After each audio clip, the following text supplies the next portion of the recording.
Alright. Think we're gonna be ready to go. I think I'm live. No doubt I'm gonna be overtaken by the countless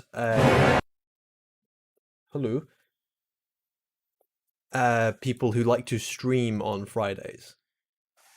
But I'll share out the link and I'll have a nice relaxing few hours of just 3D modeling. I've been doing some university work, so I'd like to take my mind off things for now. I just got the notification of my own stream.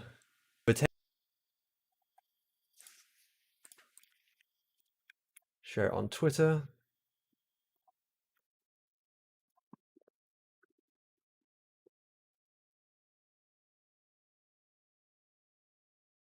Spire from Kotor live. And I'll put this in my Discord, not in there. Live stream. And I'll put it in Dr. Alpha, I guess. I guess I'll put it in Wallace Discord, I guess. Where else should I put it? Self-promotion?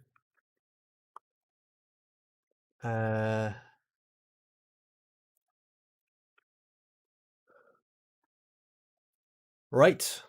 Think I'm ready to go. So far what I've done is off screen, I've gone over some of the texturing. I have UV unwrapped this. I've actually separated, not loaded the Endar Spire model in. I'll pull it up now. I've separated it all into sections which are going to be textured. The rest of this is going to be removed because they're not UV unwrapped. I was just using this for visualization of what I was going to do. And next, so I do still have some modeling to do. I still have to model this area over here, for example, what the floor is going to be. And I also have to UV unwrap these and I guess what this here, the corridor intersection, and these pillars, the corner parts. Let me put on some music. Taken by the... That's not music. I'm sorry. Okay. I had some Kotor music like a second ago. Here we... How's this?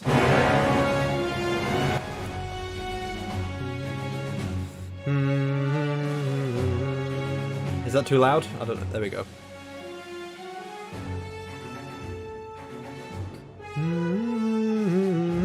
Okay, so I guess what I might do is I might fiddle around with the textures a little bit more because I need to make sure that it's going to look the best possible.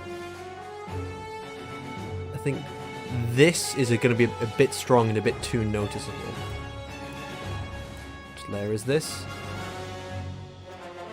That's the door, not the wall. Which, you know, it'd be helpful if I selected the wall, not the... There we go.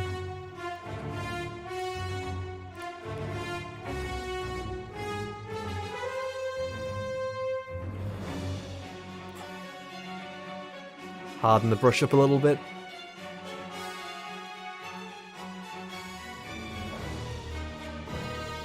Paint layer.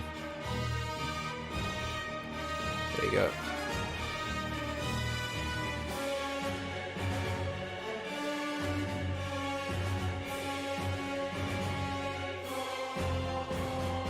Problem is, it's a little bit too noticeable, there's a bit too much contrast, so that's why I'm scrubbing this over. But what I will do is I'll duplicate it and then specifically target this area.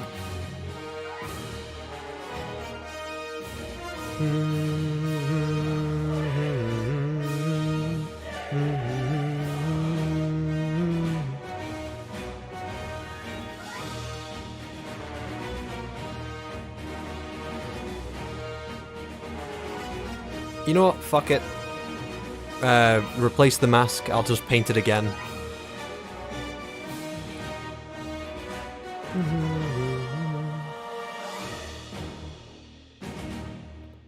Alright, now, how am I going to do this detail specifically?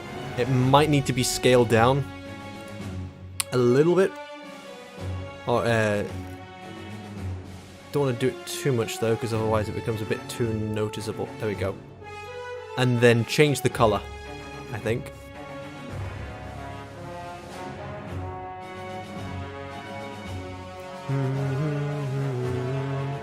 Because the color needs to better fit this.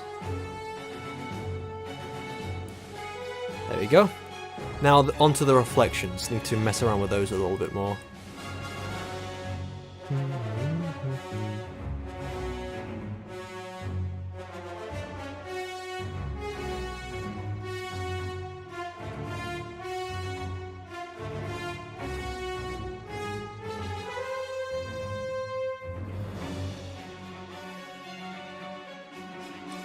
Turn up the contrast a little bit more.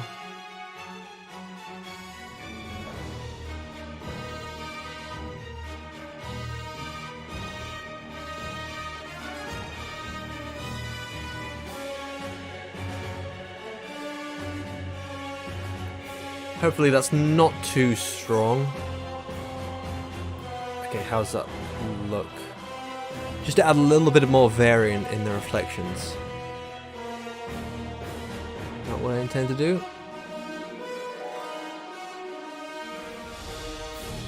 So you don't want the reflections to be too strong, otherwise it just looks really weird having these really reflective spots. So you have to be very selective.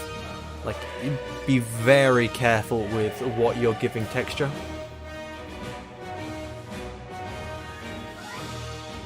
Well, I'm glad my voice and music is perfectly balanced, as all things should be. Now, I'll mess around with the reflection on the door a little bit more because I'm not quite happy with where it is. And I've got to keep in mind, it's going to look different when I import it into Unreal Engine for the final look. Again, just a quick look. For anyone who didn't catch it before, this is what it looks like so far. This is inside... What is the music? Down a little bit more. The music, sorry. The corridor itself, this is being rendered inside Marmoset Toolbag, which I have issues with personally, but it's very good for getting a good preview of how things are going to look. So when it does get imported into Unreal Engine, it will hopefully look a lot better.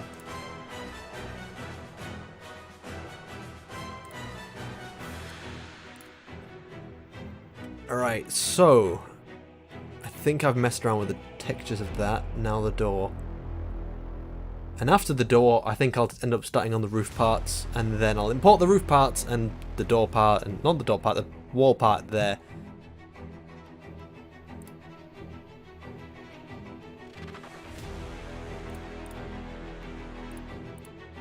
That's the dirt. Might need to change the colour, or no, the opacity a little bit, just so it isn't too strong. Hey, Sketch Therapy.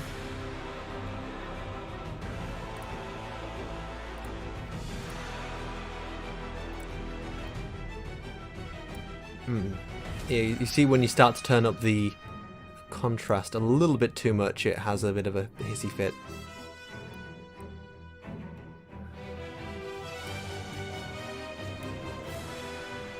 When you turn up the reflections. So, maybe I'll change the grunge.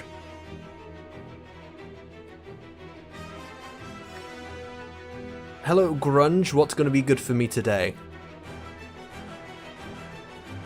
I need something which is going to be very scalable.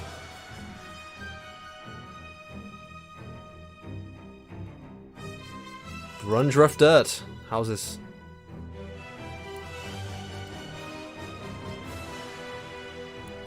Okay. Roughness. Oh, no, that's not good. This one?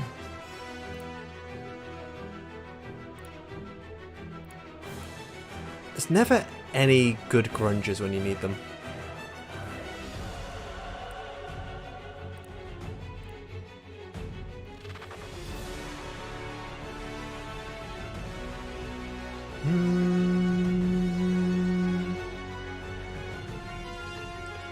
Icky grunge? Nope.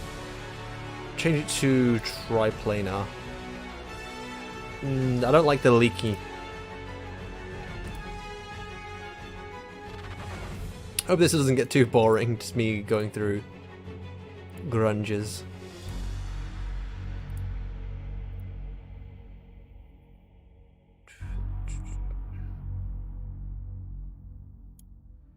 This might have to do. I think this might fit. Looks a bit too much like a giant splash.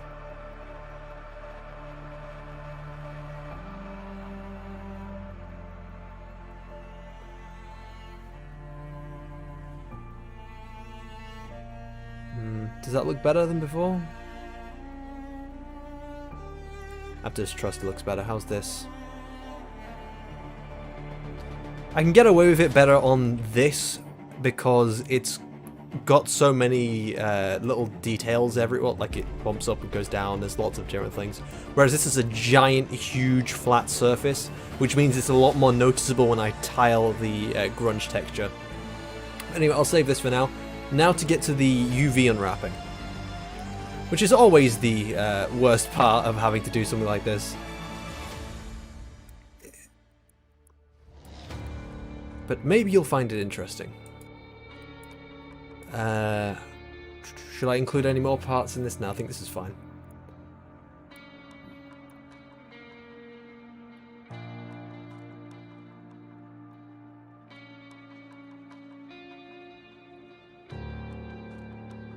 Ooh, I didn't mirror this, did I? I need to mirror this specifically. And this.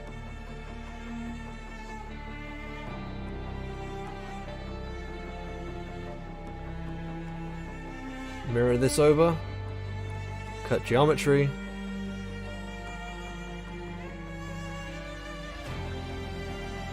This is it. Yep.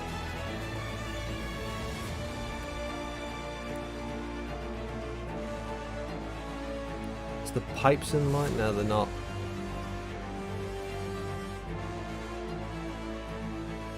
Will I use it in my videos? I don't think so.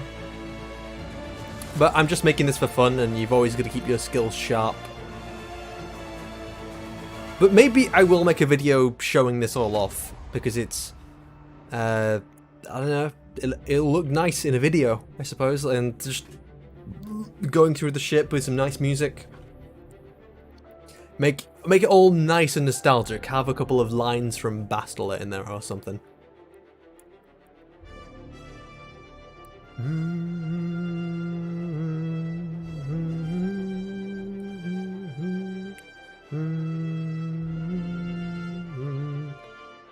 Okay, line this pipe up like so.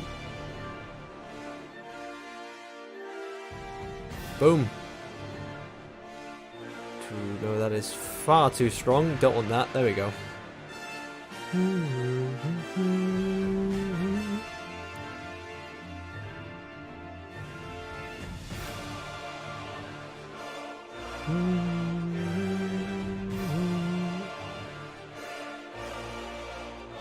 I think, yeah, people have already asked me a lot of times why I'm building this, especially when it's not for a video. The best answer is I've been on a Kotor craze since I started replaying it recently, and I just really love a lot of the designs. Because I now have a different skill set and an outlook on the creative process of designing things, I now look at the geometry and the designs and think, okay, I could make this work better with this, that, and the other. I could see where they're limited the time, and I want to see if I can make it look better.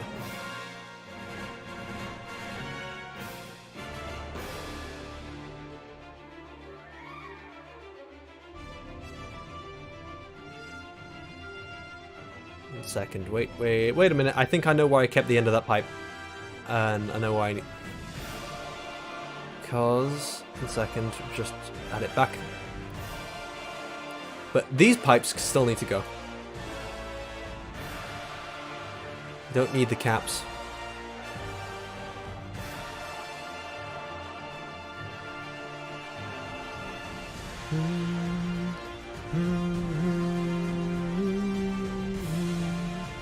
Okay, I think we're ready to start UV unwrapping properly. Gotta caught that. That almost didn't get done.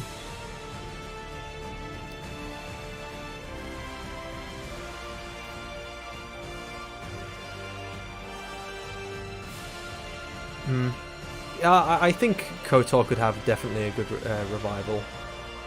I don't really trust it to be handled well, if that makes sense. But I would love to play Kotor in like full HD, like 1080p, HD, best graphics, Unreal Engine, the lot. And I was completely heartbroken when the fan recreation got shut down. Right, that is everything. Ready to go.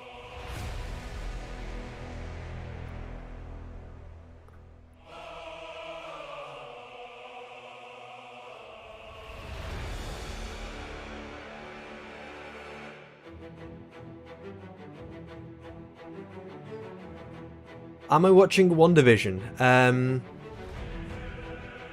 Yes, I just watched the latest episode, in fact, earlier with my family.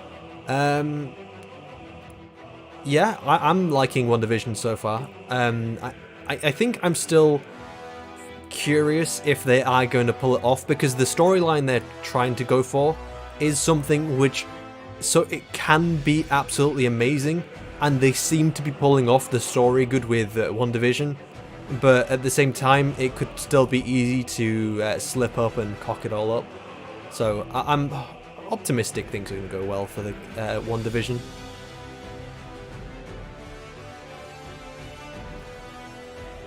Also worried they, in the last episode, I was worried they blew their mystery load a little bit too early, like by explaining everything. But it's still going fine so far.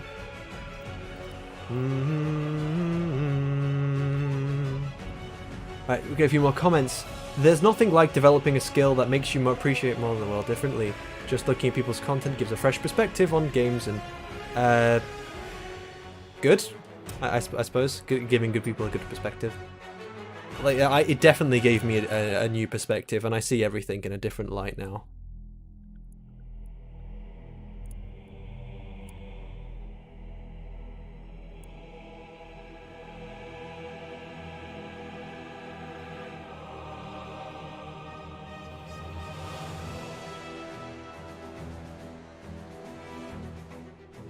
I think another thing which, because I'm studying visual effects, you have to understand things like cinematography, because you have to recreate the world through how a camera sees it, and then you also have to do things like cinematography, when you're playing around with cameras and such. So you have to do a lot of that, and because I learnt more about things like cinematography, I now and I have to understand things like rules of thirds. When I end up watching media and like they have terrible cinematography, it's much more noticeable to me now. I used to I used to watch fan films a lot because I absolutely love the amount of passion that goes into them.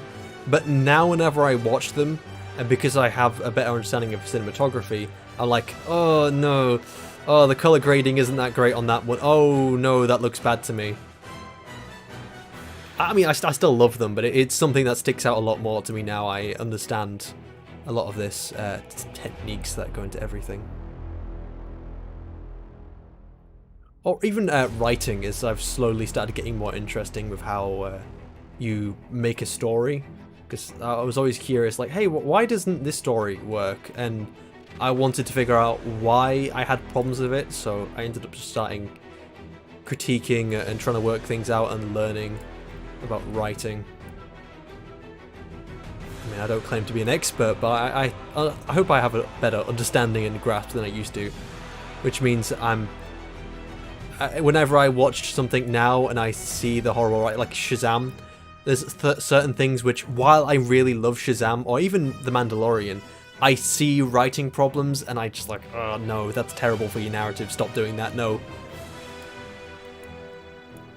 So So yeah, you're right, it does give a good new perspective. What is the name of the music I'm playing? It's currently a mix. It's by Samuel Kin Music, and it's just a giant loop of his music for an hour. It's a mix of things. You know, I'll put on some Cal Kestis, because I like Jedi Fallen Order.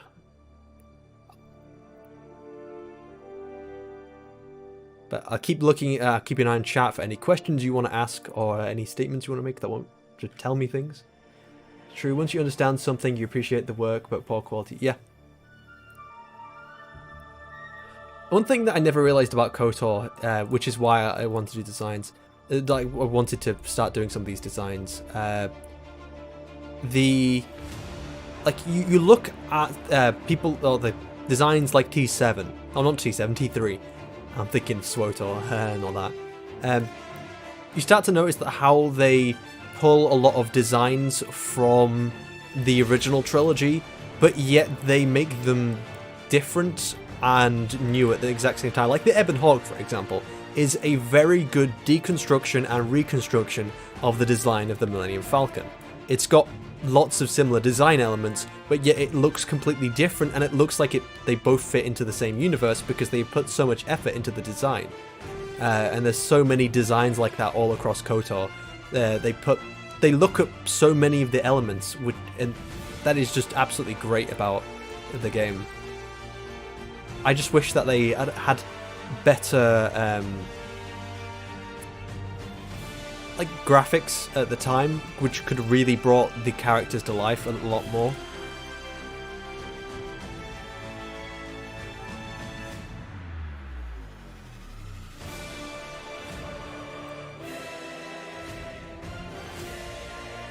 Like HK47, oh my god, what my dude HK, I love him. It's like, I just wish they could make him look a bit more sexy with his graphics. And I'm kind of mixed on how they recreated the HK series in SWOTOR. Like, I like parts of the design, redesign, but at the same time, it's... I'm not a big fan of it in some other areas as well. Fair enough, one sec. Yeah, the HK design in SWOTOR I think is mostly fine.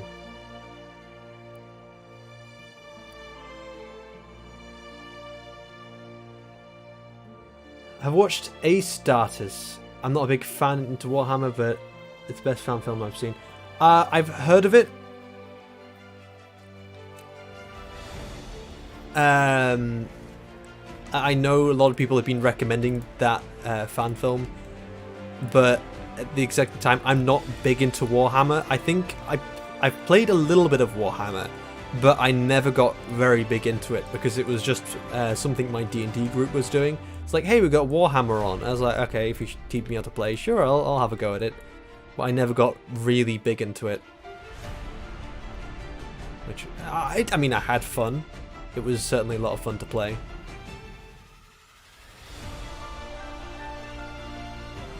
I can't help but like Fallen Order. I get the game. I get that it's just serves to justify some of Disney's version of the lore, but I don't dwell on those parts. Yeah, they did explain certain elements, like the when Rey. Like, I think they implement it well. Rey gets the echo of what happened to Anakin's lightsaber and stuff, and what happened to Luke mostly, and things like the Bespin. So it's like, yeah, okay, so they take that, they explain it properly, and set up its limitations, and it works really well in the design of the game, because you get to explore and experience certain elements of the past. So I'm happy with those elements in the game itself. But it's also like weighing heavily on Rebels. Like, say, you got the Inquisitors. And I'm not a big fan of Rebels. I have a lot of problems with that show. I think some of it is probably biased, but at the exact same time, like, again, I'm a huge fan of Clone Wars. But when I was younger and I I don't know, first growing up with Clone Wars, and then all of a sudden you tell this 14-year-old he loses his favorite TV show. It's like, yeah, I'm gonna hold a grudge, and I did. And I know people say, oh, well, Rebels is a good series in, like, Season 2, or... yeah, I find even the best parts of Rebels, it's still, like, relies heavily on other media. Like, again, like, people say how great the end of Season 2 is in Rebels, but it's relying heavily on something which was set up outside that media, which means I can't really give it credit for setting that conflict up when it was set up by someone else, or like not by someone else, but by a different media. You should set up the conflicts in your own media, and that's what you get credit for.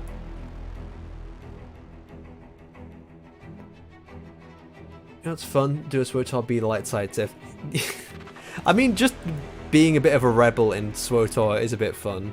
It's like, hey, I'm Jedi, but I'm dark side, or Sith being light.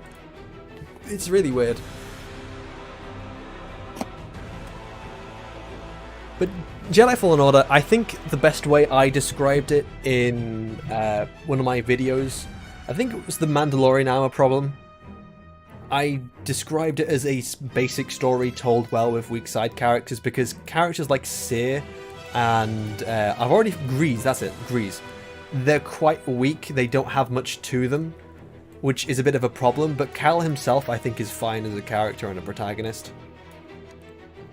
And then the story is... the story's not bad, but I would call it basic. And there's nothing wrong with a simple story, because I think to an extent, even the original trilogy is a simple story. But, you know, you have, like, the rise and the downfall, you have the low parts of the story, and it just kind of plays out, going through the motions. It's like, hey, this bad thing happened, he's his low point, and then he's at his high point. It's not that difficult to write, and it's fine enough. There isn't any problems with it, per se. I know a lot of people have problems with how much it derives... The gameplay itself derives from... the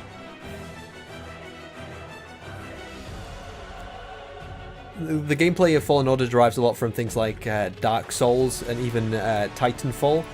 And I know a lot of people criticize it for that, but I think it's implemented well enough that I don't have a problem with the gameplay itself, because there are plenty of games which have similar gameplay to others. Like, Arkham Knight doesn't own... Oh, not Arkham. Well, the Arkham games don't own, like, a... what was it? A patent on pressing A to jump, B to do this, C to do that. There are lots of other games which have done these controls and done this kind of gameplay. So as long as it's implemented well and it works well within the game, it's fine. Oh, you're only just watching Clone Wars. While you've got a lot ahead of you, I certainly love it. If you haven't noticed, I mean, I am a clone myself. But Clone Wars has been out for a long-ass time, and I don't think I've spoiled anything. I've just mentioned a conflict in the story itself of Rebels. Now, why don't you want to do that? You know what, that's fine. I'll just cut you up into little tiny pieces.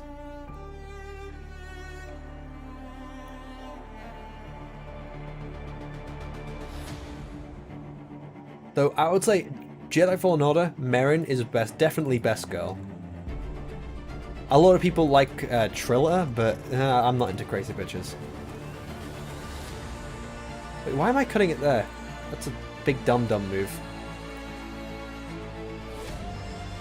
Right, I don't need all this extra pipe, and I don't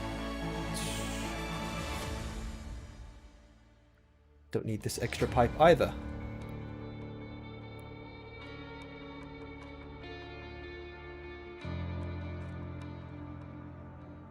No, I don't want that. There we go. Slot that into there. Space Junk, you're talking about the combat of Jedi Fallen Order? You found it quite jarring?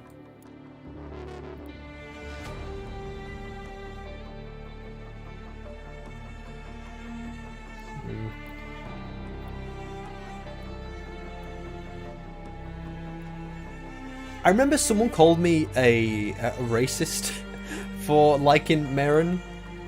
So this complete. I was talking about it in college.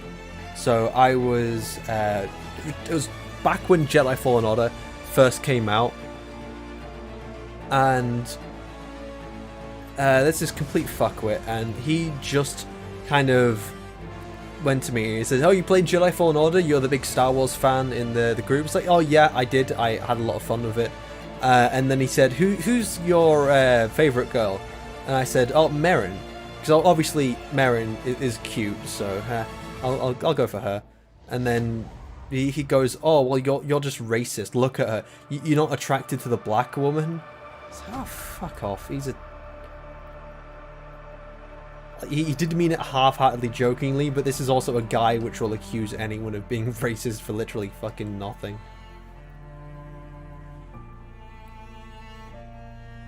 But good to know I'm racist because I have a preference on a girl that doesn't want to slice my head open with a lightsaber.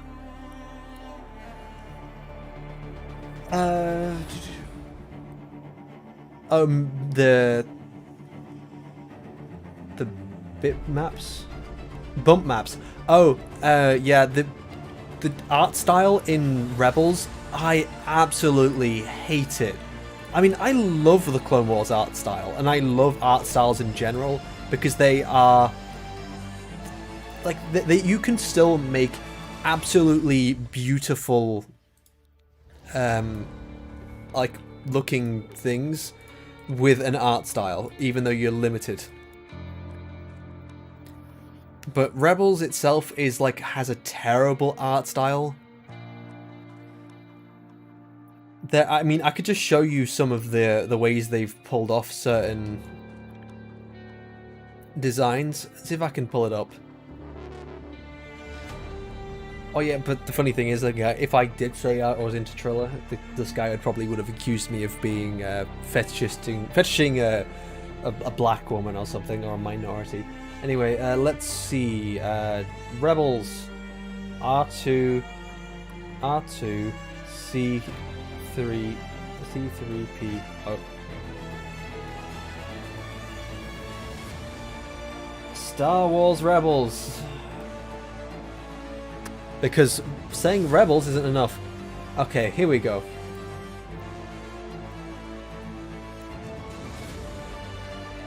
This? That's horrible. It looks disgusting. I'm trying to find where they do the CR90 interior.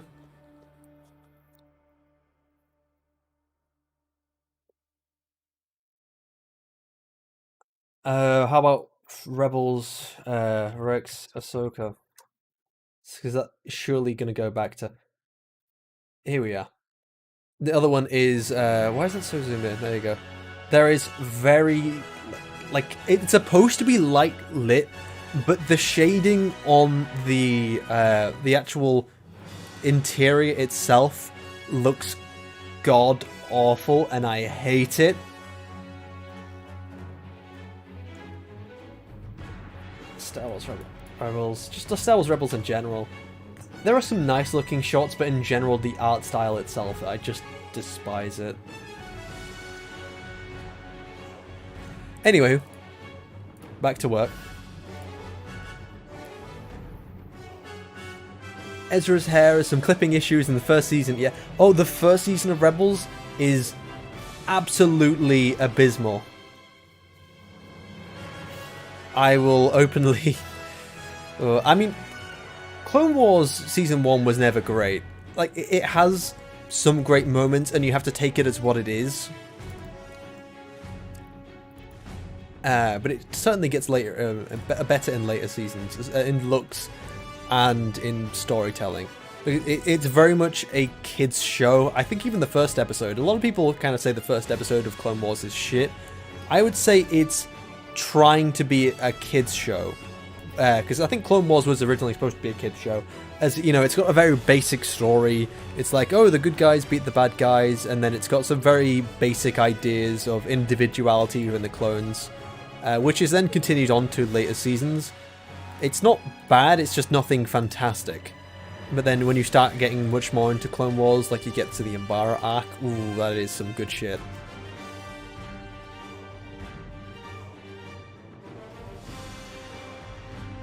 Right, how is that for the UVs?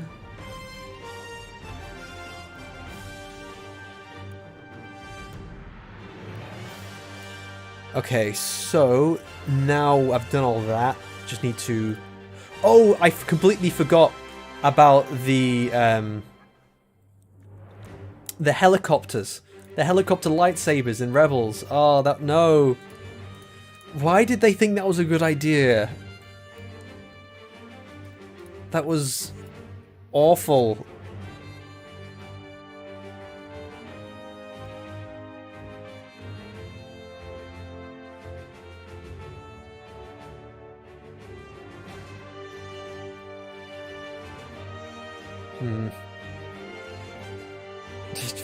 It was so bad seeing just the...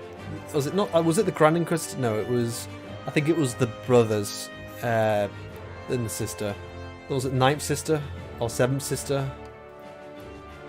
One of the sisters and one of the brothers. Someone. They ended up just flying away.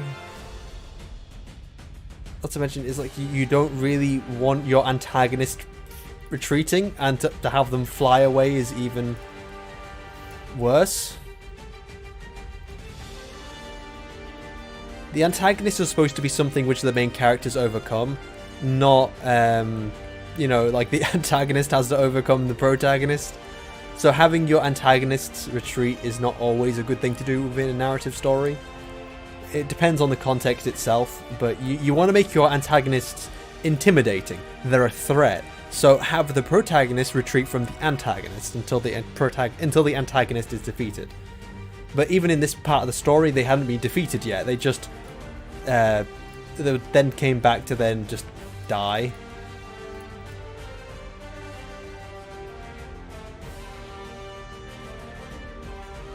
Oh, and that's not even getting into Resistance either. The Resistance? Oh, if I had a problem with Rebels, I definitely have a problem with Resistance. It's, it is really removing any pretense of it having to be any kind of, it is just a kids show.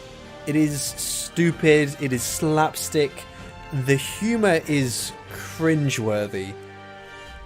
And there's so many moments. I've seen one episode specifically, and in that one episode, there are so many moments where, like, people will dodge cartoonishly, like their body will contort, like Tom and Jerry, to avoid a blaster bolt.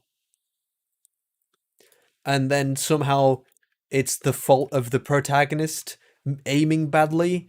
It's like, hey, you're a really bad shot. It's like, no, he isn't. Do you not see that guy? He's inhumanly contorting his body and twisting around. Oh yeah, Resistance not only looks shit, it is shit in almost every definition of the word, I have to say.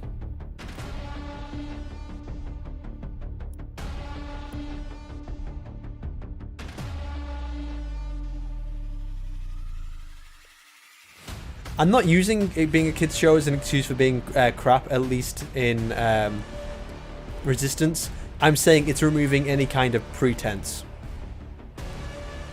Wait, Resistance aired at 10 PM Sunday?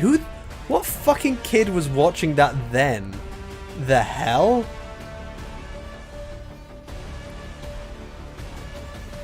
I reviewed it and she said she had an aneurysm. Do you remember the escape hatch on the base? It was pretty... I didn't watch the first episode. I watched in the middle... I jumped onto an episode in season 2. And that's my only episode that I watched because I had been warned ahead of time. Like I had a friend who had watched it. They warned me, don't watch it. It's painful. So I was like, okay, you know, I'll trust you. You haven't given me a reason to not trust you in the past with these things. So I took their advice. I didn't watch Resistance, but then I ended up hearing that there's the rumours that Kix was going to be in Resistance. Because any of you who don't know, in a comic book, Kix was put into hypersleep because he knew about Order 66, and he got lost. In the Resistance era, he gets found. So he's now living in the sequel era, but so he's now living in the Resistance era. So they really could have put Kix in there. So it's like, okay, I have to watch this episode to make sure, because I do not want them fucking up Kix. Kix is he's best boy. Let's put it that way. I mean, Kix is like a real bro. He's always there for his brothers. You know, he's the medic. He takes care of people when they get hurt. He doesn't like people getting hurt.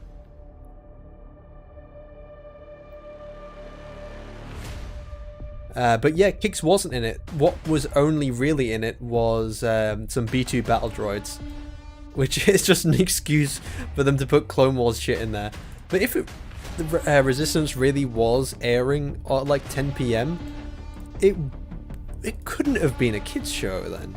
Because I always thought it was like, okay, it's a kids show, I guess. That's what they're just trying to be.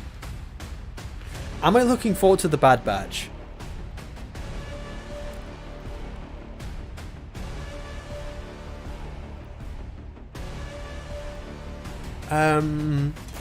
I think I'm cautious about the Bad Batch. I would love the Bad Batch to be absolutely amazing and fantastic, and it is my favorite era, at least my favorite idea of one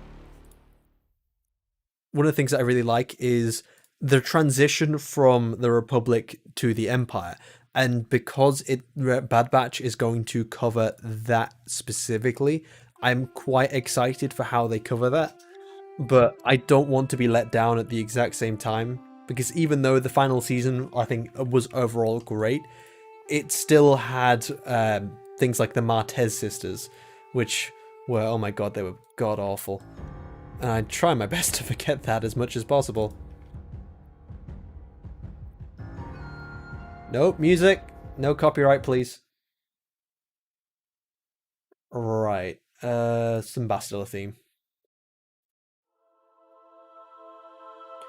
Yeah, it's post Clone Wars. It's going from what's happening there? Okay, it's going from Clone Wars to Empire era. Again, interesting idea. They can pull it off well. I think, yeah, you could tell a fantastic story in that time. The problem is, it's like they need to tell a fantastic story. Don't cock it up.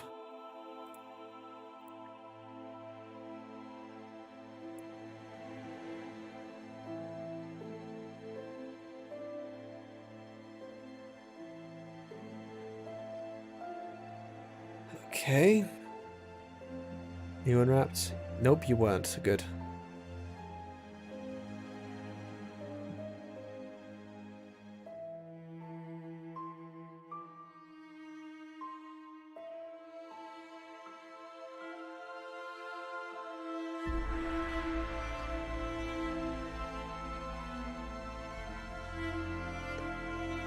I'm trying to remember the name of her character. It's Fennec, isn't it? The one that is played by the same actress as Mulan. At least Mulan's voice actress. I think that could be... They could possibly go a weird route with that.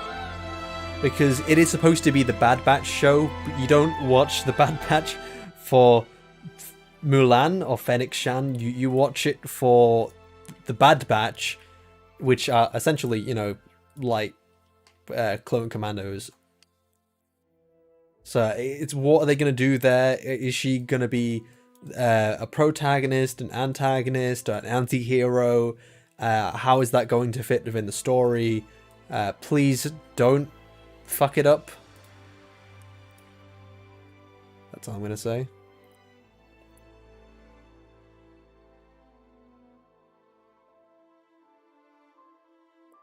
Wait a minute, did I cut that? I'll sew back together.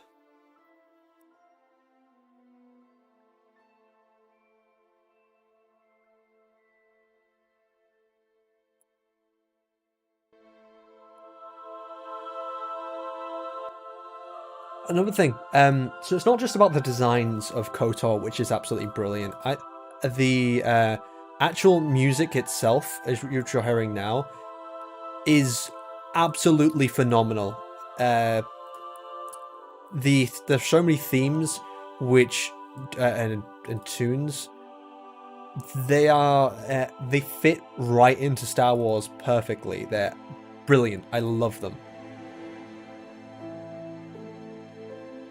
And that was one of the things I had with a fan film production. They redid the entirety of Kotor. I wouldn't recommend it unless you've already played the games, because it does a lot of things to the story, which I am not happy with them doing. Personally, anyway. What the hell's going on there?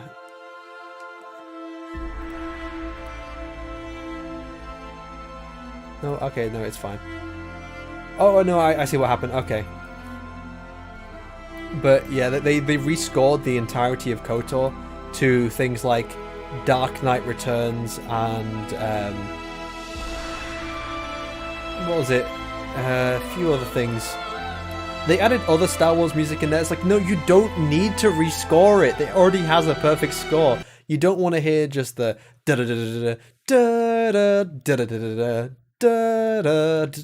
Da, da, da, da. You know that tune from Dark Knight Returns? They put that in there, and it's so misplaced. I don't want to hear Spider-Man music or Batman music or any other music in Star Wars. Don't put it in there. It was fine before. And it is... I think my problems with that fan production in general is that while it has so much hard work put into it, and I understand the hard work, it's like, look, dude, it is really not cool to take someone else's story and just make it your own in so many ways, changing things which weren't supposed to be changed and fucking with shit. Like adding entire side plots and side characters which really don't fit. It's like, no, don't do that. That's a really bad thing to do. You're just adding time on and padding.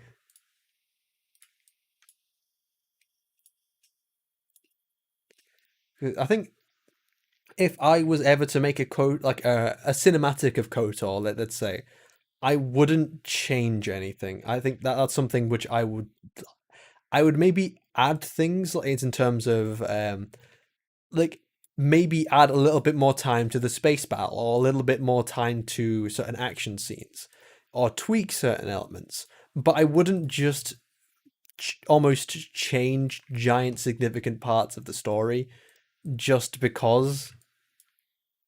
And that's the part that I really don't like about what they did specifically.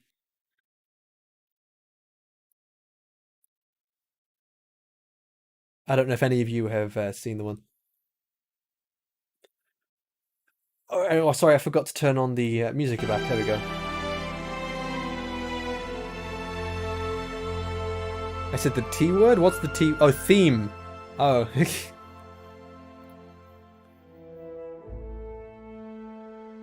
What developer do I want to make the new Kotor? I think I heard a good, like, it could be the people who remade, or not remade, but ported the games over to like Xbox, PlayStation, and mobile. I think that is probably the best people to go with, because you want people with experience and understanding and knowledge of the story, and the people who are most likely to have the understanding and knowledge of a story are the people that have a lot of sorry, 1 second. People who are remaking it. And as I said, if they're remaking it, make them do a remake first, and then maybe give them a sequel to make KOTOR 3, because I know this didn't work for Halo, but I think if you are going to go down the route of giving the baton to someone else, I don't think the baton should be given to BioWare at all. But they could definitely give the baton to someone else, and if this person does the remake, has understanding and of how things should work and the story and everything, and don't try to make it their own, they just try to continue the original story, that would be great.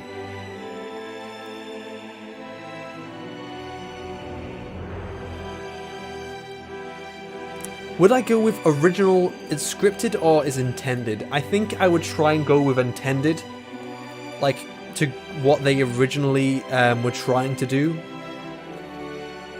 And I would try and fix any issues that might have been happening with the dialogue. Another thing you'd have to change. You would definitely have to. What the fuck's this?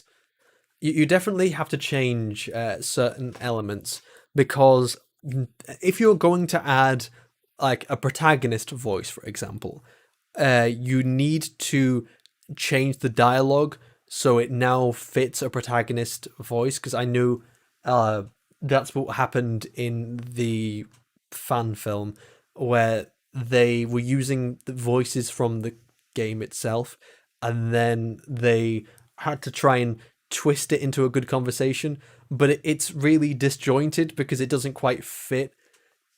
Because it works fine because the conversation is very one-sided. You don't hear what you're saying, even though you're selecting certain options. So you can get away with it a little bit more, but you can't get away with it when you're having a full conversation between two people. SWTOR soundtrack, how about this?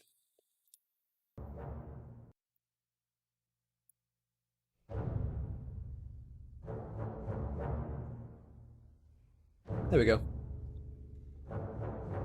Do live streams count towards the monetization thing? Yes, it's watch hours, and this does contribute to my watch hours to help me get monetization, which is why I'm doing this right now. Nothing wrong with a bit of fun modeling and getting some watch time in.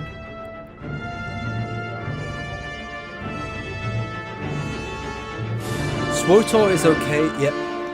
I think SWTOR works better not being a continuation.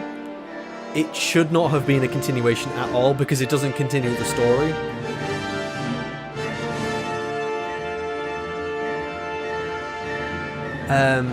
Let's think. It's hard to think with this music in the background. I need something more calming. SWTOR soundtrack.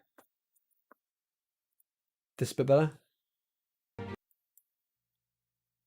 Nope, it's not better. This one, how about this? Yeah, I have a lot of problems with SWTOR. I've played the game a lot, and even things like the gameplay to the story itself.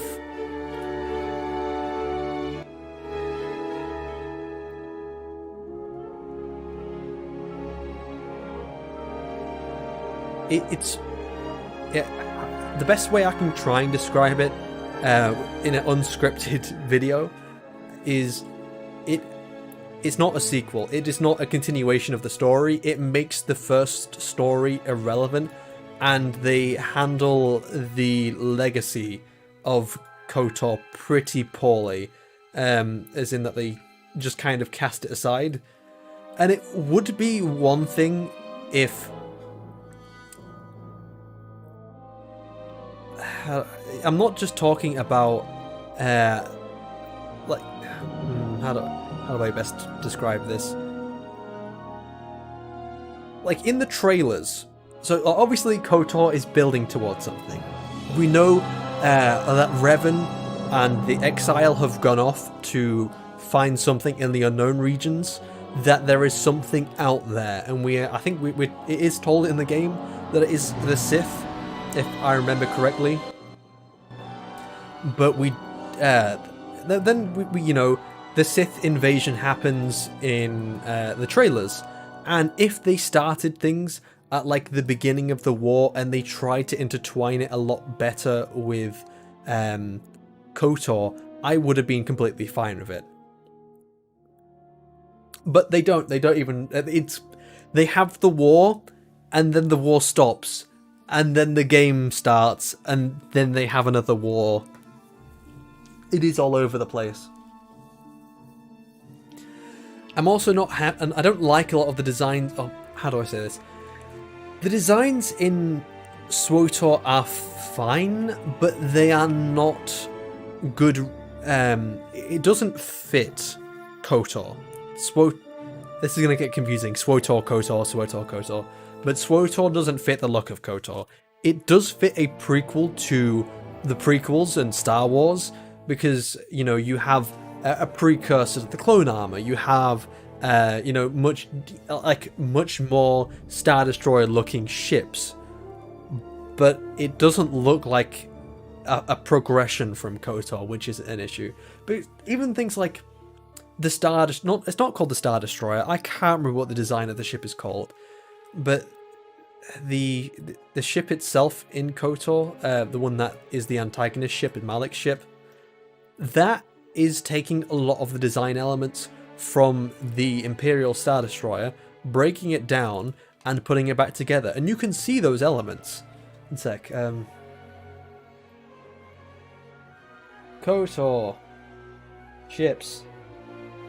See if I can show you what I mean.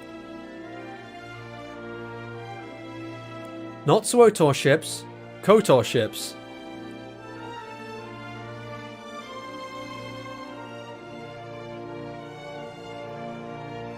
Here it is, the Interdictor cruiser. Like, you can see that they take, like, elements from the Imperial Star Destroyer, like, specifically the, the cone shape, and they change it up, and it becomes this, like, okay, you still have the tower and everything. Where's a good model of this? What is it? The Interdictor. KOTOR. Interdictor. There it is. And it's kind of similar to the pizza shape, you know, the triangle shape, but it's different at the exact same time. Same as I said, was talking about before with the design of the Ebon Hawk. They should have done a progression from this, not just, you know, done Star Destroyer. I mean, where is it? Here it is. No? Where is it? SWTOR ships. It's a Harrow, isn't it? Here it is. That you can't tell me that isn't just a Star Destroyer. It's just a Star Destroyer. Don't lie to me. It's a Star Destroyer. It doesn't look like a progression. It looks too much like the original series, and that's what I'm trying to get at with my criticisms of the design.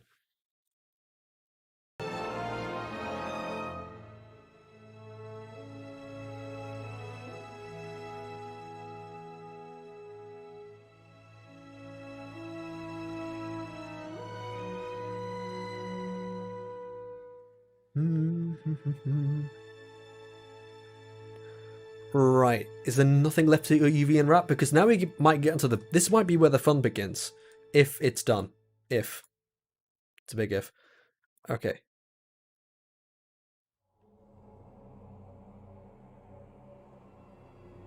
There we go.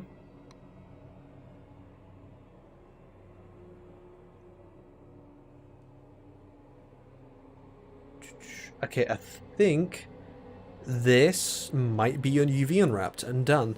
Ready to go. Good. Alright, let's UV unwrap it, separate the meshes, and then import it into Unreal Engine. Not Unreal Engine, Substance Painter. Substance Painter is ready and open for me to pull it in.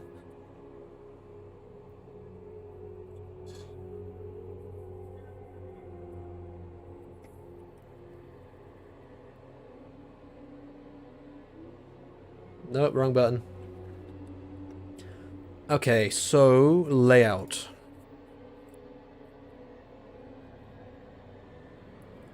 Orientate the shells, then lay it out. Okay, so I'm gonna stack these.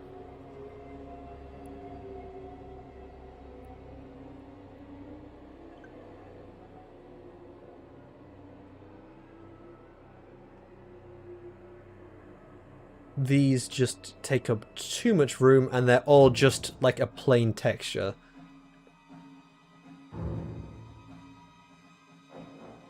I never got into SWTOR. It felt too much like being the protagonist, playing.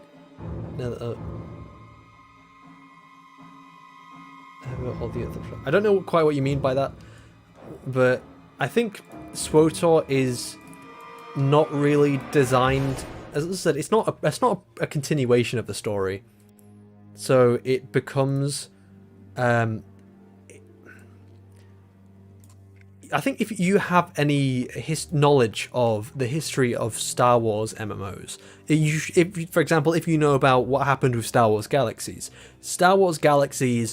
the biggest, like I know people say the problems with the Jedi system, there were problems with this, that, and the other, but what really started to kill the game was how much they were trying to chase after the popularity of World of Warcraft. So they changed a lot of what made the game unique to try and make it appeal a lot more to make it more accessible to other audiences. More normie audiences, I suppose. And that's ended up killing the game. But when you go to... so after this, you then get SWTOR. SWTOR is a very weak copy of World of Warcraft, and you can definitely see it was designed to copy a lot of the elements. So they were trying to chase a particular audience, and they weren't trying to, make a good continuation of Kotor. They were just using the name, essentially. And this was, 5 years after. When did Kotor 2 came out? Like 2005? And SWTOR, this is 6 years later that BioWare Texas started making SWTOR.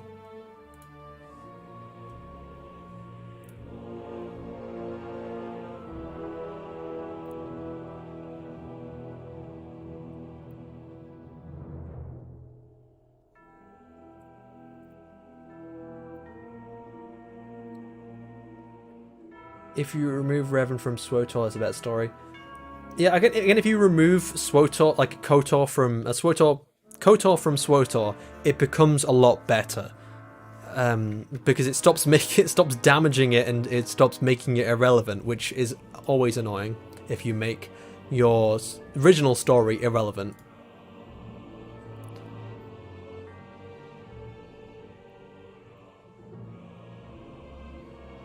Okay, now I just need to export this. Endar, Spire, where are you?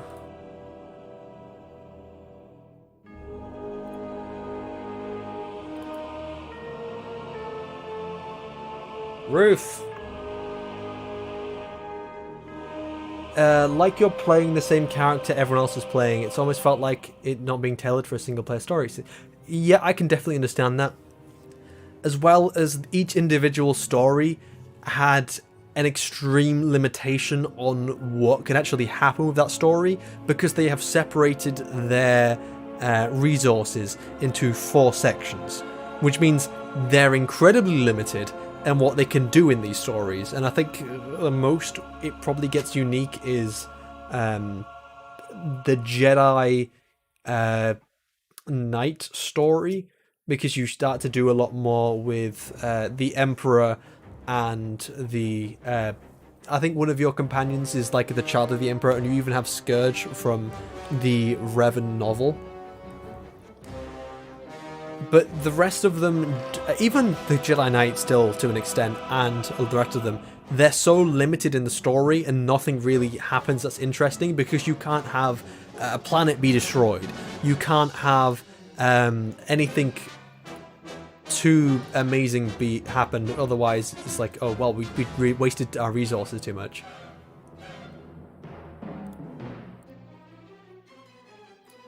Roof.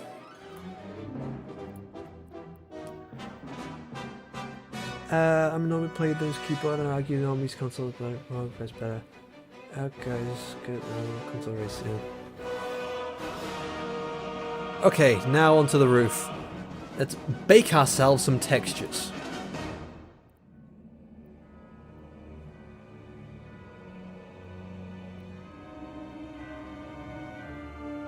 Sampling by mesh. I want you to self-occlude only on the mesh itself and only on same mesh. Bake.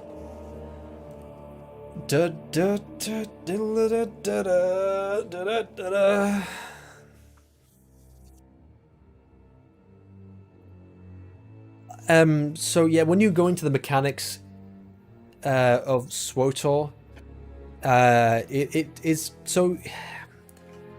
KOTOR, you know, you had your grenades, you had usable or consumable items like the med packs and such. One of the things which SWOTOR does is it limits everything down to just abilities. Like your healing is now just a rechargeable ability.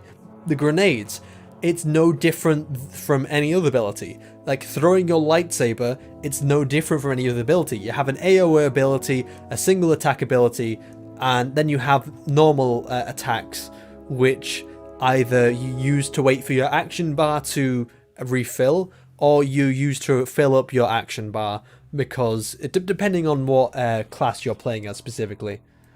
Ah, no, I forgot an element there. Where is it? Shit. Here it is.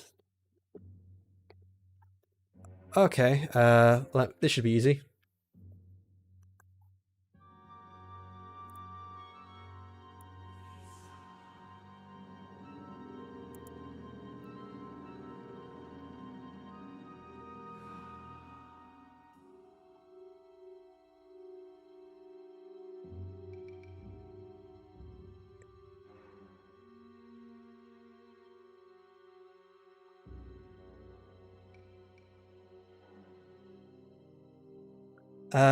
Is this my... Yes, it is.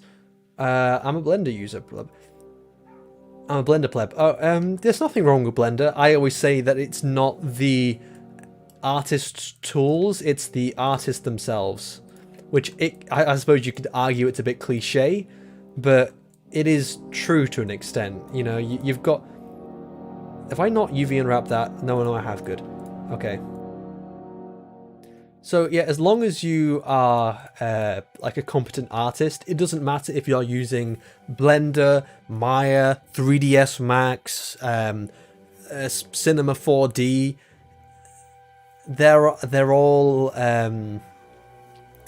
they all offer the basic tools, and those basic tools are enough for you to, you know, make a lot of things. I've seen people make amazing things with Maya. I've seen people make amazing things with Houdini. I've seen people make amazing things with Cinema 4D. I've seen people make amazing things with Blender. So it's not the software, it's always the artist, I would say. You can make some fantastic things. That's what I'm trying to say. You don't have any limitations.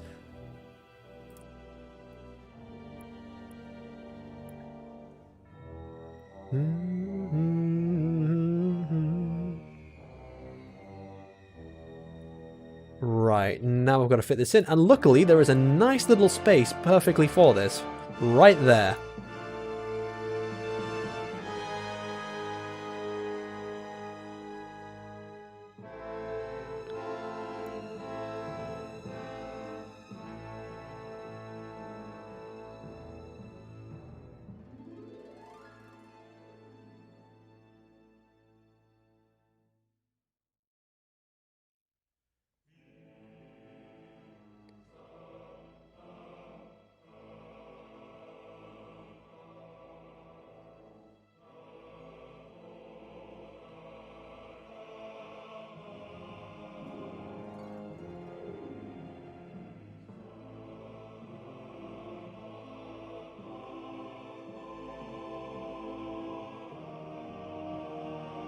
There we go. Okay, I got it.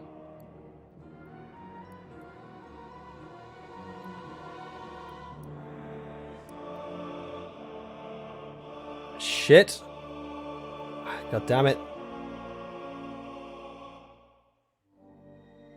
Overlapping UVs. That's not a good thing because I didn't see something. Okay.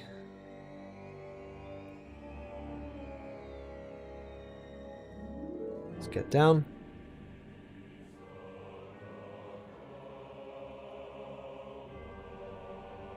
There we go. Nothing overlapping. Just making sure. Everything seems to be fine. Okay, now just export.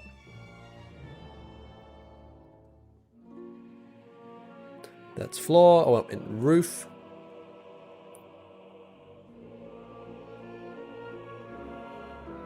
File, new, select, roof. Okay, look.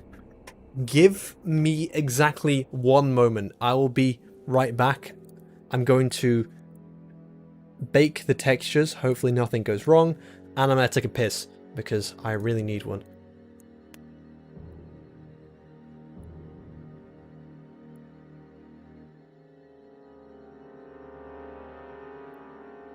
Cross fingers. Bake. Be right back.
Sorry about that, I am back.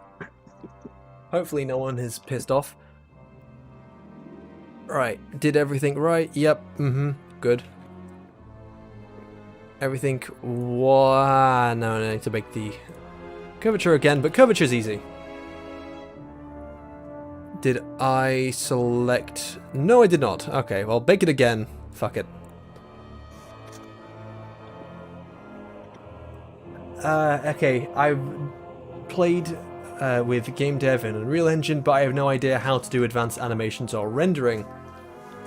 I think I only just started learning Unreal Engine recently. I have not had a vast much of experience with it, other than is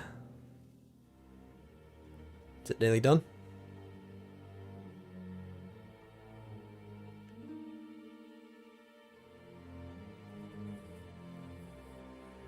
Yeah, okay, so I don't have a huge experience with Unreal Engine. I can just I know enough just to get by with what I'm doing in, not that, to make my videos. But I think if you're looking to do animation, Unreal Engine is probably like one of the like best bets you'll probably find. And the reason why I say that is because when it comes to rendering, Unreal Engine is probably the fastest you're going to find, while also like getting a good result. Because there are other things such as Marmoset Toolbag, and that it does, you know, it's very fast. You could use it to render animations, but at the exact same time, it is extremely limited, and it's this is probably the best you're going to get out of it in terms of looks. It doesn't really have good reflections. I mean, I could turn on global illumination, and like even things like the lights. So you see there that the light is illuminating the interior, which it shouldn't be illuminating. And that's because of the way the voxels are done to create this rendering. Can I turn this light upside down, please? Because I can't get a good view of what the hell I'm supposed to be doing. Alright, now the smart material. I think I named it. Here it is. Is this Endar Spire? There we go. Right, now let me pull up my reference.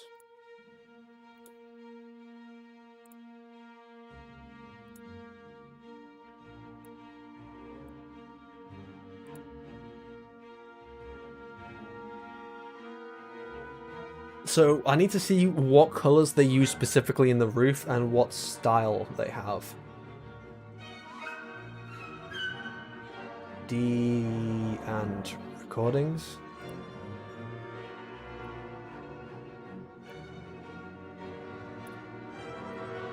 Okay, so it seems that, if I pull this out, the intersections here have a coat of red paint. What I might do is I might make the panels red in between, but then leave this white. The pipes themselves have a very grey, silvery look. It's hard to tell what material they are supposed to be. I think this is the same material they're using up there.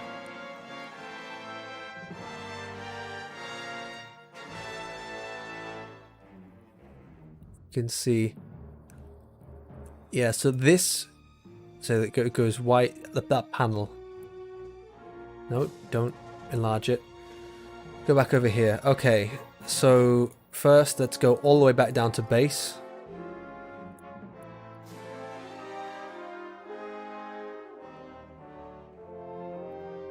Remove this mask. Oh, wait, what's this? Oh, that's highlights. Okay.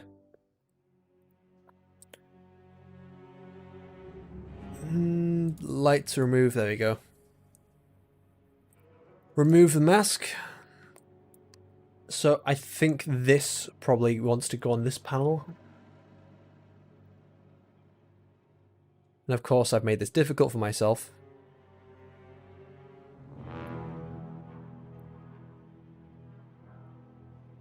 Actually, I could just do a cheat way. There we go. And then go to face select and see, work smarter, not harder.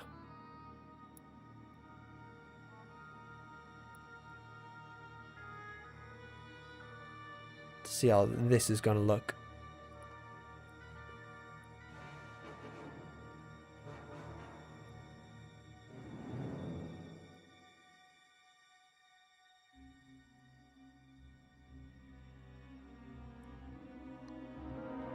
What is the giant black thing?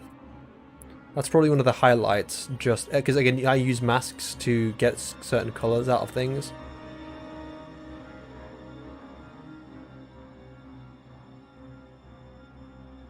But there is something causing just a huge black. This here, there you go.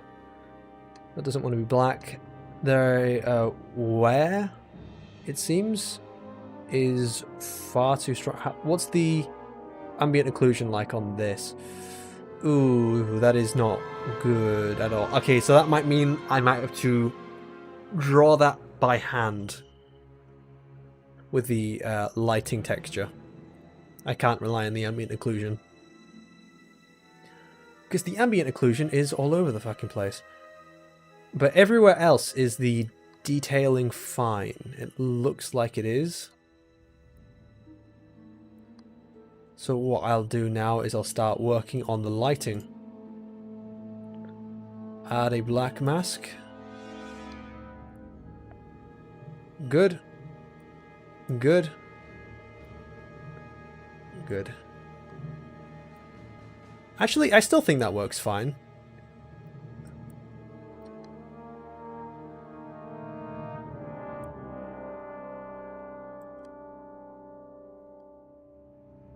I think I might make this a red panel.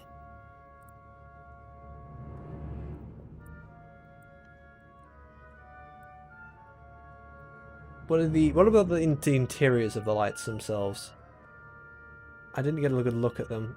Okay, so these are white in the original game.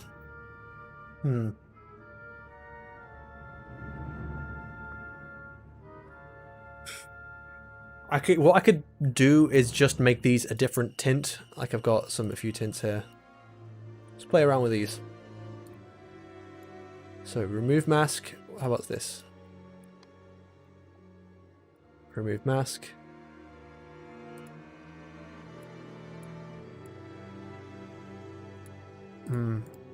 I think I might want to change this grey up a little bit, but I'll use this to fill this pillar, because I want this pillar to be a different colour.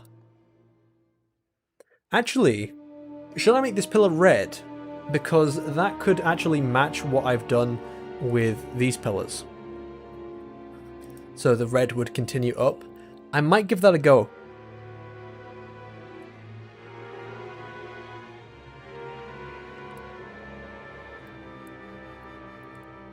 There we go, all red. I think that might work.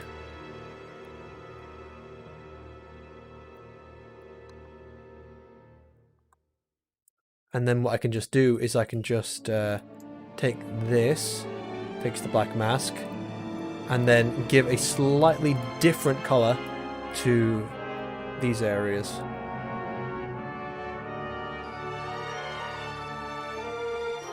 What is this? I thought this was... Huh. Oh, no, it is what I thought it was. There we go. It's just got a mask on a mask, for whatever reason. I probably had a reason before, but I don't need to use it now. The HDRI map environment makes it difficult to light underneath this place. How's this? I mean, that just removes any kind of lighting and makes it all look very flat, but at least I get a better look at a lot of things. I can play around with it a little bit.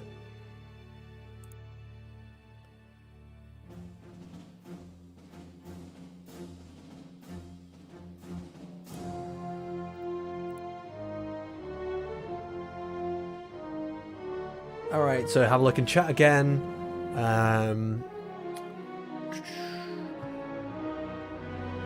Right, nothing that I need to reply to.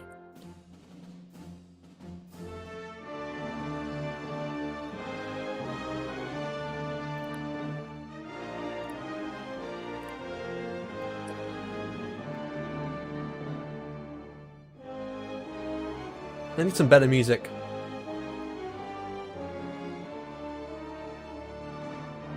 I know the original color looks a bit more purple than red, but the thing is, I was having difficulty getting the color, and I felt like this color looked better. And even if you go to Kotor 2, you can see that the different ships do have different colors. So in my mind, this could literally just be that, oh, it's another ship. It perhaps isn't the Endar Spire, but I think people can tell.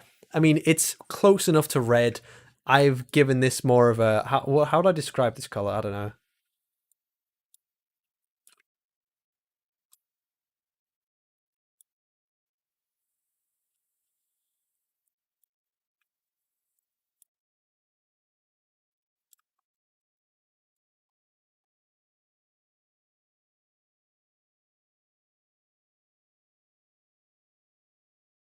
It's just more saturated, that's all. I think it's fine.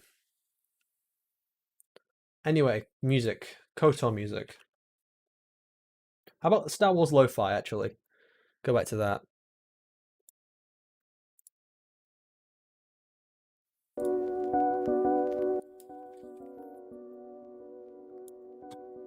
Still trying to figure out some things. Maybe I could make this quite darker.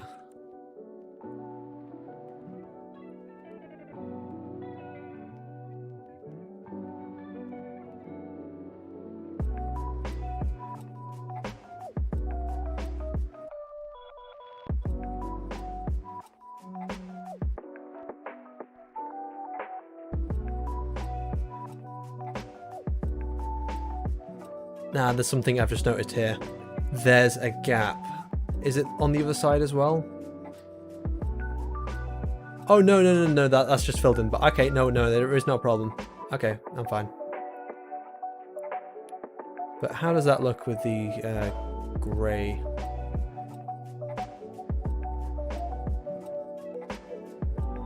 It's hard to get a good look, which is annoying.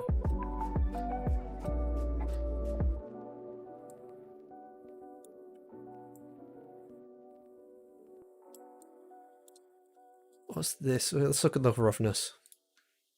And the metallic. Why is it so different? Like, this is much stronger here, than it is over there. It's probably a mask causing that. Let me look at this. Yep, there was. Okay, how does... This is probably... Whatever this is, it's far too strong.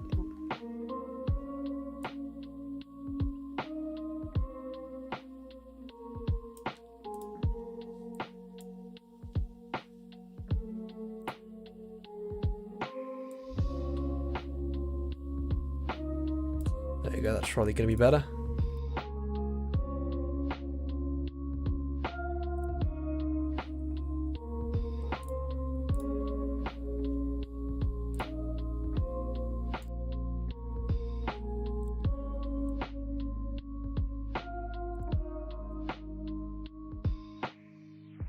Alright, so how does this work for the pipes themselves?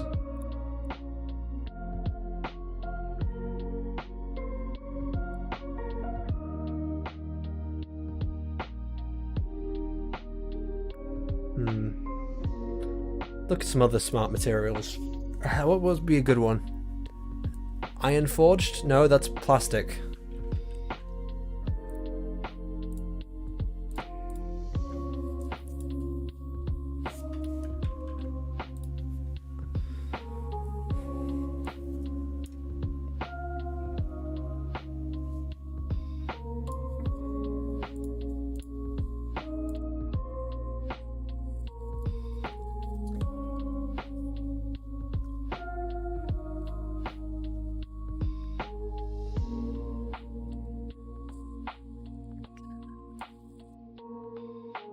No, that definitely doesn't work.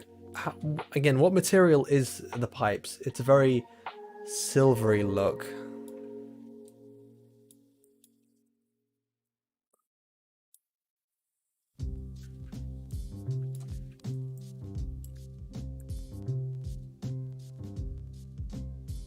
I tried to build this from scratch. I don't want to.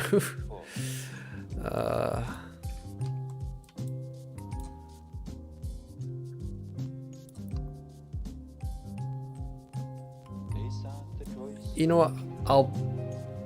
I won't build it from scratch, but I'll work off of what I'm already doing with these textures here. And the way I'm going to do that is going to take this material, give it a new black mask, and it's going to go over this pipe and these pipes. Going to change the color, and this is going to keep all the material which is already on top of it. Going to make it a lot more rough and a lot more metallic.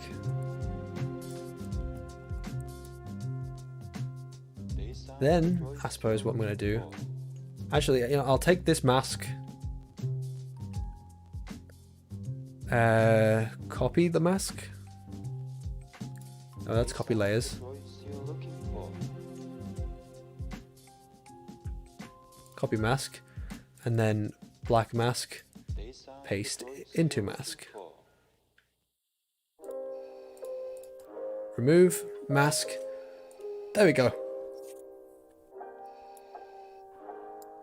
So now this is just the start. What I'm going to do is I'm going to create a black mask, give it a generator.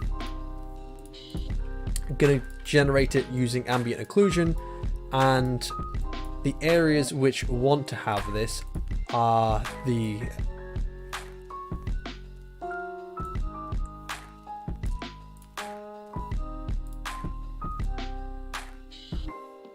it a little bit of a blur, I think. There you go. Just because I want this to expand over some of these regions.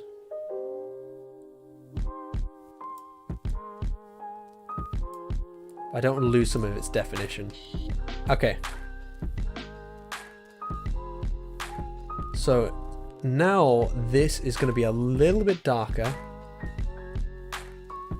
Actually, maybe don't mess around with the color too much.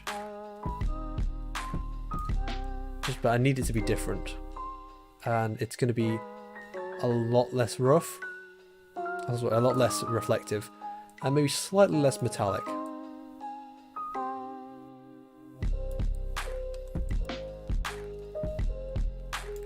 And that way it's just filling in the gaps a little bit more to give it a little bit more detail. Now, what I will do is I'll come back to this pipe after I've finished doing everything else. Now, these little things, they're on a different reference image I'm going to find.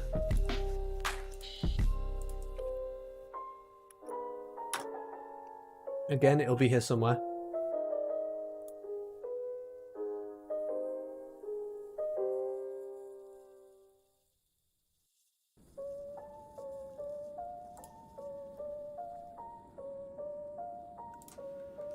So there's another image from Kotor 2 which I've been looking at a lot as well, because it does have a lot of interesting details.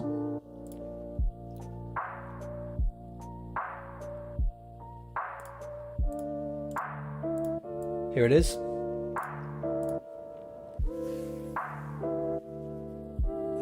So you can see here that they have little braces holding up these pipes, and they have the pipes here, which they don't have in the Endar Spire on the first game. So, again, these pipes are pretty white on this one, aren't they? But I imagine the pipes would be a lot more metallic. Maybe I need to make it a little bit less reflective, so it's not crystal clear. And then hopefully some of the details I'm about to add will fix up some of the rest of the issues. So now bring back the weathering, but I need to check every layer before I add it. Okay, that's fine. That's fine. Remove the masks. For now, I think this is the red.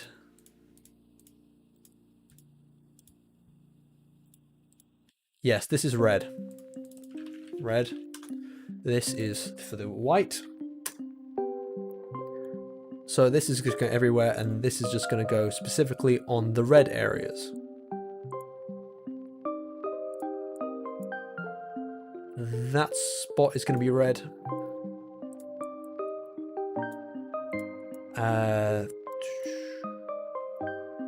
The reason why is just because it's better to have the different coloring for the different weathered parts. But because I've done this in a very weird, awkward way, I need to add it separately. And trust me, it's just down to me just being a bit of an idiot when I was setting up the original smart texture. Right, that is all the red areas.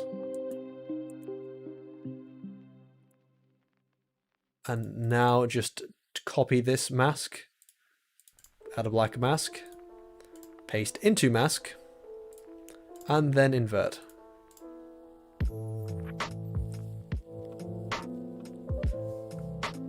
Invert the mask. There it is. So now that should only be impacting everywhere else with the little details and grunge textures. I need a better environment for this. I don't have any good ones.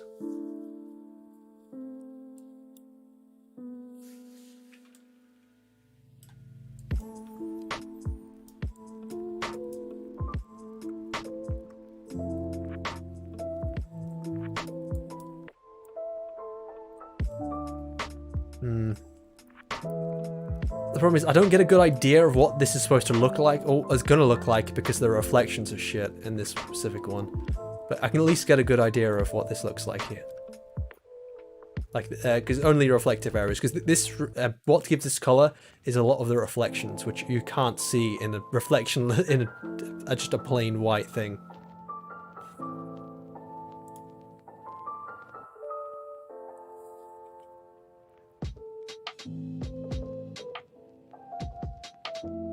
I don't know.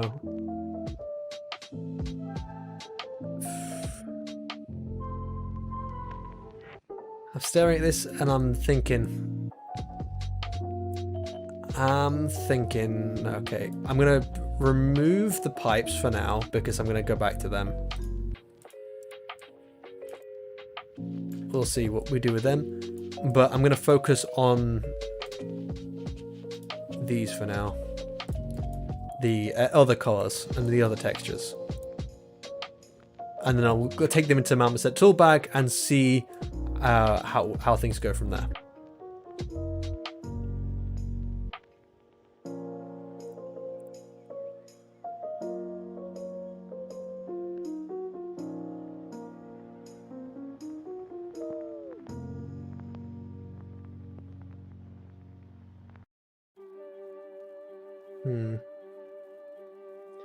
Maybe, actually, instead of...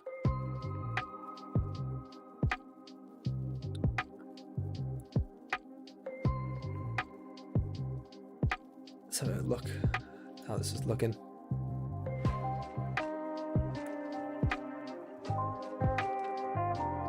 Maybe give this to a lighter color.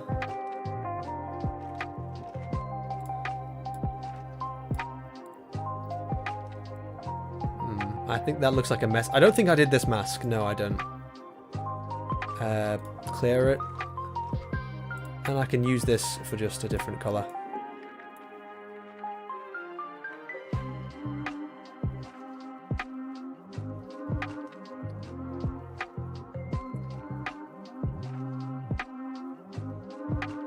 Who's atting me?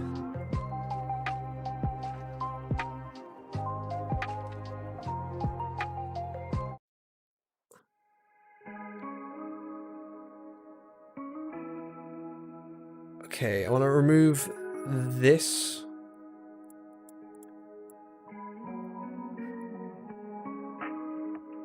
And now that should be changing the color. Oh, there we go.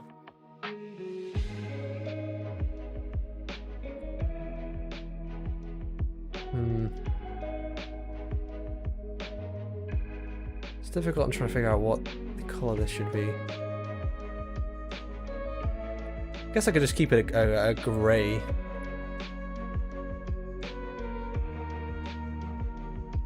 But I'm going to remove... I don't want that color.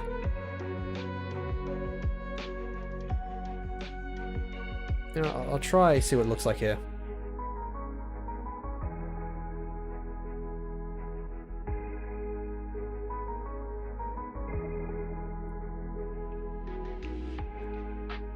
Do do do do do do do do.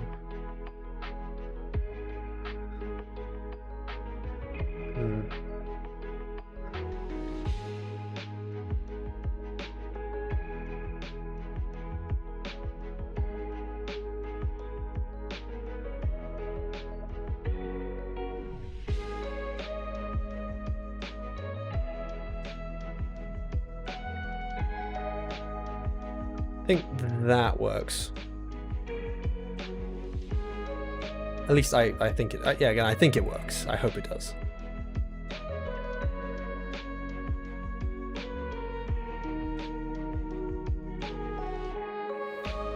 I might want to remove this here. I don't like the color it gives. But you know what, I'll give the back of this, how about, yeah. The back of this, I'll make it very dark.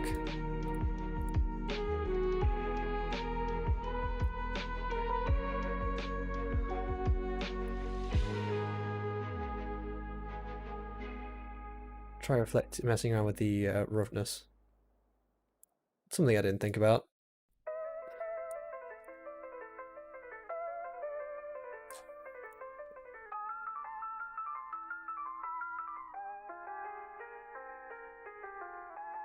How's the metallic? Why does this not have any detail?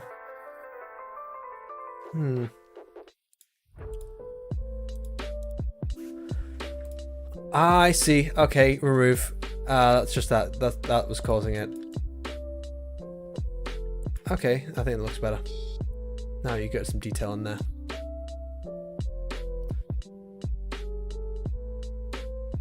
So let's look at the metallic again.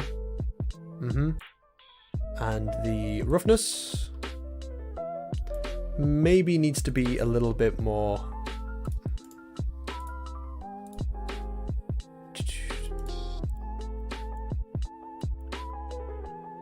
Add a filter. No, that's levels.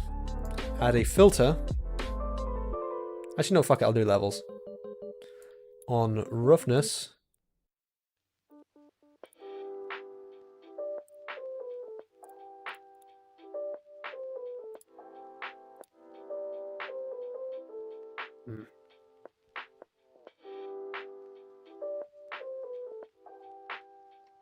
I haven't messed around with the blending modes. That's the thing.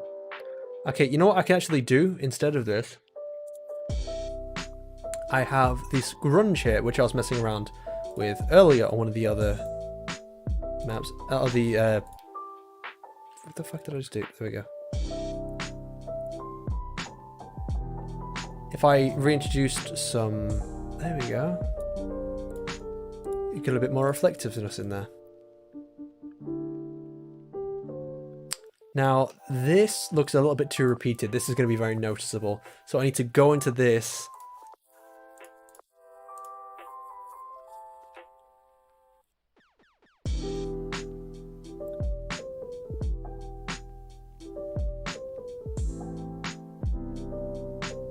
It's up here. Here it is. Yeah, you can see that it's repeating far too much.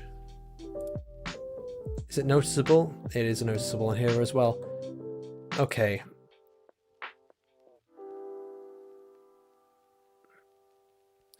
I can't make it too big, that's the thing.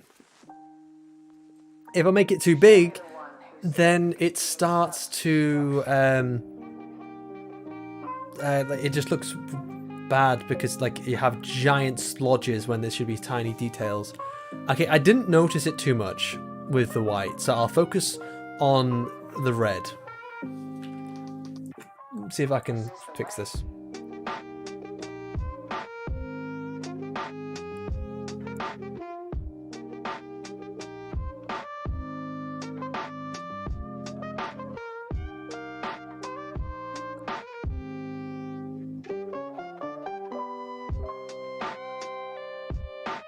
Okay, I think that makes it less repeating.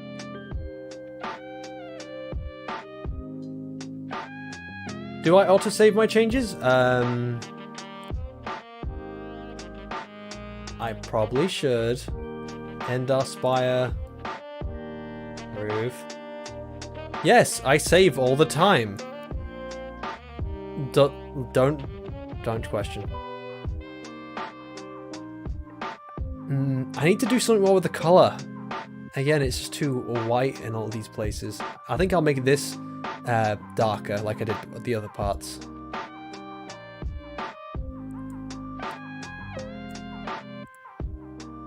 There you go, I think that's gonna work. Now, what can I do about the roof? I think I'll make that a slightly different tint.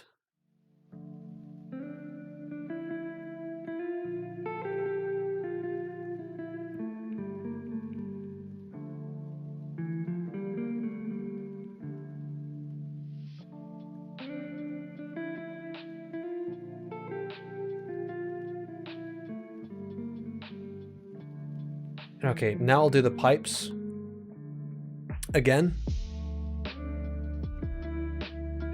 Alright, so they're looking a little bit better, but you know what, I'll see how this looks. So I'll save my changes, I'll export the textures and see how they look. And our Spire, 4K. I don't want it packed Unreal Engine, I would like it in PBR.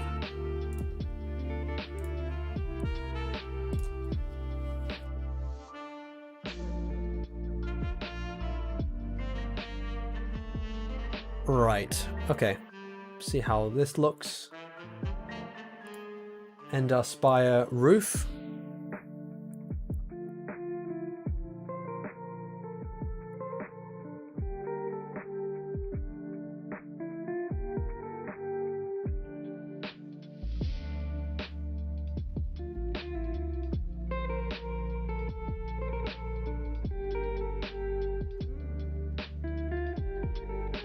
Right, just replace this.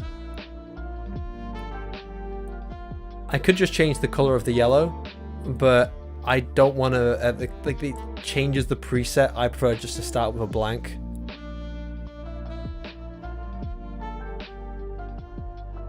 Okay. There we go.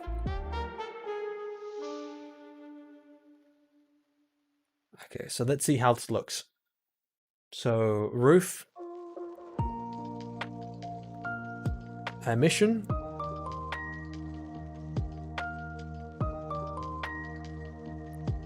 Let's turn this up to about 20. And these are supposed to be roof lights. How about 50? Can I...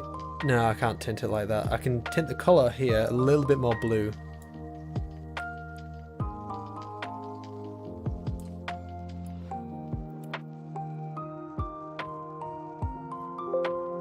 What the fuck? No, go away. There you go. No, what I'll do with the same thing with the door as well. I'll tint it. I'll make it more extreme. That's the wall? No, not the door. No, wait, there's a door on the wall. I'm confused. Which is it? Okay, that's the wall. And then give this a more blue tint.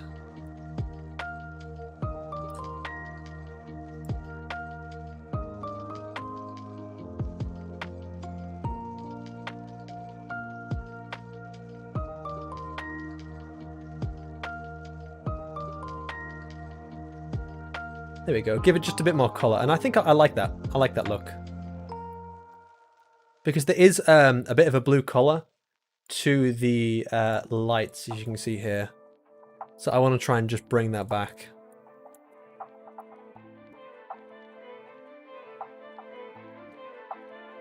Right, what else? Okay, the metallic.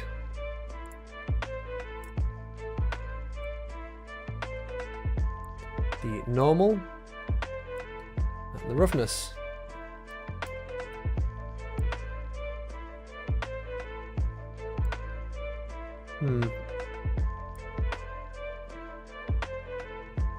Yeah, the pipes definitely need some more work still.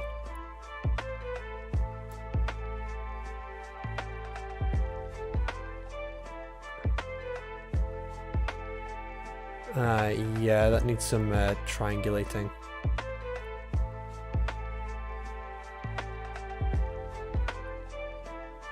But let's just duplicate it to get a good look.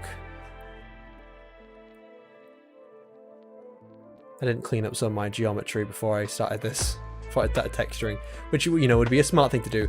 But Unreal, Substance, it's pretty good at triangulating it for you, but I didn't take this straight out of Substance. I just took it. This is straight out of Maya. These specifically.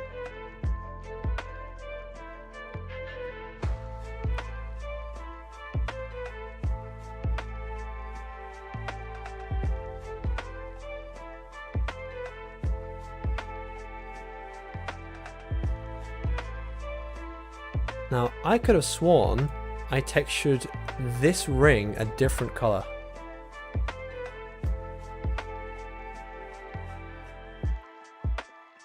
But, okay, well, you know what, I'll see. We'll see what happens.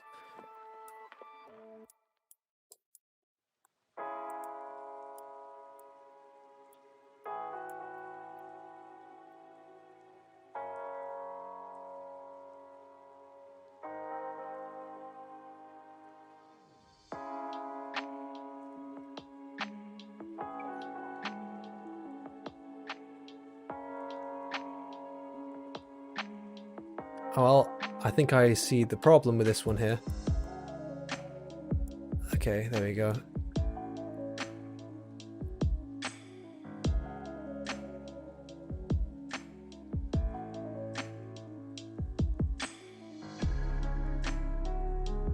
There we go. Might want to swap these around actually.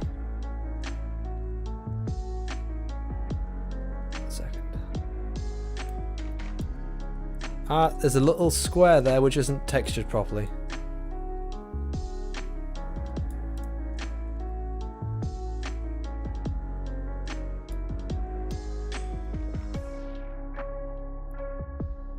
I think I didn't see that.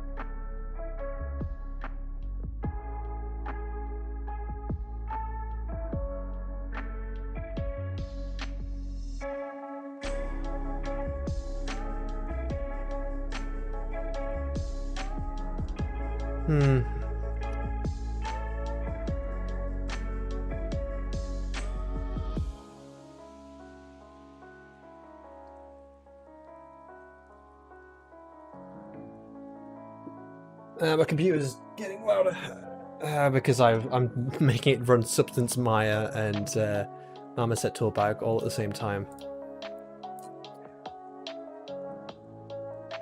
I think maybe there's too much of this dirt having an impact on...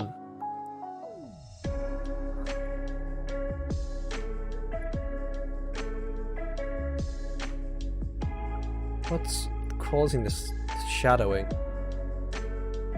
Oh, there's a light right in the middle of there. That shouldn't be there.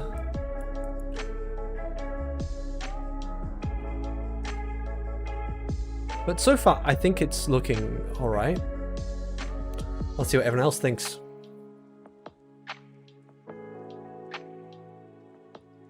What do you guys think of it so far?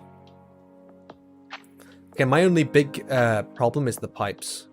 I think I need to redo the texture on that.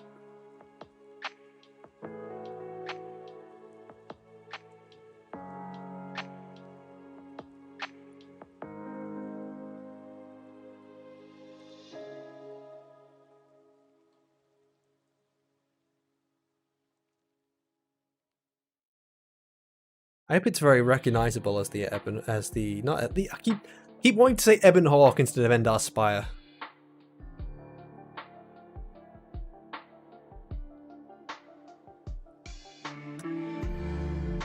I suppose they both start with an E.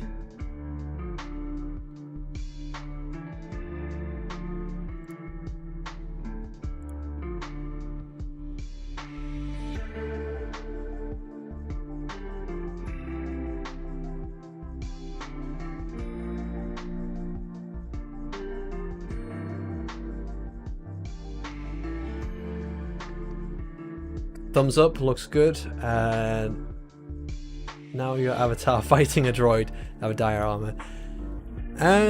This wouldn't work for this era. I mean, I would get a Sith trooper and I would get a new Old Republic trooper and get them to fight in here, but they're very low poly. I'd have to model them myself, and I am not great with character modeling yet.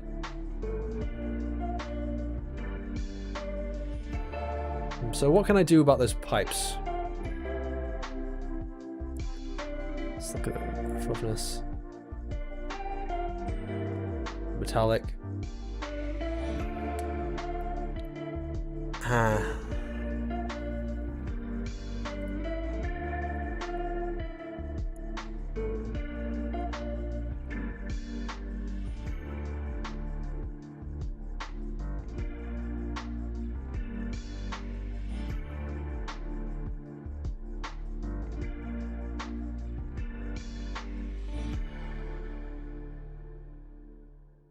I think the main thing is just all the weathering and shit which is on there, and I think if I add a black mask, sorry, a white mask, and I white mask,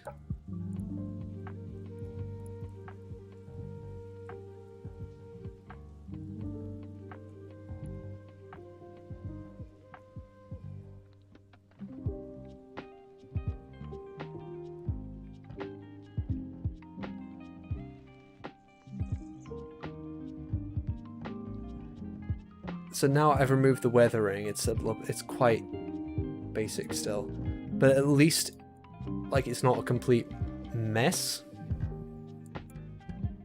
I don't know, some of the weathering will seem to help actually.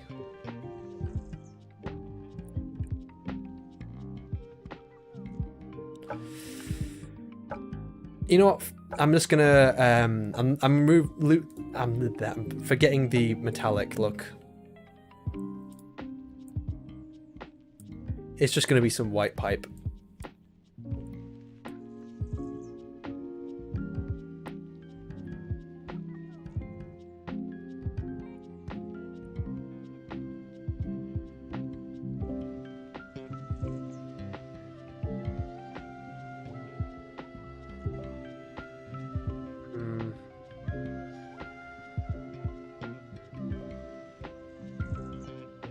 Right, export. See if that fixes anything. Makes it look better. Oh, wait, I also forgot about the, there's something here which, there we go. Here it is. Fixed. Is there any other problems?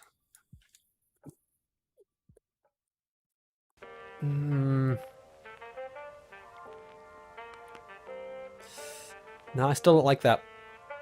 No, it looks nice metallic, but I need a good metallic texture for it. And it takes. I don't want. I'm kind of being lazy right now, so I don't want to recreate an entire thing just for this. Oh, so I did put these on there, on the edges.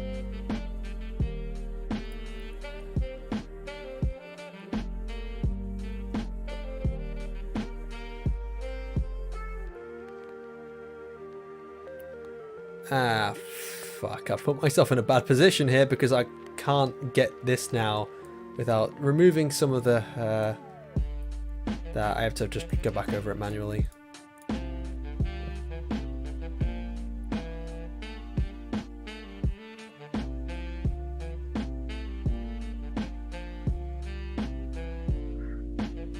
What I'm going to do is I'm going to put a smart material over this.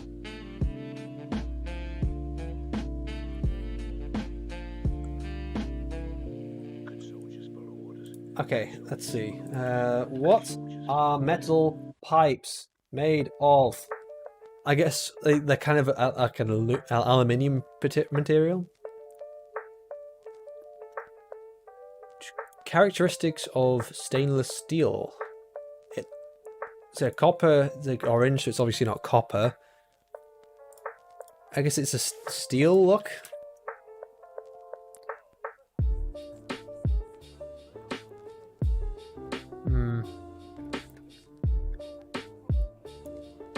That's the... I don't like stainless steel brushed. Steel rust, no. Steel scratched, no. Steel stained. I think I can work with this.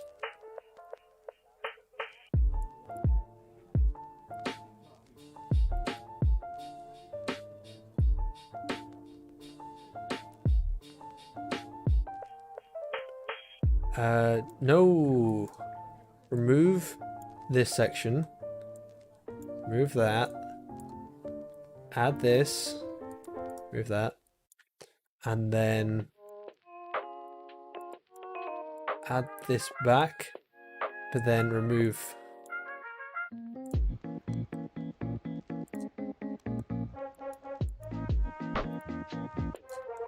Okay.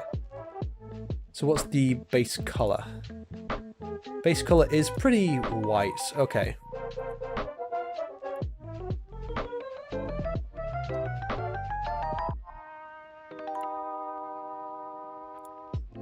Oh, someone else's live stream's going on? Who's live streaming? Friday is quite a popular day, so who's doing this? Let's see.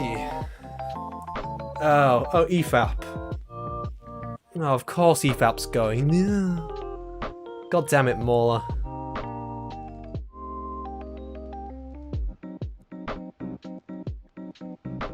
I was wondering why people had left.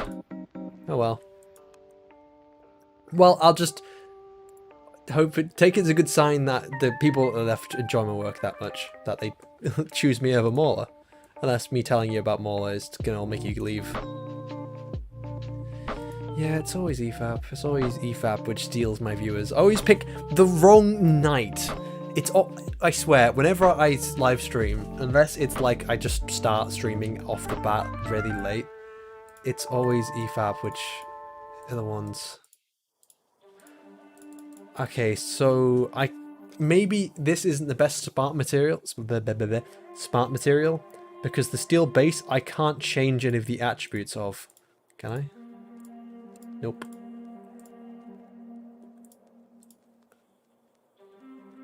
Parameters, basic parameters.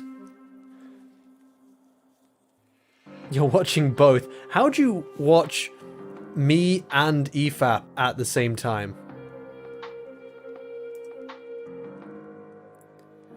Try linear projection.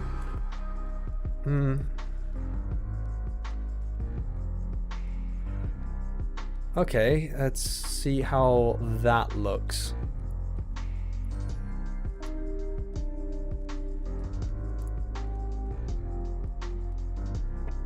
Do do do do do do do do. Ba da bum da dum do do. The thing is, it makes something about it is making it look really black, which isn't the original look, and I don't think the black lends very well to it.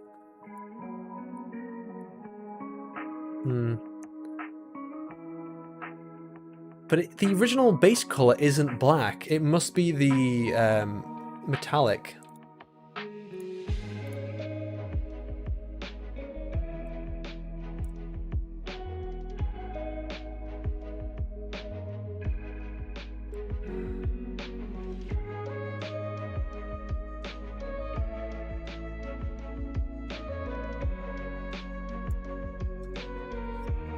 Don't think I can change the metallic at all. Okay, well, let's see how this looks. Where's my drink? Here we go.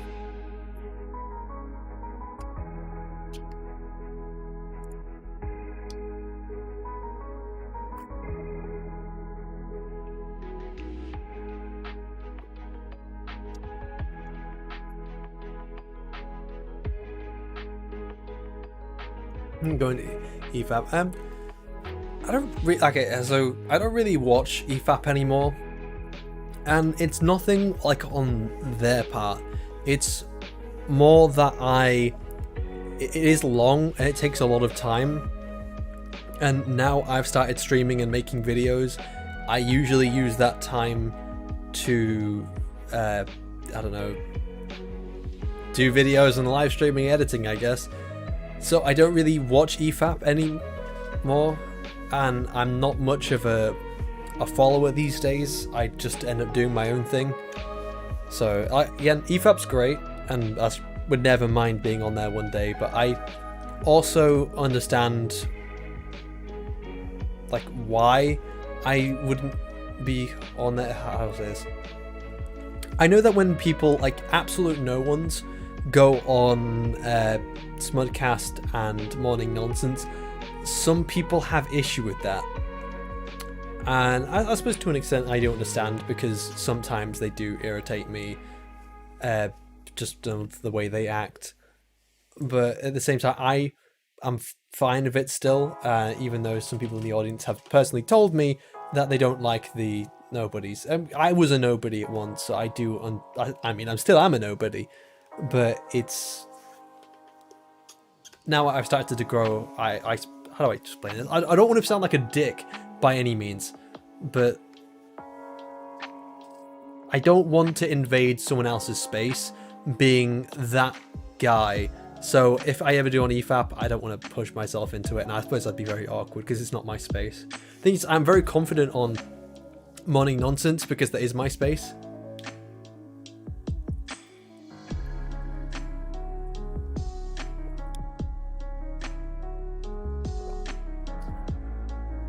Sorry, I didn't mean like that. The appeal, something a lot of people have told me, is the appeal of, at least what the appeal of the Smudcast used to be, is that it was just a group of friends. So again, it was me, Lit Dev, Smud, then originally it was Southpaw was there and everything. And because it was such a close-knit group, we ended up building chemistry with each other, and we played off each other really well. But now it's kind of opened up more to a lot other people. It's lost the appeal to people who no longer watch it. What's this? Oh no, I got an email about my stream. An email telling me my stream is live. Yeah, it's been live for the last 2 hours. That's a late email. But yeah, since it's no longer just a small group of friends, people have told me it's lost its appeal. And that's why I understand about, like, same with EFAP as well. I think it was Anna which told me that EFAP lost its close-knit friend group.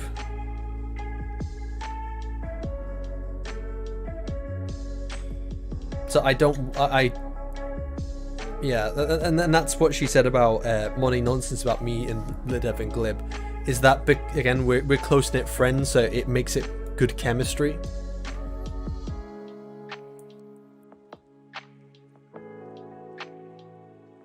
Okay, so now it's just that wall. And then the corner pieces. Okay. So I don't want to further... I'm very bad at explaining this. I'm really sorry. Okay. Okay, this bit's going to be easy. That's already UV unwrapped, but now I have to... This part.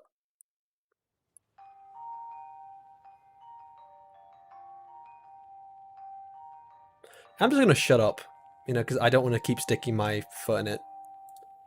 I don't want to dig myself a hole. Okay, so this, and that. And that's all that needs texturing yet. This is easy, it's just plain white.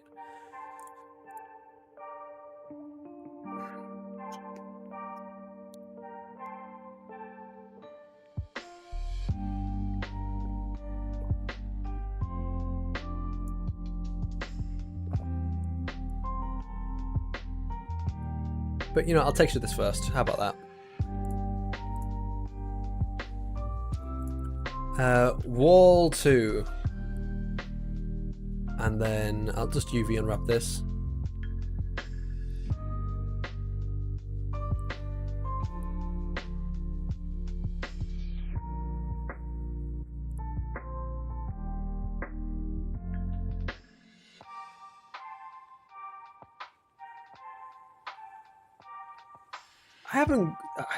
I don't want to make it sound that weird as I've grown beyond EFAP. I just don't really follow people that much anymore. And it's partly because I'm now like a content creator, and partly just because I don't really... I like to do me, if that makes sense. I like to believe what I'm sorry, I'm very much bad at wording this. I like to do my own thing. And that's part of how my politics as well. I don't associate with a political group. So I, again, do my own thing. And I don't follow anyone else's politics.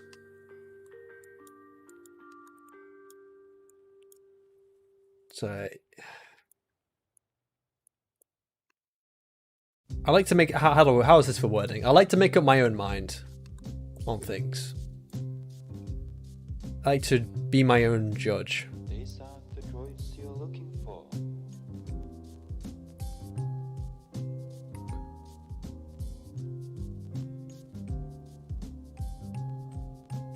These are the droids you're looking for. Why are these separate? Oh, because they are separate. Ah, I see.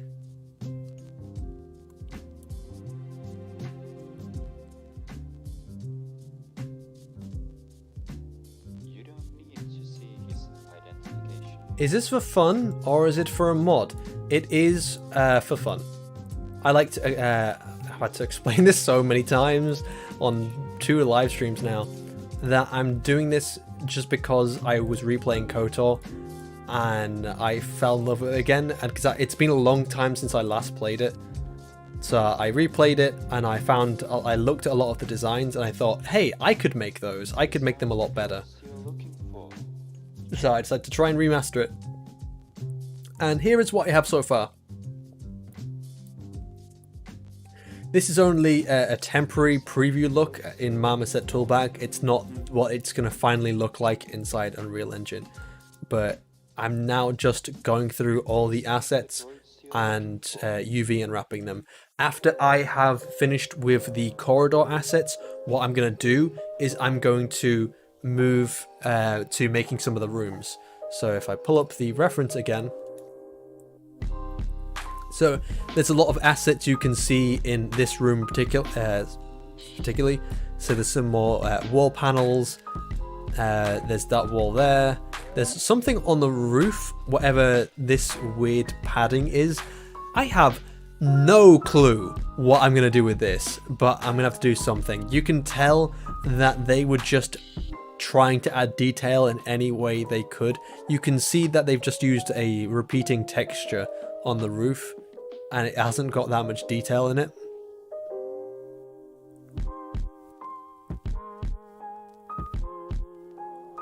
But there's another room later if I got that far.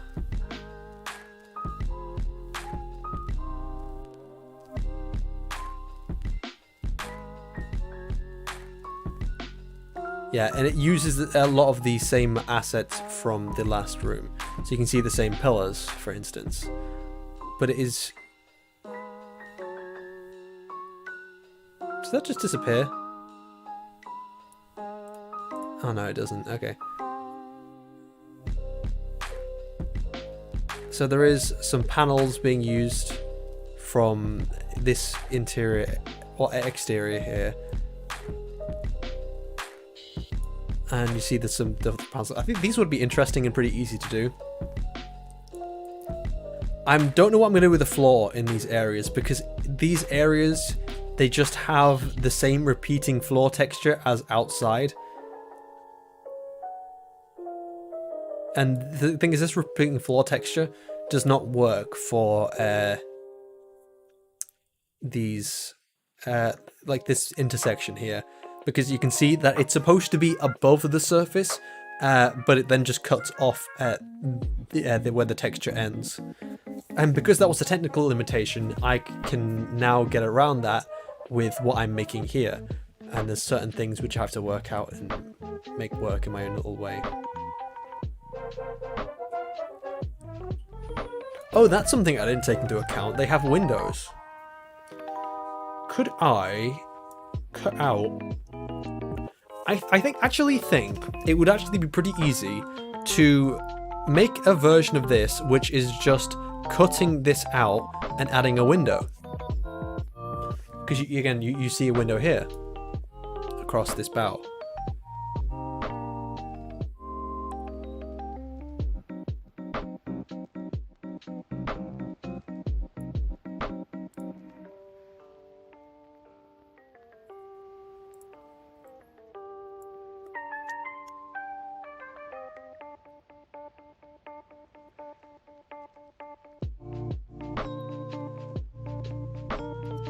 And I would use the same texture as I'm using here, so it wouldn't require too much change.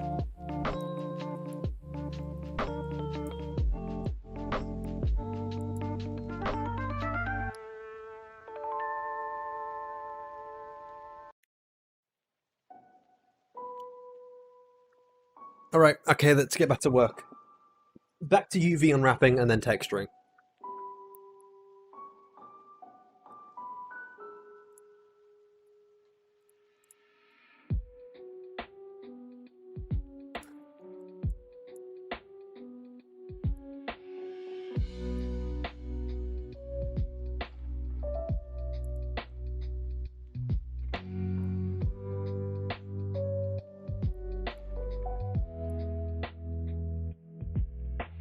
Oh, hey Locha. How's it going?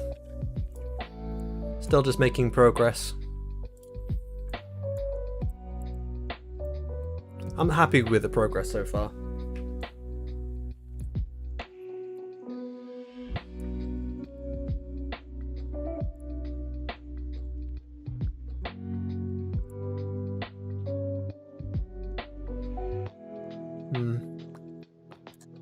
I think I can get away without having to UV unwrap that further. Okay, now it's just the pipes.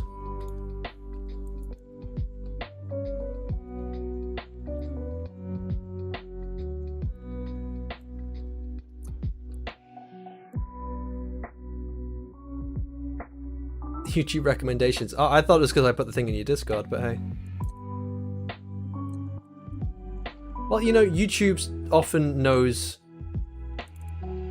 Yeah, I did. I think Dutch helped me a bit with that because I was struggling to do the white details on the white bit area, as you said before. But I managed to get it through and work on it.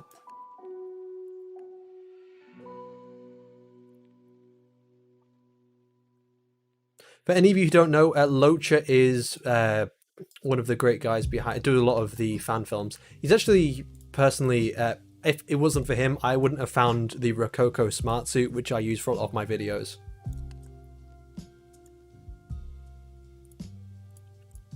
Well, I say a lot, all of them, and it is a wonderful bit of technology, despite the countless problems I've had with it. And the amount of times I had to email Rococo, it's like, hey, this thing stopped working. Oh, we'll send you a replacement. Maybe they should have put in big letters, keep away from metals, damages suit. Maybe they did put that and I just missed it, who knows.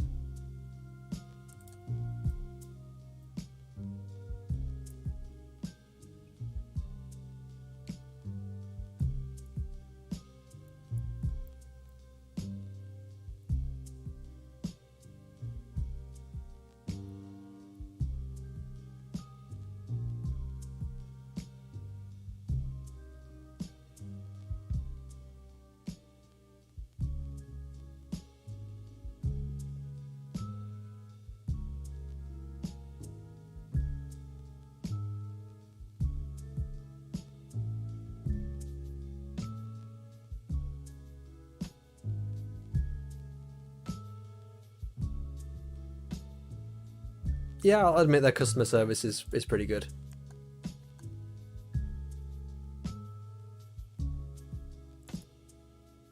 Don't know why this is having a problem with this. There we go. Just being weird.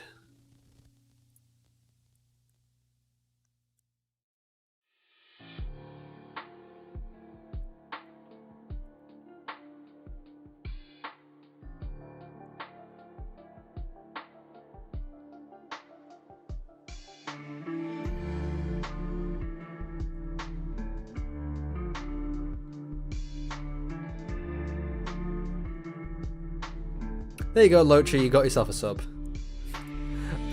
I know it's only one on top of many, but hey.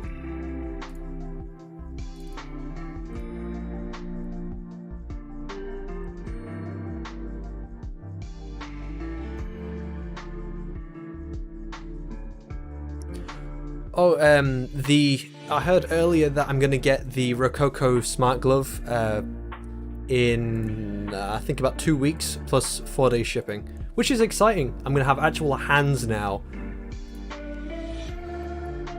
which is a weird thing to be excited about. Hands.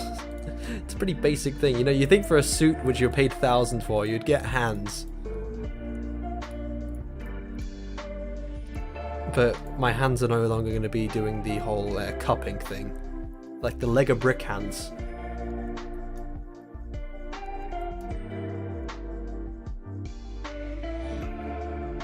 Orientate, layout.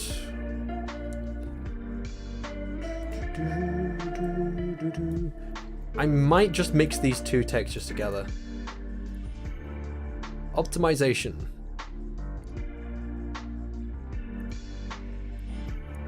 This needs to be a lot smaller. It's not going to be seen.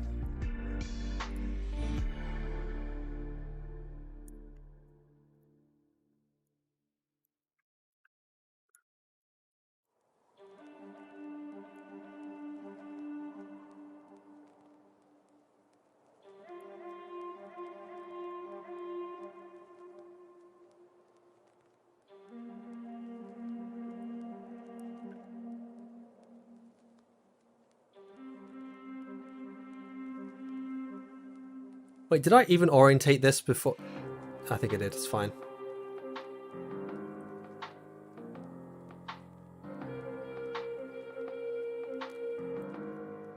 Yeah, that's what I do with my videos. I don't even... I know people tell me, hey, you need to clean up the animation. Well, not tell me personally, but like from my videos themselves. But they I think Cinematic Capture said that you need to clean up the data. Rococo Studio tells me, oh, you need to clean up the data. I just I'll use it. I don't clean it up. I'll be fine. It looks fine enough.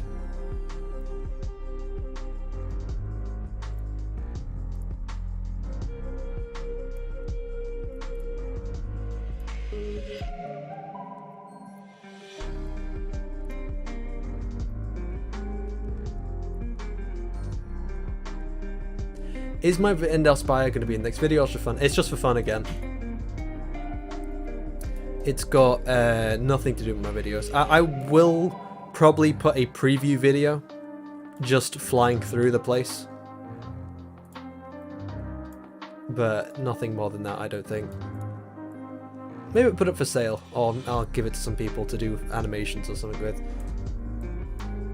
I think I already gave some of my assets to Locha. The ones, like, one of them was the prefab I used to build my the Trooper's Den.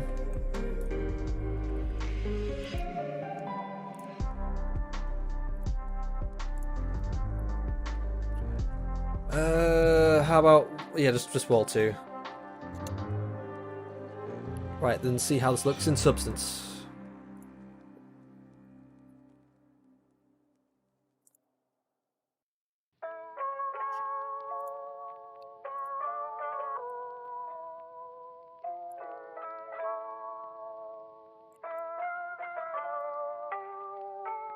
Am I doing the hallway or the whole thing?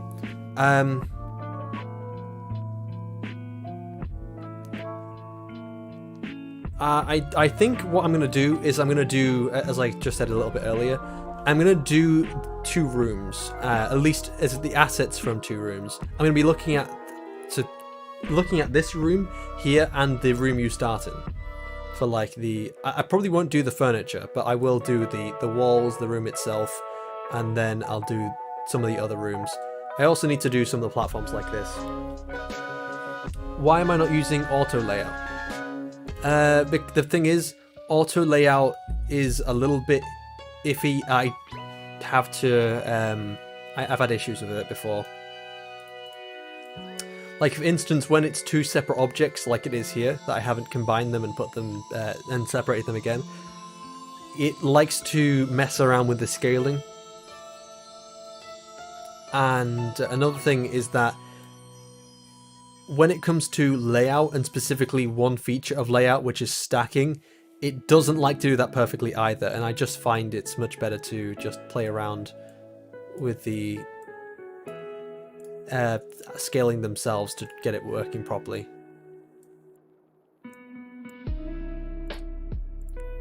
Anyway, wall 2, let's open up inside here.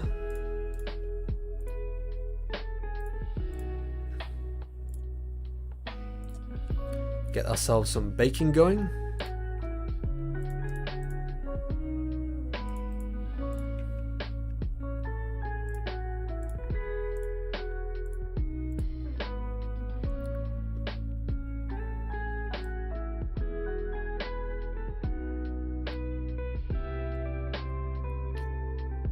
And sit back and let it bake.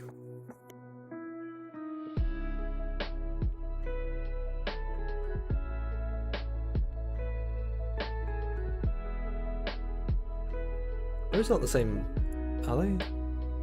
Oh no, it is all combined into one. Bugger. Cancel. Okay, I need to separate that pipe.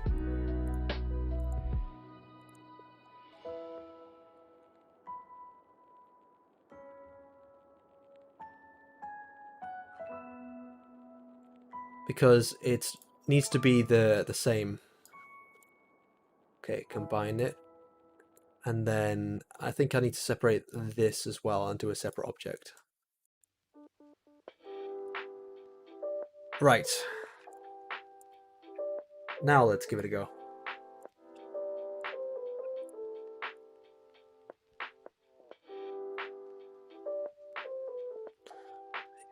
Do just manually objects, its density, form scale. Okay.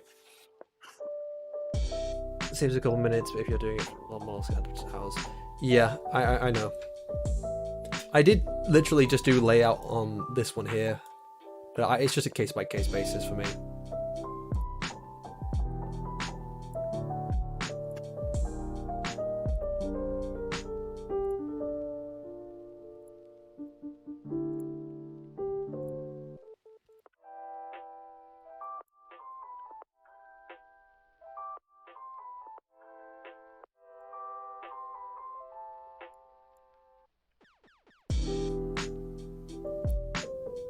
Right, let's see if it works.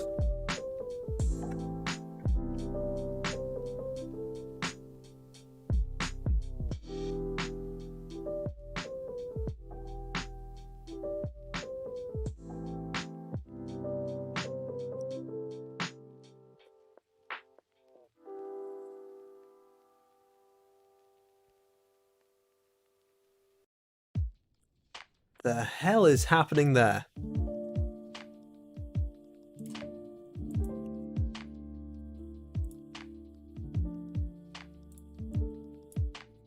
That should not be happening.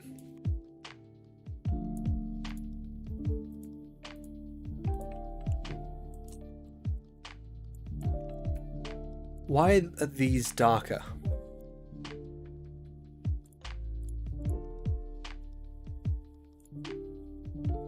Can't be the problem with the UVs. What? Oh, no, it is a problem with the UVs. Oh, hello. You were all the way over there.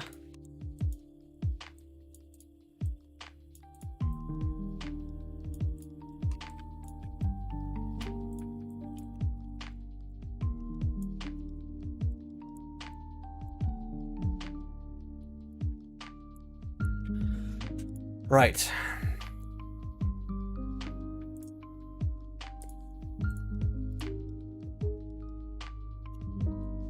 This is the only one I've been having issues with, but now it should be fine.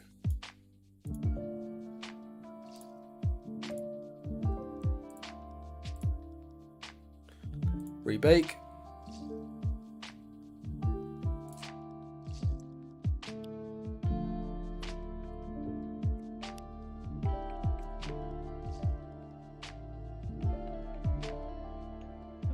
How much is substance? Because it looks really good.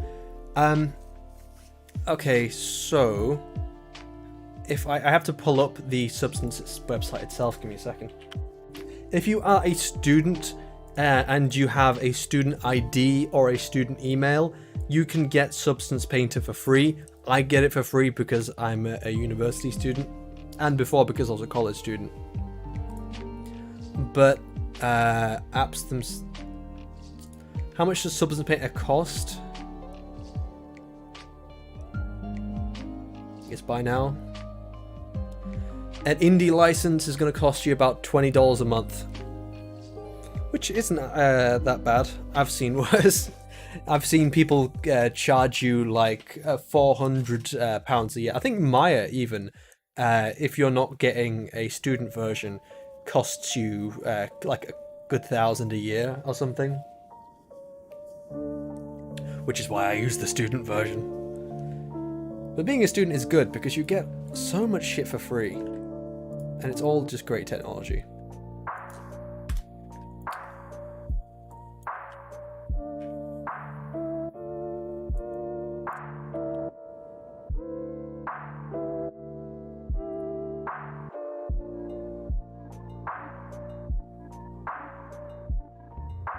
Don't think there's anything lighting here, no. Good.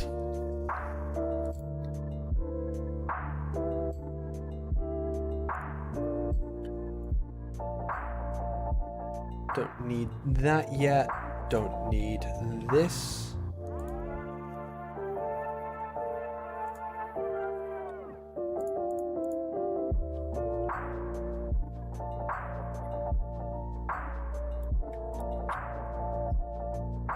What steel did I use again?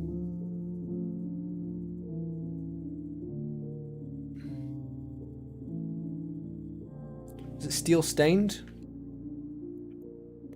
No.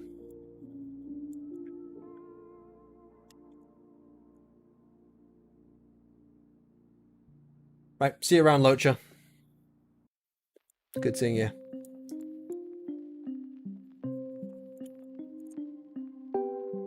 I will.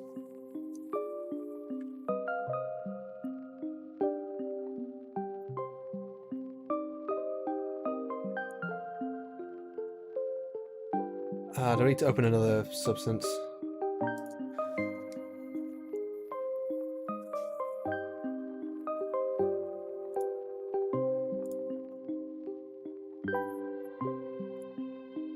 So now, not am I only competing with EFAP live, because people bug it off over there, Smudcast is also now live. Oh, let's have a peek. What are they doing? It looks like they got Glib, Smud. It looks like Zach. Steel Stained. Can I copy the layers and paste them here? That's a bit of a pain. I can't do that. Okay, so Steel Stained.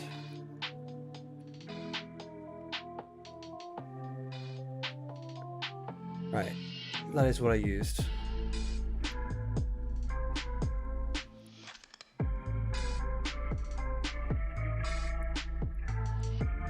And go to the roughness. Oh, I got a donation from... Oh, I just got... Oh, no, it's not a donation, it's a subscription.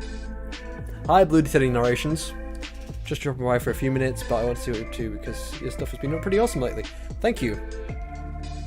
Well, this is what I've been working on currently throughout this live stream. I think 2.5 hours ago, I just had door, floor, wall, but I managed to UV unwrap and texture the roof in about 2.5 hours, and now I'm working on some of the other features, such as the corner piece.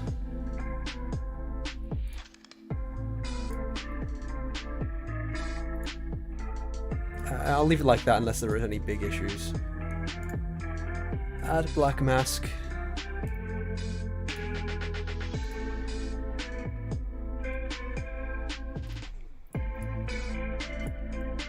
You know, I got excited there, thought I got a donation, but no, I mean, I'm not complaining.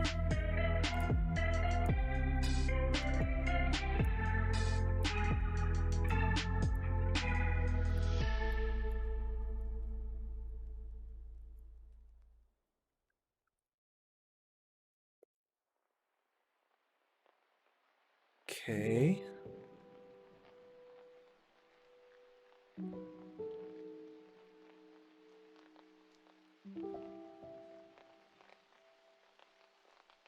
Right, now onto the Endar Spire.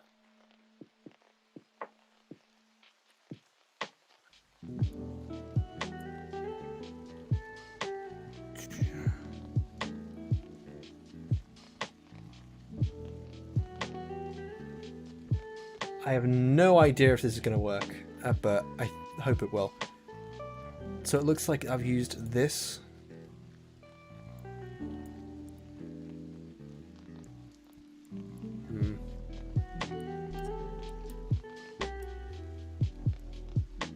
And just darken it a little bit more.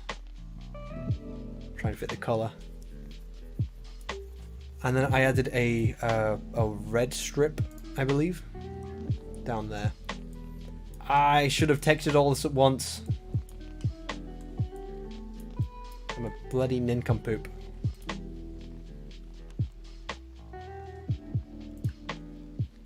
Alpha shape.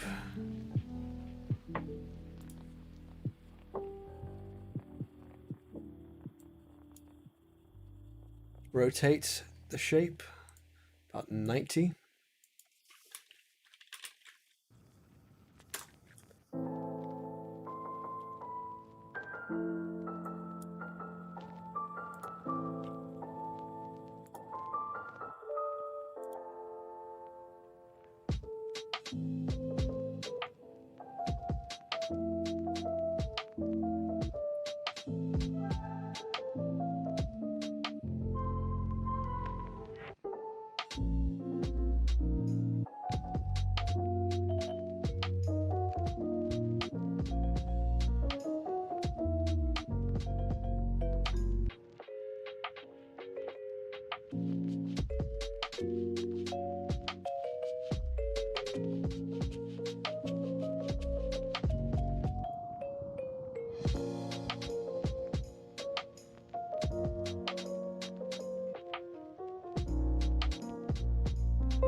we go. Got a nice red trim.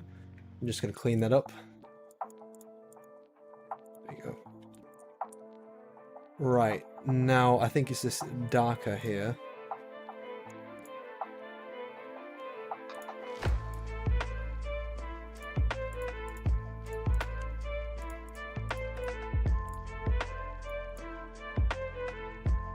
If in doubt, what I'll do is I'll just import all of this into the other file and then just rip the texture right from there.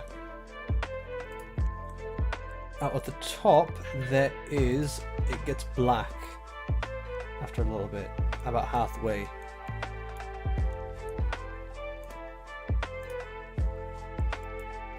Okay. The pipe is going to make this a bit difficult.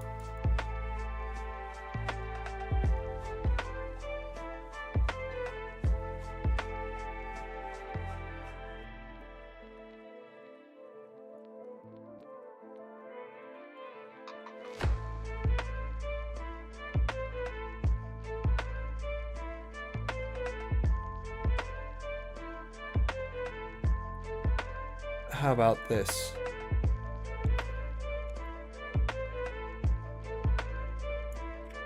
Spacing, where is it? Here we go, better flow.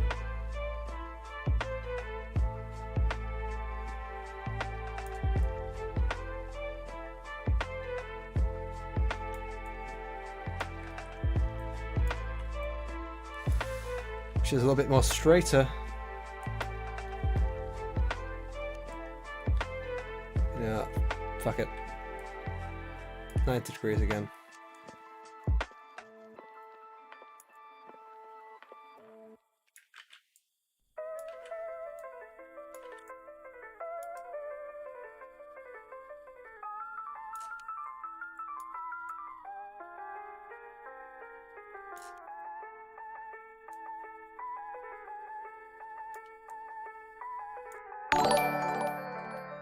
Ooh, what's that?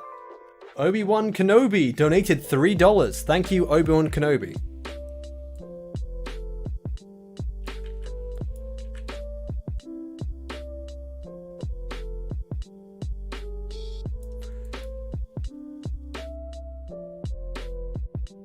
I think that is actually my first live donation. Thank you. This is gonna need cleaning up. You can see there, it does need cleaning up.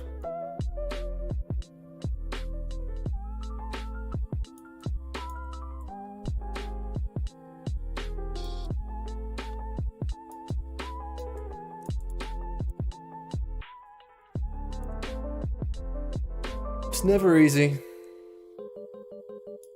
Well, hello, Dutch.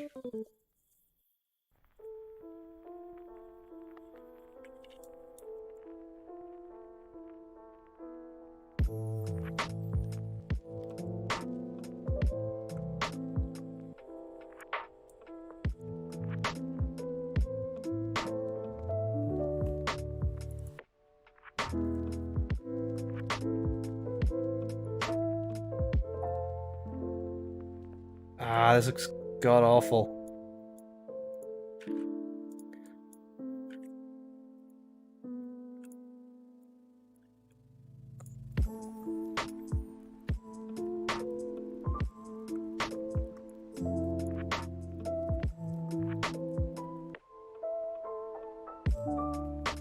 It'd be easier if I could get a good view at it from this angle.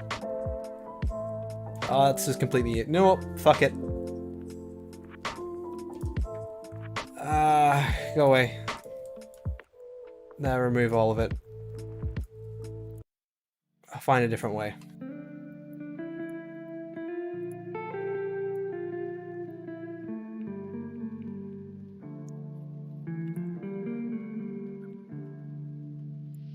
Right, looking at this again. Again, the pipe is going to hide it anyway, I think, so it should be fine.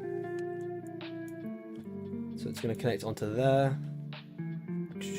Any details that I need to remember? That needs to be red.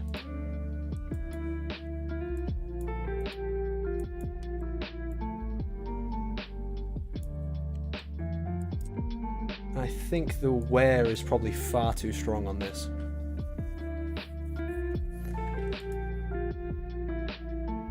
Yeah, look at that. That is way too much. If you can see on this one, it's not causing that much detail. Even if I turn up the resolution.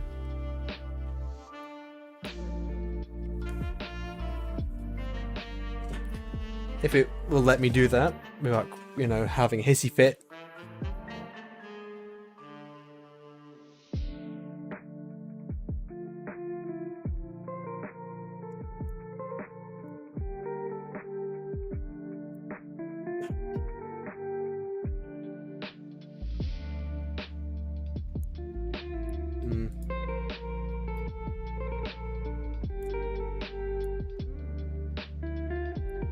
What colour was I using for the roof again? I think I used a slightly different tint.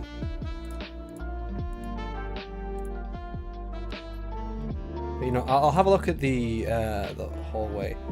So that's red. That needs to be red.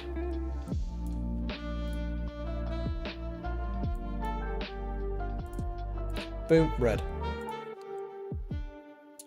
Over here, I need to do something different with these parts.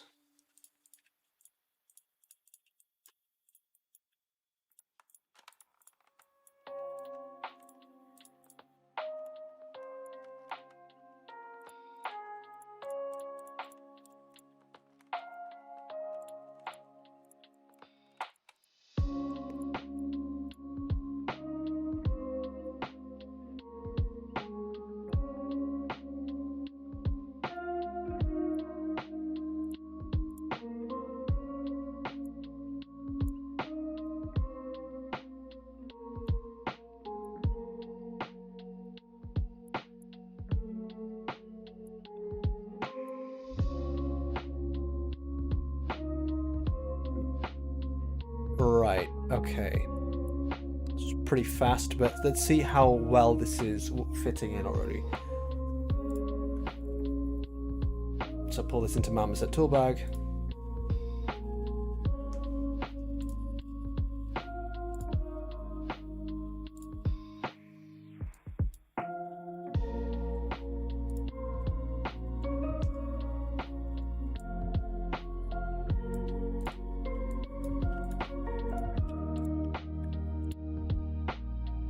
Okay. Ooh, geez, that's nasty. I think I need to fix up some of the, clean up some of the meshes before I import them into Unreal Engine, because otherwise it's going to cause nasty problems.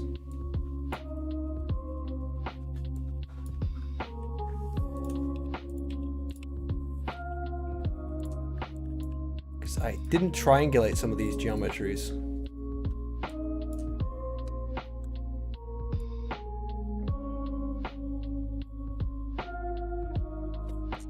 There you go.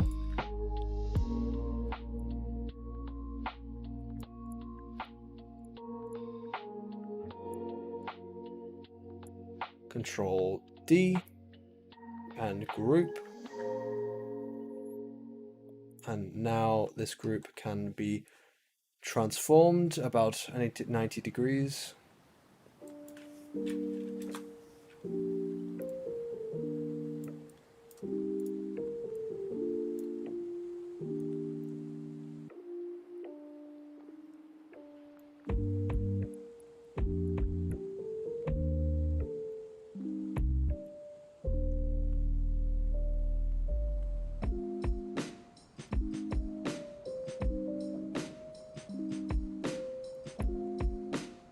So as long as this can blend in well enough, I think the corner piece should be able to hide pretty well, even though it's kind of shit.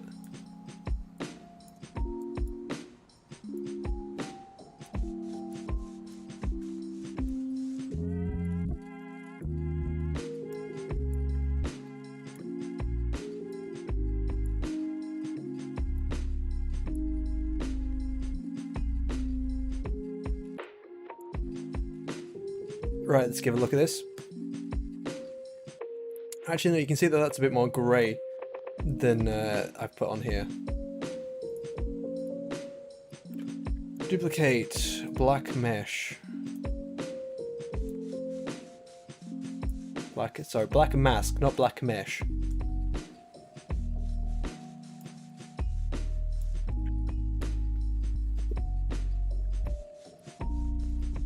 Did I go over some of the weathering? Because I need to make sure that the weathering is fine. Okay, so remove mask, because that doesn't need to be there.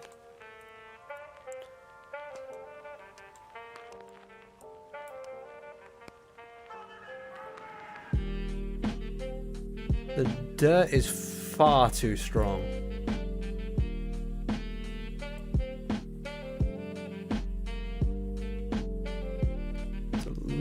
Just a little tiny bit of dirt.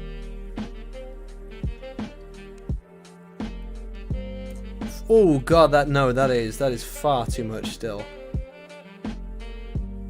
There we go.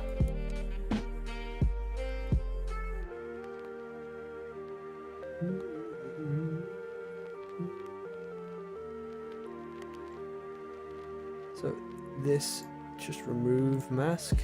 So this is the red one.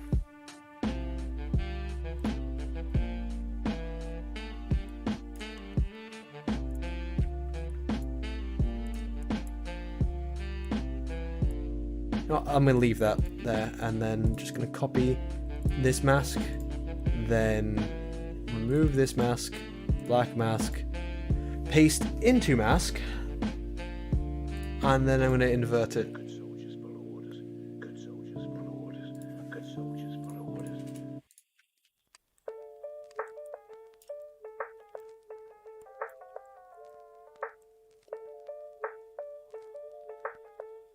I think this needs to be darkened a little bit more still.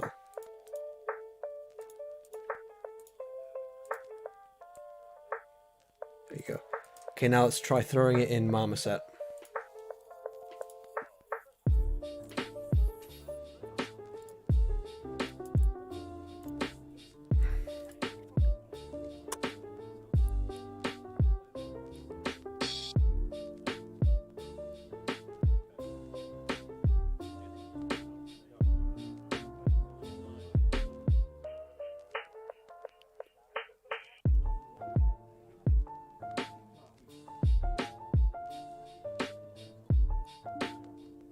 That's what's happening in some of the discords. Just having a look through, flick.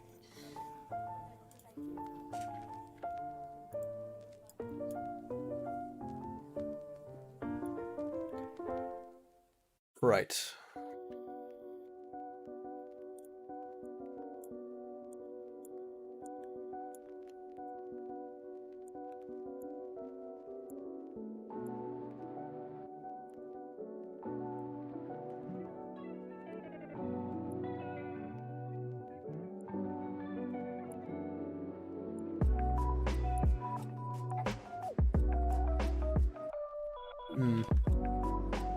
Okay, so this needs to be a little bit more whiter.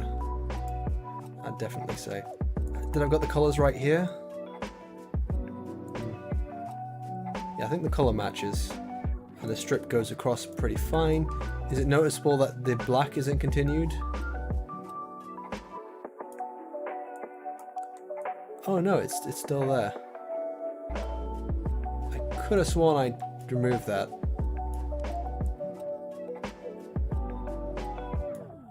To level it off.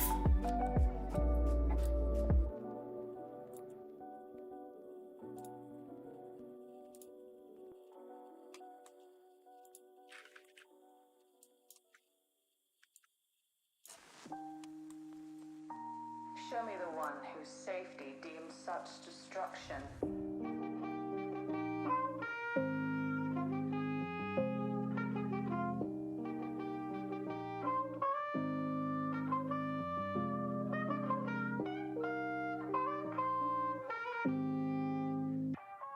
This is the way.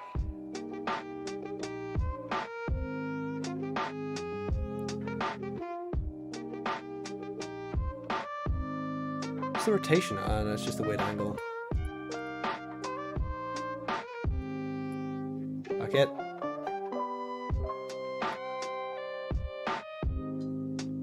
Get rid of it all. I could have sworn I painted this black. Go away. There you go. Right, now this needs to be whiter. This is slightly, you can see here it's a different hue. Not a hue, luminosity. How's the roof? Yeah, the roof you aren't going to see. So that can stay as it is.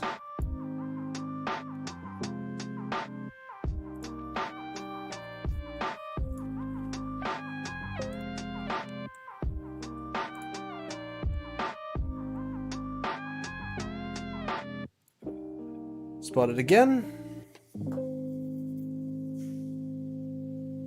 See how it looks.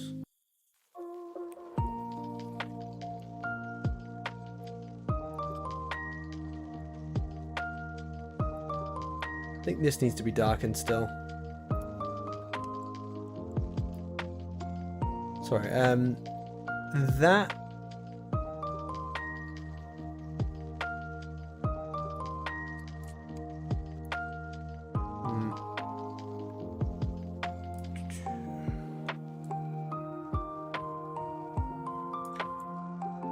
I think it's the texture here is a bit too noticeable. I need to turn that down. What is this? Surface details? Is it something in weathering? No, it's something else.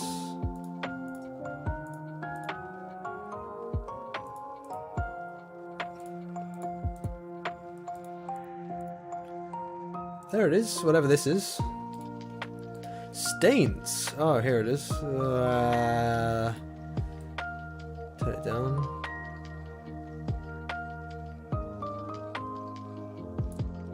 Again, turn up this a tad.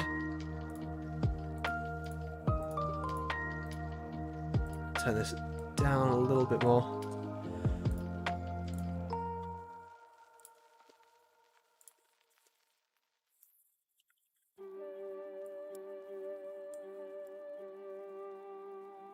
Just gonna update.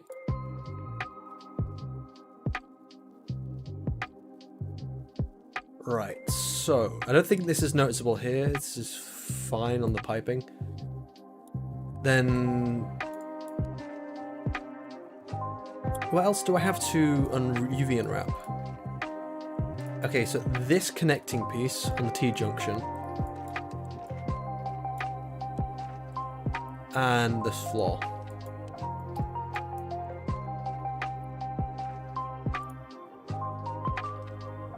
Can I just get away with UV unwrapping this? No, I cannot.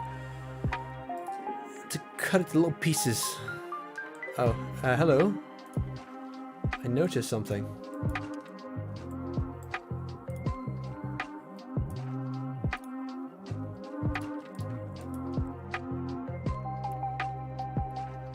Just extrude this out a little bit.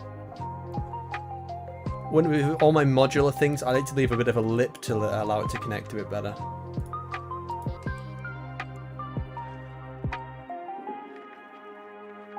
Like you can see on the other floors. If I pull it open. Here, oh there it is, it finally changed. How is that now connecting? Why is this white? That shouldn't be white. Oh, that's why. There you go. Fixed.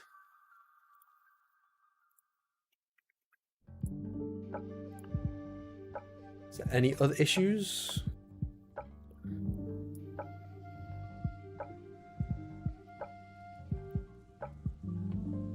That's annoying me. This mark,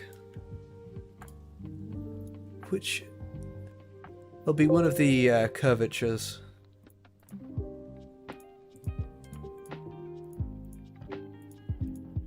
There we go. Found it.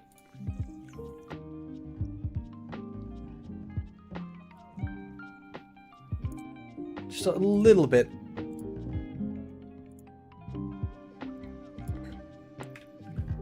Oh yeah, I was going to show you the lip.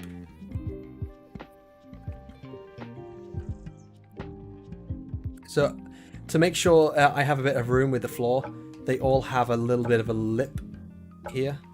So you don't just have a gap in between them that goes into space. Have I put maybe too much dirt on the floor? Like too many little rust? Because like those giant stains, I think, is a little bit too big. But I don't know how noticeable it is. It is supposed to be a floor, so it's supposed to have dirt in there, people's muddy boots running up and down.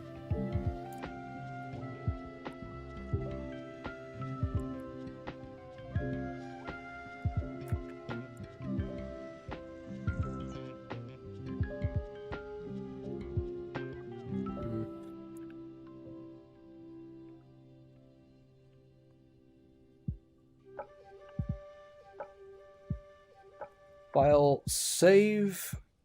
File save.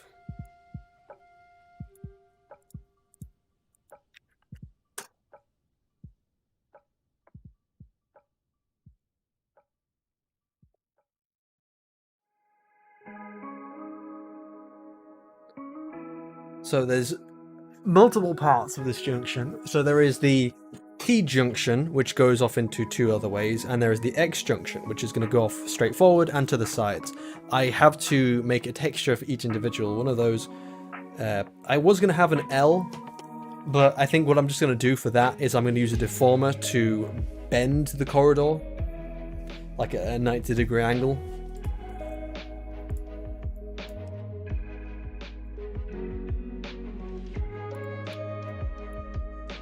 Okay, as I mentioned earlier, for any of you who weren't watching at the time, I closed it. But it is just a repeating texture for this floor here. So when it gets to the T-junction, it's just the same repeating texture here. You see?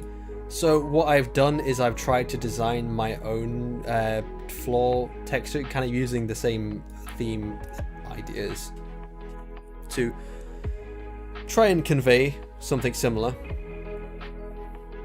So I've tried to follow the curvature and the sphericalness of it all. And I'm going to try and use the same colours.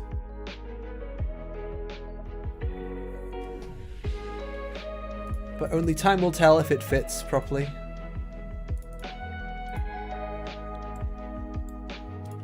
Yeah, something I probably want to do first between these, this, that, this,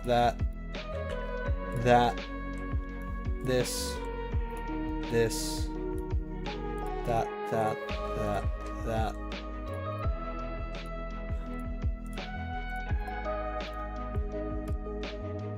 Right, so these are all the finished objects, right? Now I want to just go and triangulate them.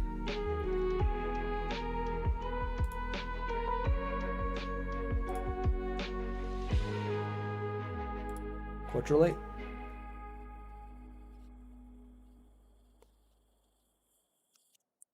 Right, now that has filled in any of the areas which before, for example, this area here, there was no lines. And the thing you got to remember that 3D software does usually not like having more than one vertices. Oh, sorry, vertices is little dots. They don't like having more than one vert in a polygon. What am I saying? More than one? 3. The most they'll deal with is 4, but when you start getting into insane numbers like 9 or 10, it starts to create problems like we're starting to see here. You see this it doesn't know how to create the geometry, so you just have this giant spike. I don't think there's any which are quite noticeable right now, but it's always just good to try and fix these issues before they then come up later. So that's what I was doing there. Because you can see here, this is going to have a similar issue.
So now this should be easy just to separate.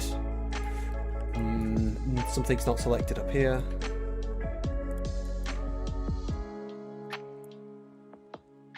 Right.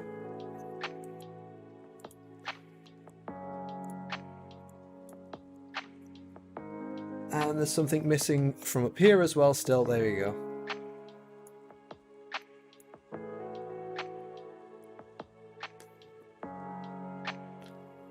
Mesh, triangulate UV unwrap. Nope.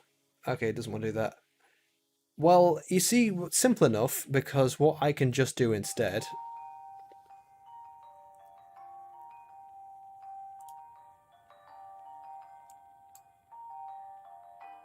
mesh quad.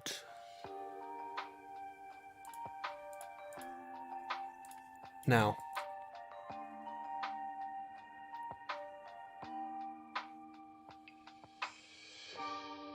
if I cut this off, it should make life easier. Because although this only needs to be facing up, so I'll give it what it wants. It wants to face up, it'll be up. And I'll just use a planar. Wrong angle. Should be up in the Y. I don't like that. Why are you doing that? Okay, you know what? Fuck it. Top. Camera based. Oh, really? You're being that stubborn? Okay. Yeah, it's designed to fit whatever object, but it's exact dimensions and not like how like a perfect square, because otherwise now you're stretching that entire thing over the square, and you don't want to do that. Is there maybe an option in planar? Best plane.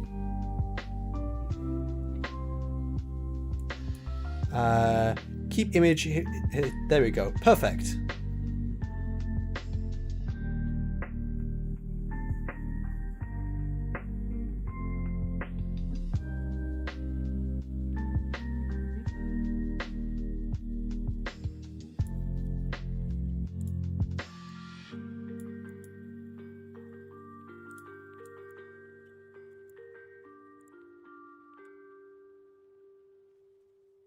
Now, there's something about this which doesn't want to UV unwrap.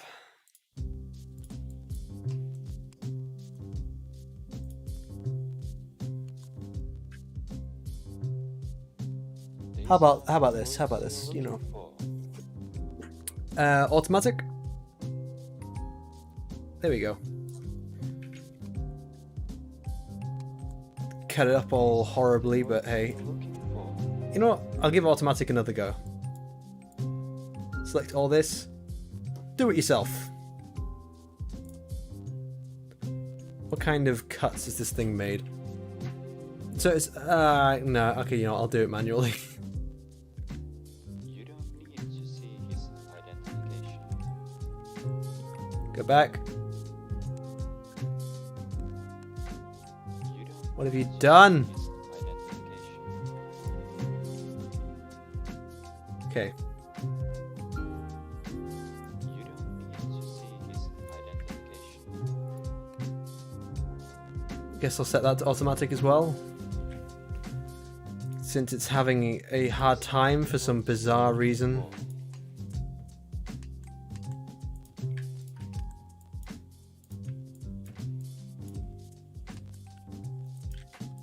These aren't the droids you're looking for. You know what? Can I... UV? These aren't the droids Nope. you're looking for.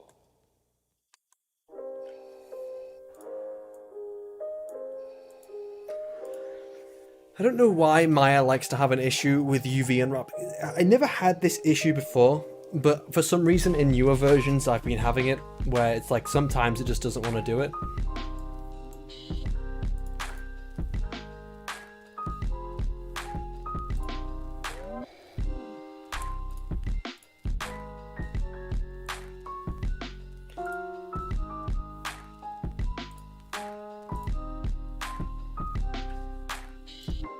Mesh, clean up.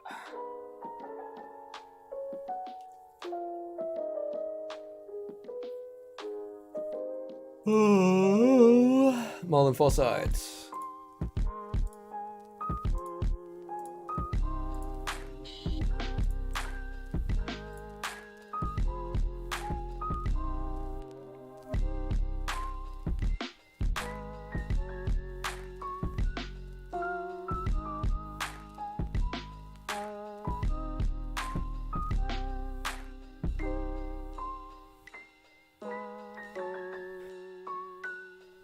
Again, I'll just use planar.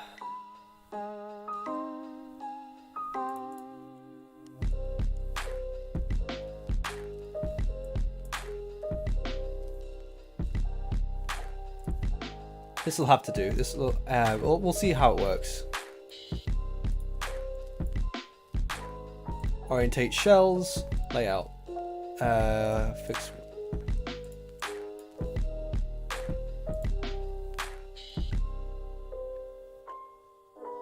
Non-manifold geometry. I told you to fix this. Modify.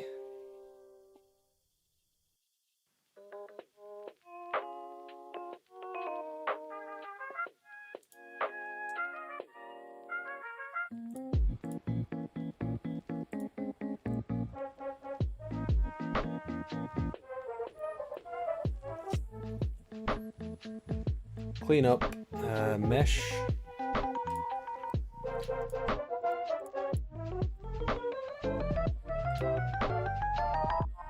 Non-manifold geometry.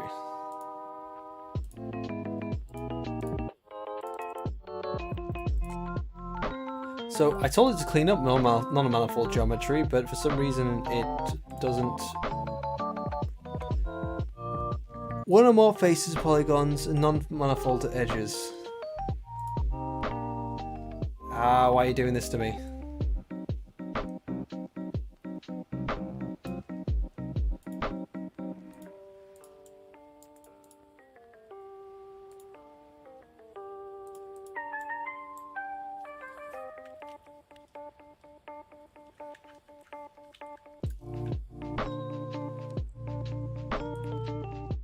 Right. Okay.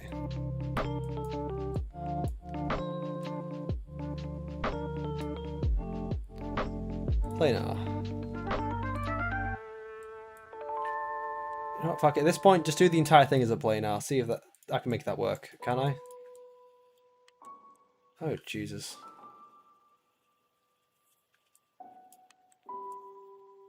The hell is this?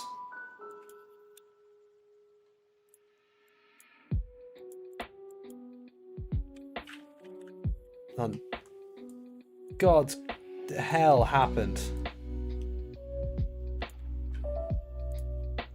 Can I just reload the file?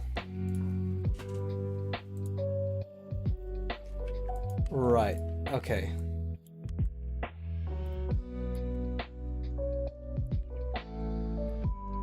Clean up first.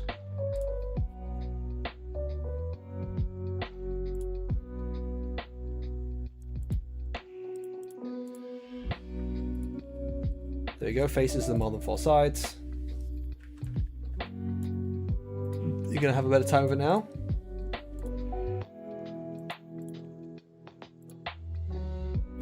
I just fix the non-manifold geometry.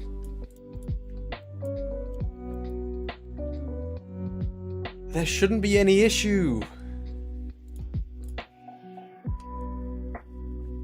Alright. Fuck it.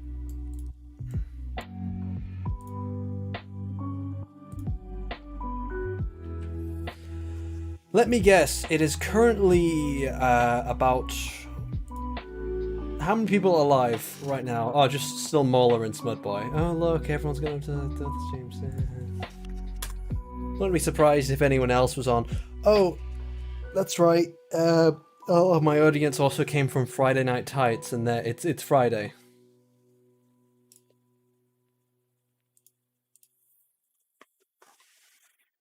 I got a bunch of followers for something.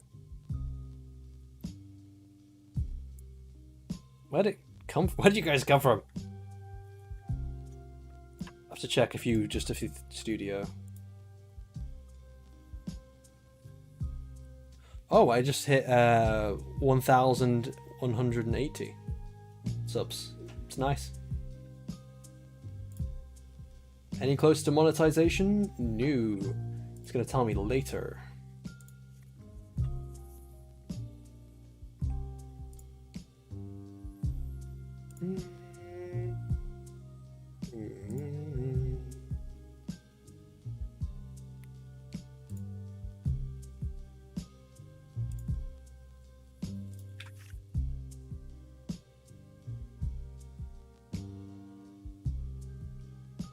T junction.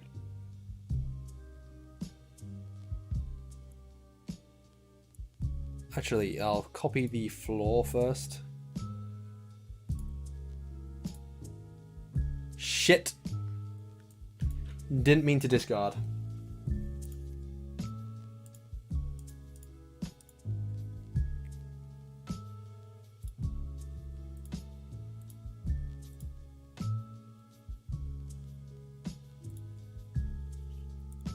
Oh, I'm tired.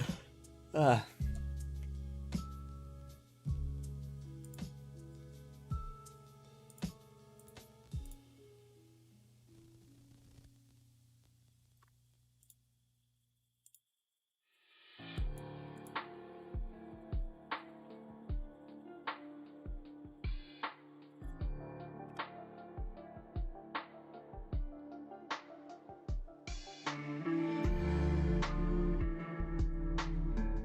That was roof, not floor.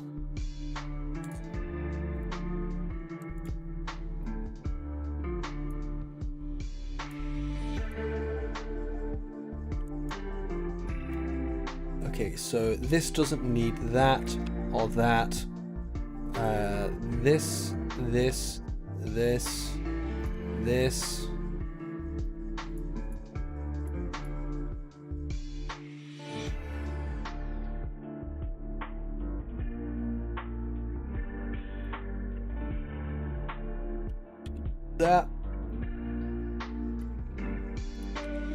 That. Okay, so this is just going to make it a bit more simpler. Endar Spire floor.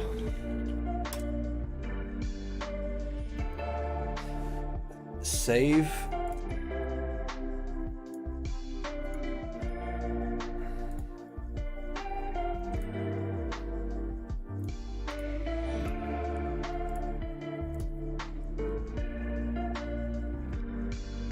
Oh, look! What a surprise! Something fucked up.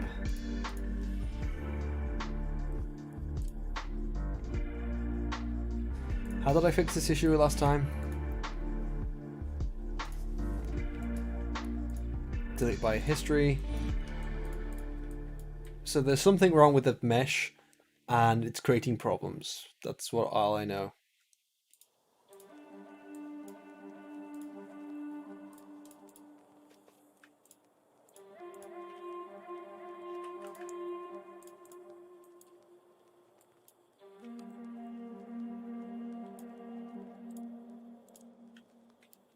T-junction.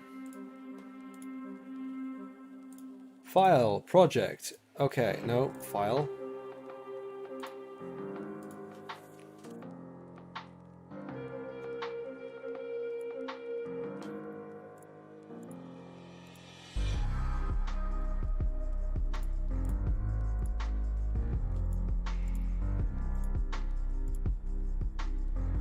Still got the problem.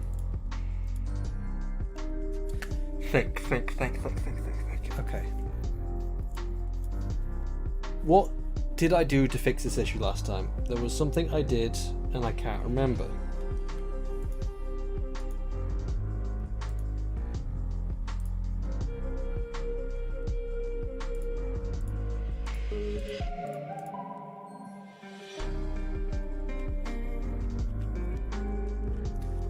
Ow.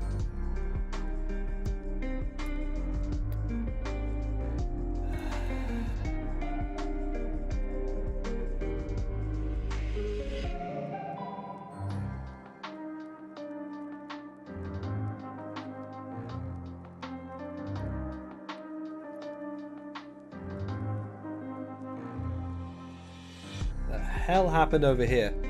Why is this missing sides? This shouldn't be missing sides. Whatever the hell.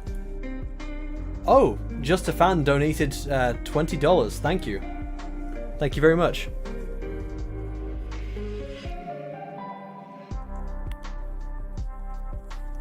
Can't people put messages with these things? Like, especially at $20. Nothing you need to... Okay. Anyway, is the... It's still there in the file. Yeah, it still has its sides. I don't know why that's just deleted it, up and deleted itself.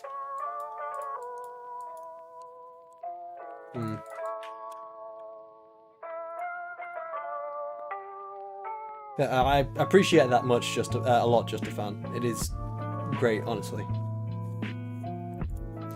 Especially since right now all I'm doing is making a very uninteresting, long stream with me having an issue that I am struggling to fix.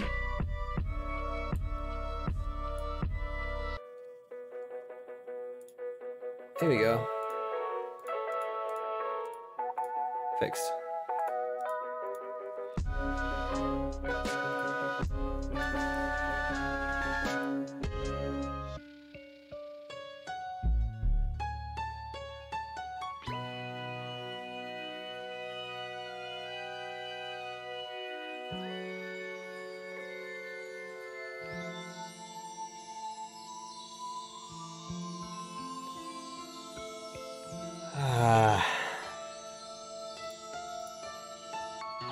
Okay, maybe what I could try is an age-old trick. Export OBJ.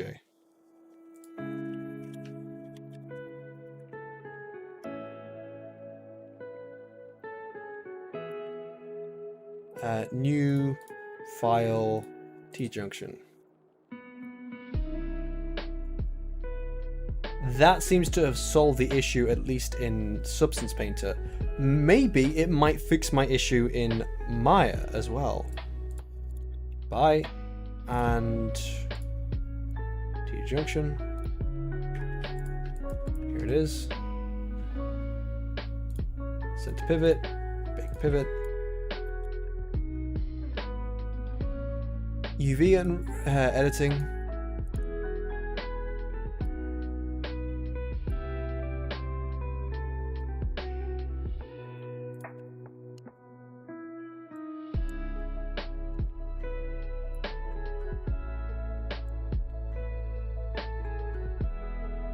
There's some kind of issue here.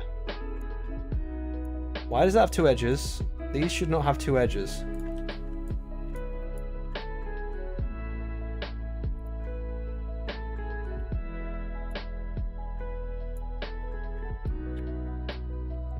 Okay, well this seems to be an easy fix.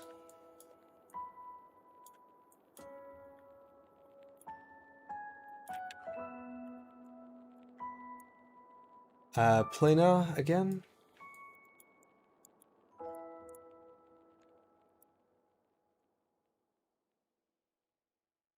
No issues anywhere else, still.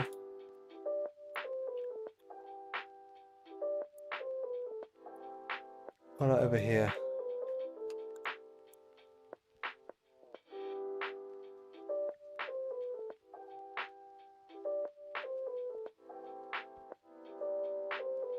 Haha. Planar. Fuck yeah. Okay, now does it work?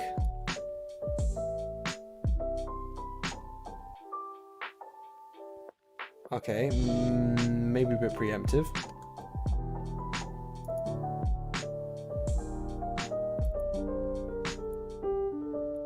But can I now UV unwrap this? Yes, I can! I have fucking fixed it. Thank God.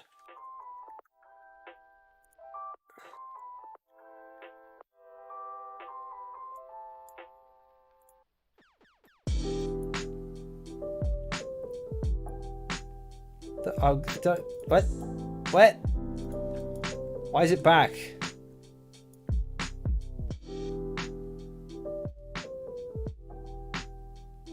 There we go. There we go again. Don't press the undo button. Planar.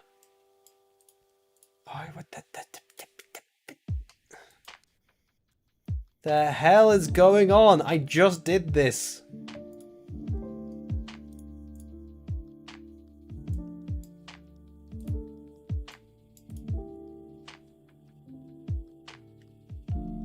Fuck it.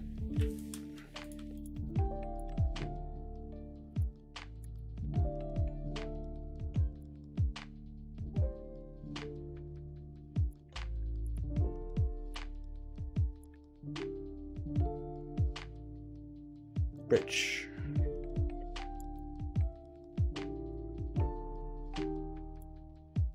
Planar. Okay, problem should be solved again. So now all I have to do is separate these.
Right, I should nearly be done with this.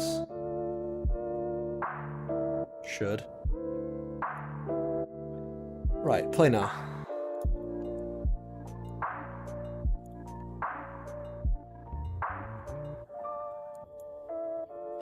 Some extra faces I missed. But all in all, I think I got it.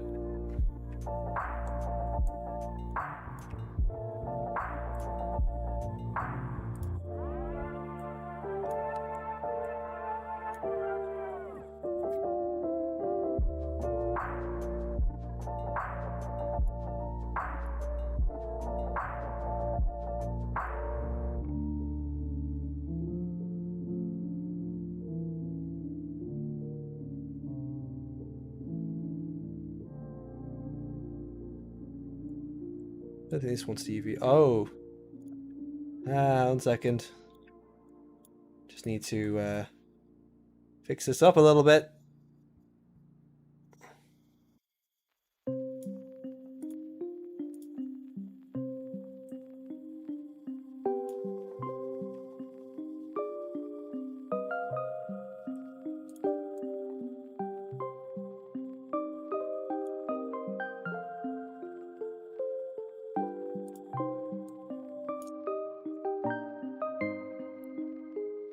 Can I turn up the strength of the brush?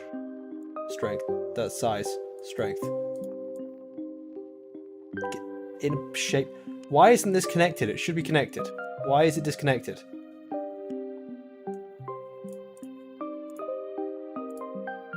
So?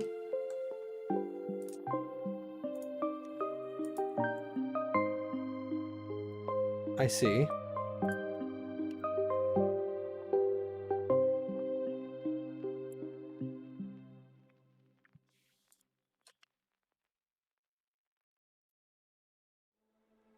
Oh. Hello.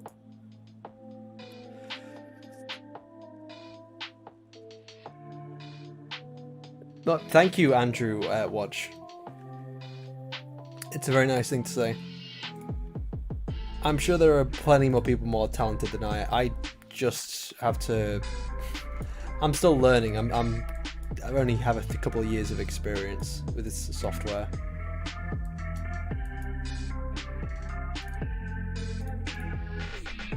And there are still plenty for me to learn. I, for instance, still have to learn a lot about. Of course, they'd be a little bit stuck here. Yeah, but there's still plenty for me to learn, like character modeling, for instance, and sculpting. Sculpting is something which I'm still trying to get, and when I get characters, it's going to be absolutely amazing. Like, it's so much more freedom with what I can make.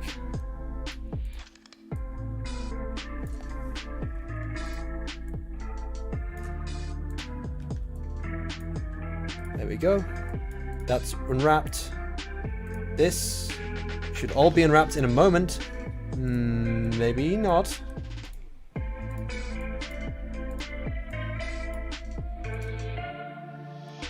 Oh, that's what's stopping it. Okay. That's fine. These should be fine. That's fine. Then this is going to be a bit of a troublesome thing, isn't it?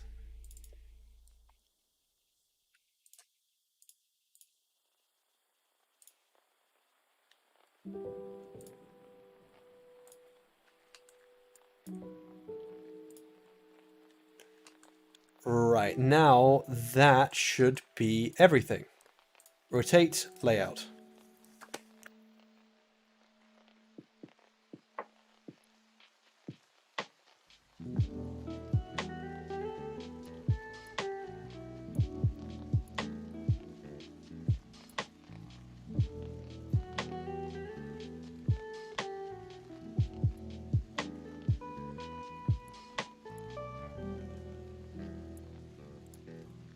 Another thing about, like, when people say, like, they think what I do is impressive, I've seen far more impressive things comparing my own work to other people.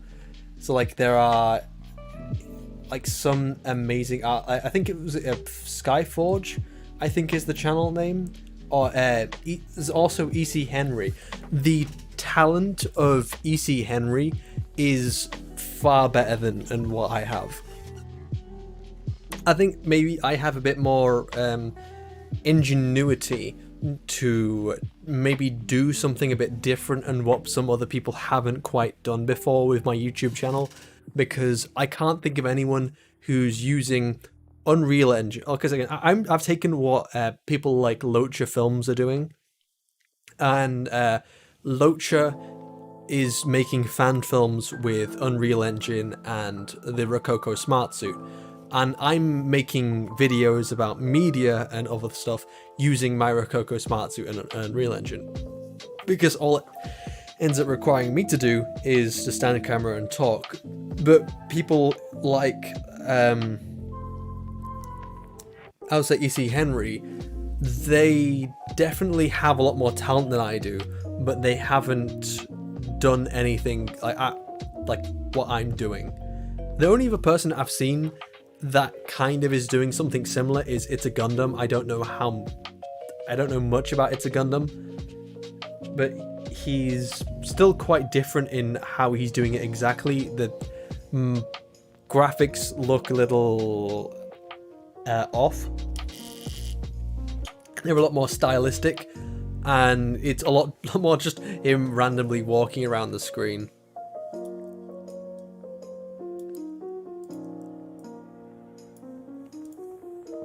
Locha telling me, oh, why don't you just use the automatic one? Because the automatic one leaves massive gaps and all this wasted pixel space.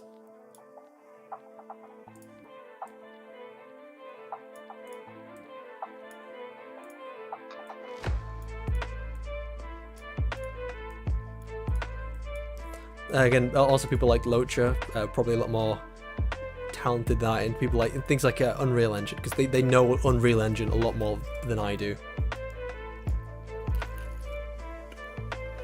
And even I need help. Again, the other day I got help from Dutch on my 3D, because I was struggling to do the white texturing, and he helped me.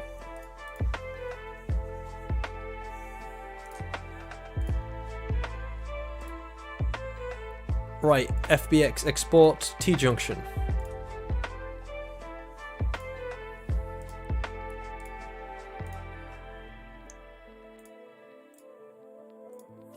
Discard. Excuse me. I thought I fixed the issue.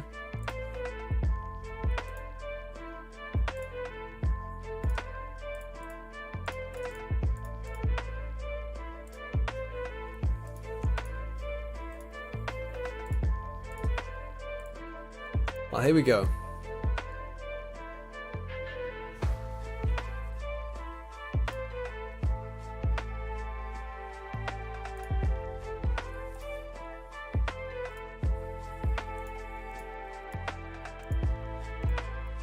Chat has gotten really quiet.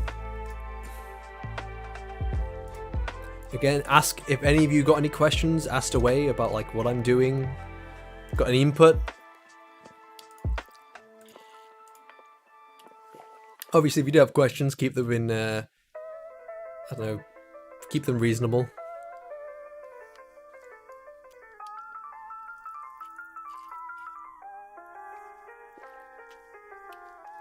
How many times do you want to shoot yourself in the face? Oh yeah, 20 times a day.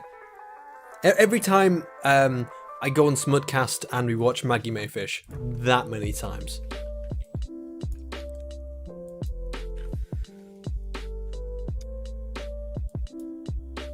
Obviously, I just made that up. No one's asking me. Everyone's dead. Oh, what the fuck? Okay, no, I was okay. Sorry, that's not UVs. That's painting. Okay, good.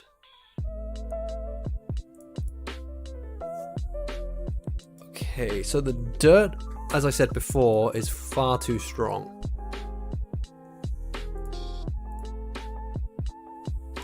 So I need to turn it down. There we go. Now, the grunge is going to be another thing.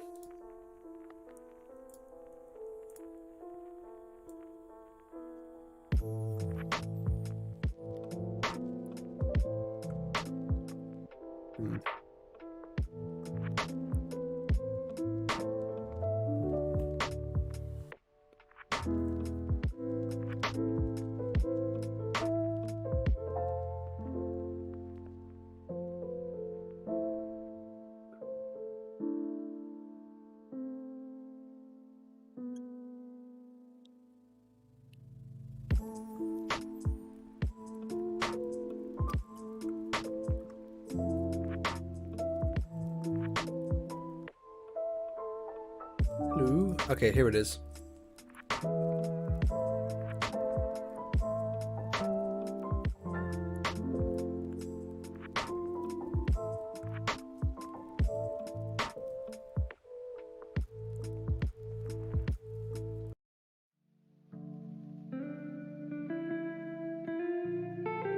Perfect.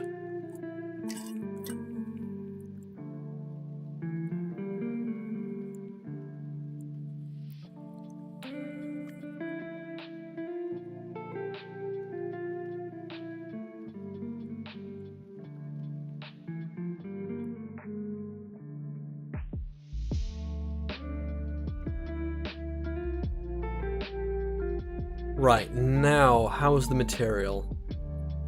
So, as I can see, I use the darker grey.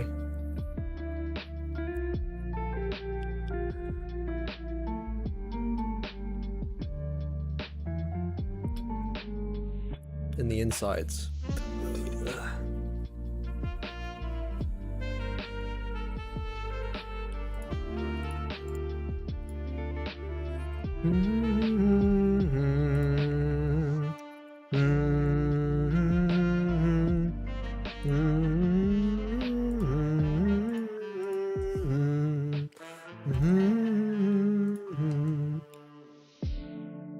and then this one, I think that, and then I only want to get it on the interiors of these.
What would you say is your favorite soundtrack from Star Wars?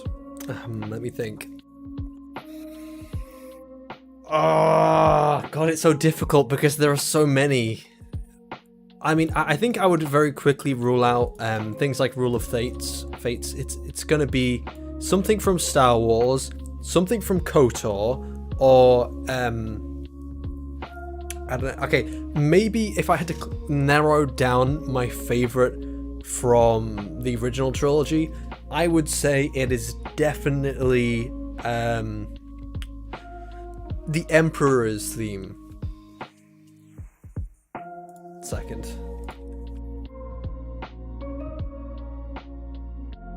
Emperor Palpatine's theme, this one.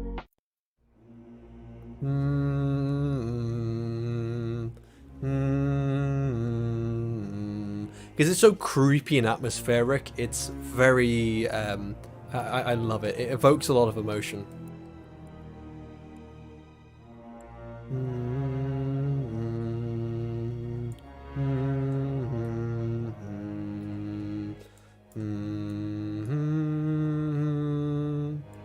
By the way, I'm doing the ones from Samuel Kim, so hopefully it's not going to get me copyrighted.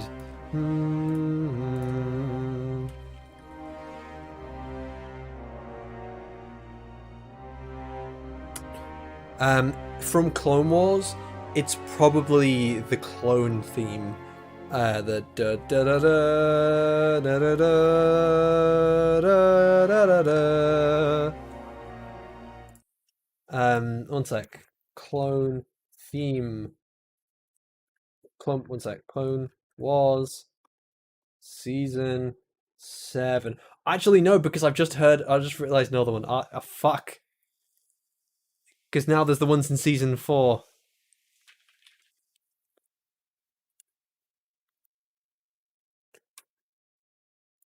It's like Samuel Kim, start the Clone Wars suite.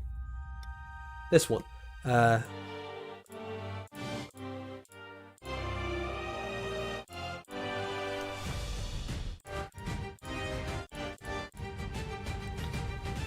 da da da da da da da da. Da da da da da da.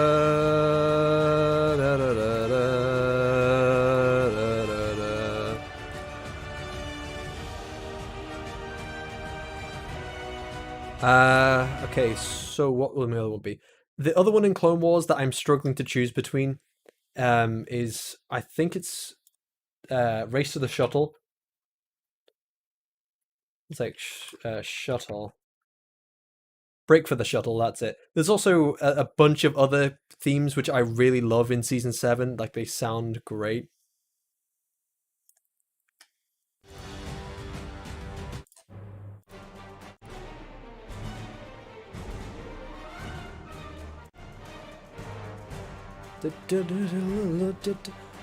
Yeah, this one I don't want to. I have to talk over. Well, I have to talk over it so I don't get copyrighted. Da da da da da da da da da da.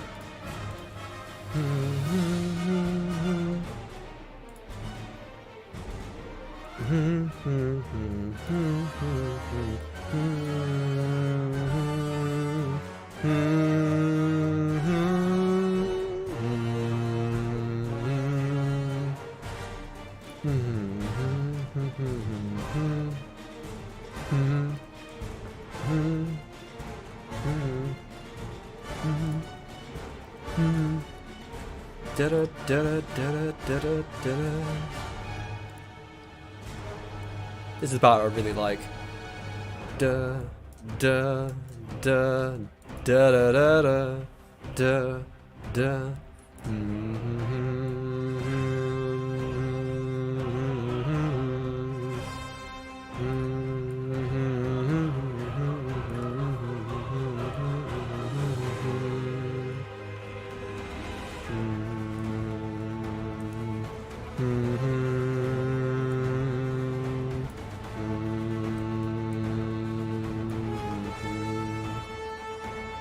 I seem to have used a little bit too dark on here.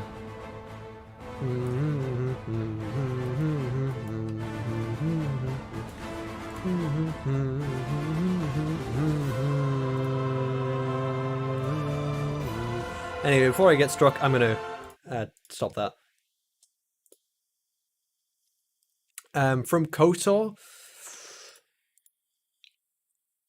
like I would say, I have to keep narrowing it down specifically to each media because I seriously can't choose between the two. It's either between Bastil's theme or it's the opening. It's a Kotor soundtrack. It's like the opening. 1 second.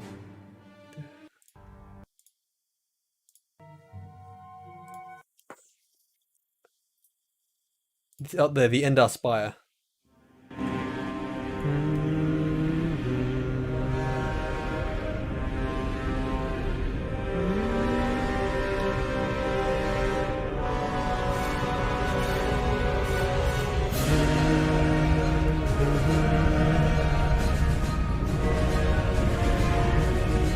I mean, this is not level 1 music, but this is the music that you get when you wake up.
Like I adore the Kotor music.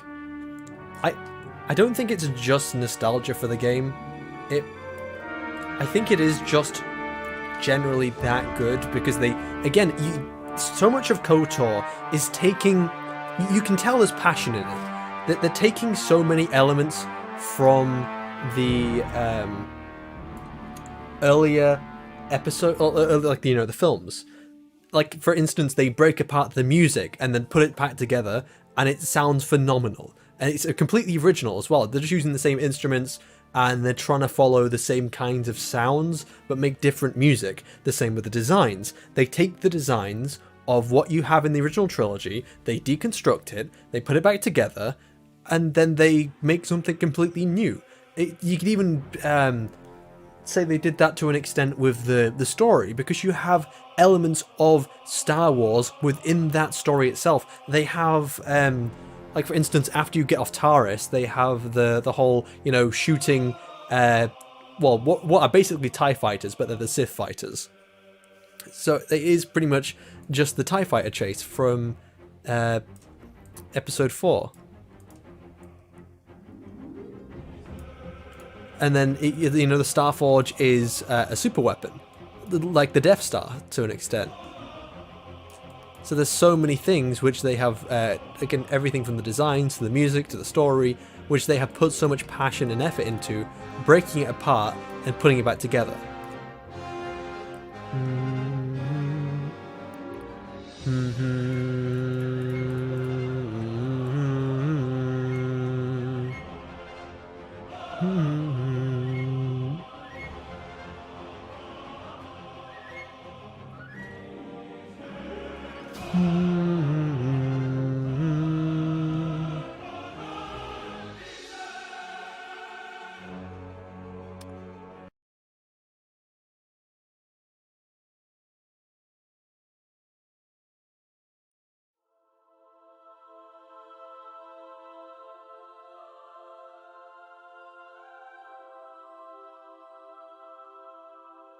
I think anyone who doesn't like KOTOR is probably batshit insane.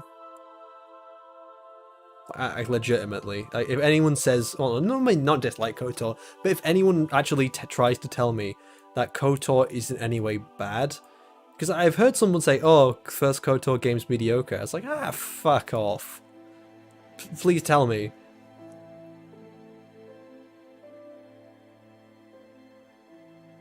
Well, no, but the thing is, the Starforge is a super weapon. It is a huge weapon.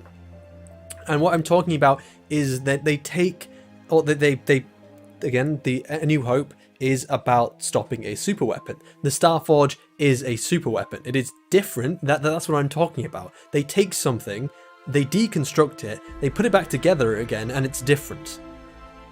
And it's new. But it's the old thing still. And that's what KOTOR is. It's Star Wars. It's you know, they've worked out what makes it work, what elements are in certain things in Star Wars, and they've made something new.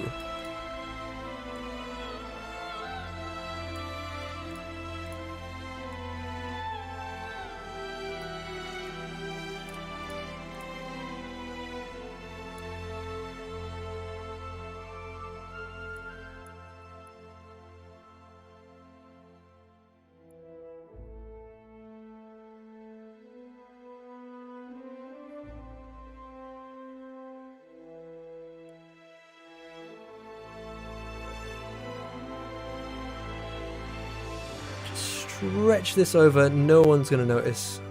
There we go.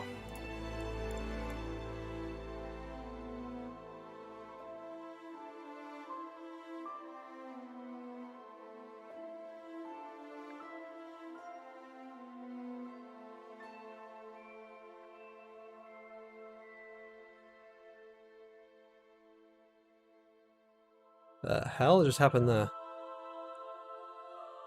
That 90.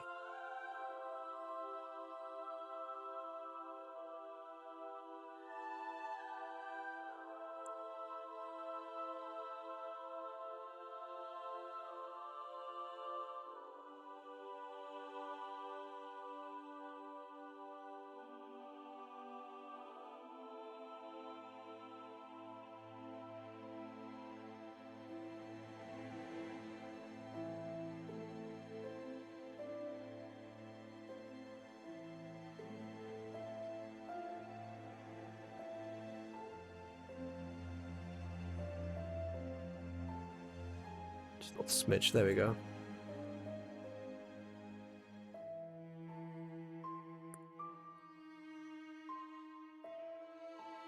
Move all this forward. Is this all in one group? Ah, no, that would be easy if it was in one group.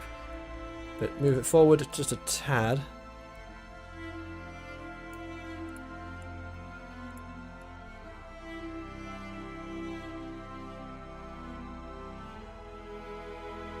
And this is looking good.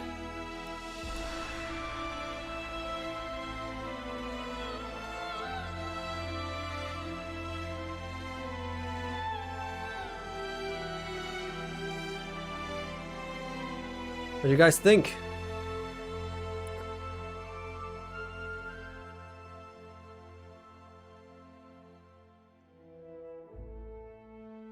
So, right, now there's just the top of the T-junction to go.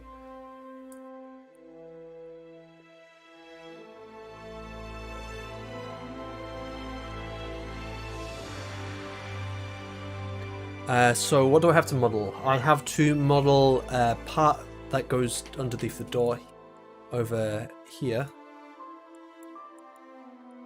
So yeah, this, and model a part that goes here.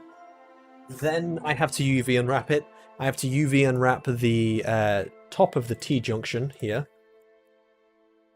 And then I need to work on the X-junction. Right, I really do need to go take a piss again, so I'll be right back.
Back.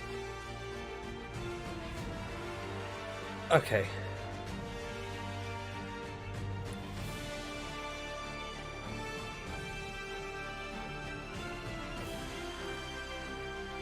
I'm really happy with how it's starting to turn out. 1 second.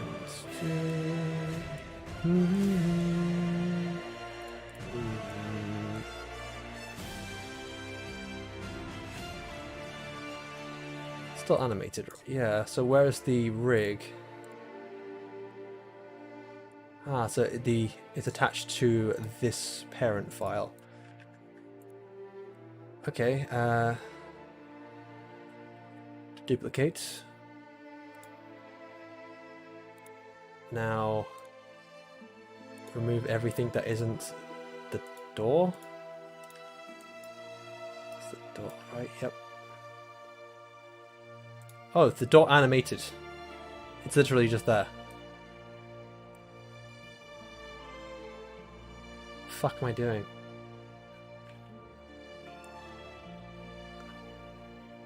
Up. Up, you stupid thing. There we go.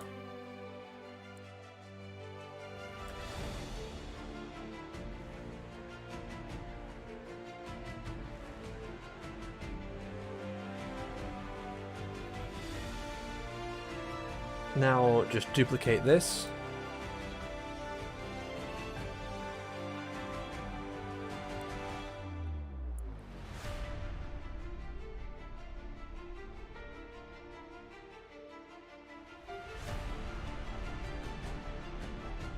How is it framed in here? So there is... Okay, so 2, then 4. Yeah, 2, then 4, then you miss the pillar.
Did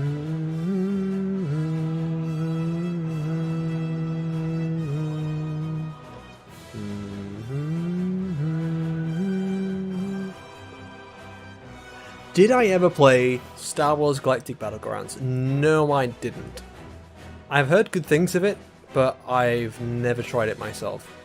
I've only heard things.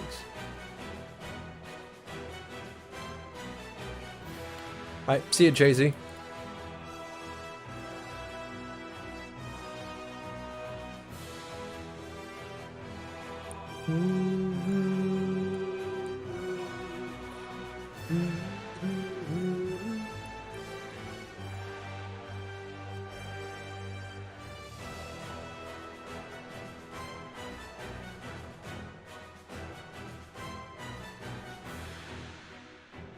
I think the stream has been going on for a while now, so I might end it in, I don't know how long it takes me to UV unwrap the midsection. How about that?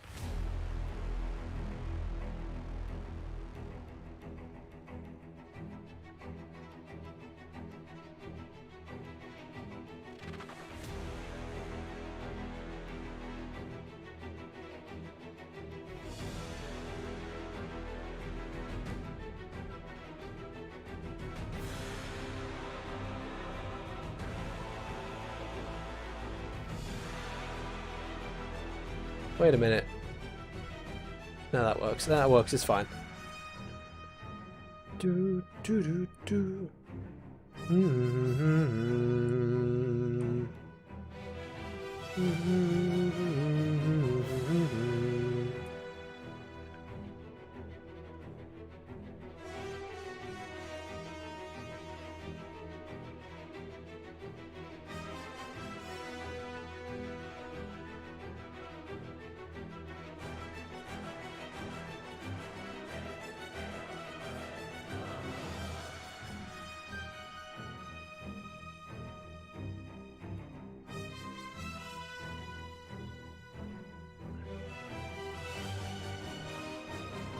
Right, okay.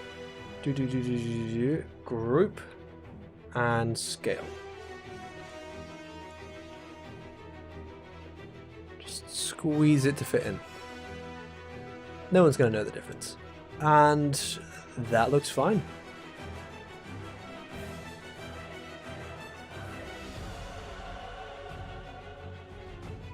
Maybe try giving these a little bit more of a focus. Okay, no. I find it super triggering that it doesn't seem to have a snap feature. Yeah, it doesn't have a snap feature, unlike other programs like Maya. I think Unreal Engine even has a bit of a snap feature.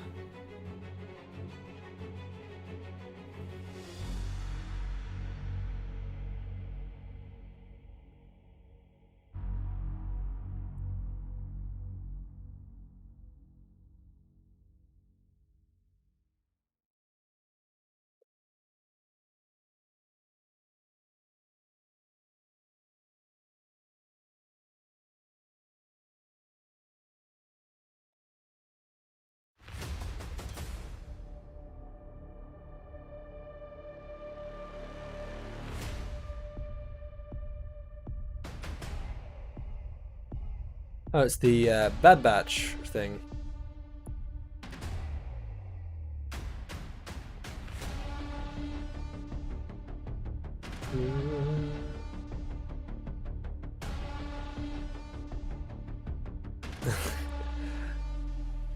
Trust me, the snap feature's good. It's a good thing to have.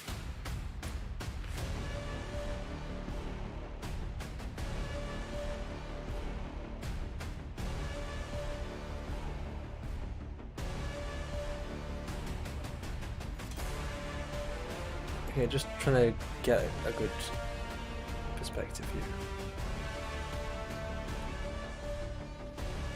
I think that I'm definitely liking... I don't like the colour of the pipes. They're not supposed to be black either, which is the part which bugs me.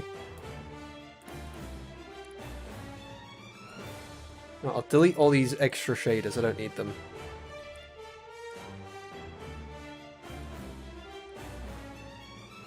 There we go.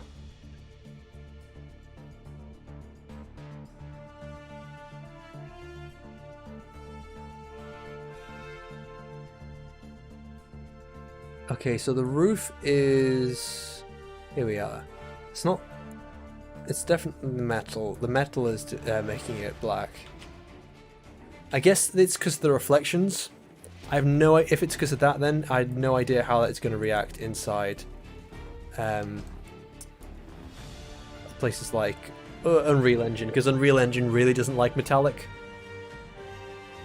Because it sets to reflections.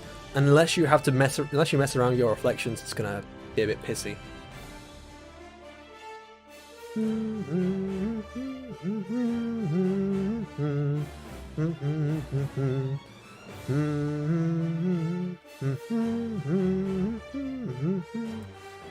Thinking, duplicate. I don't think this is gonna fit.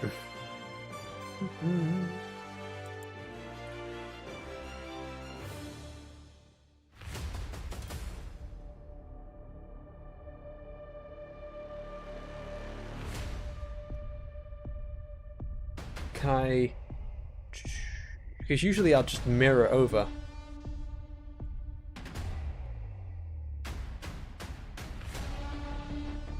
So, Z... -1. Doesn't like that, does it? You know, it's just gonna put it on the other side.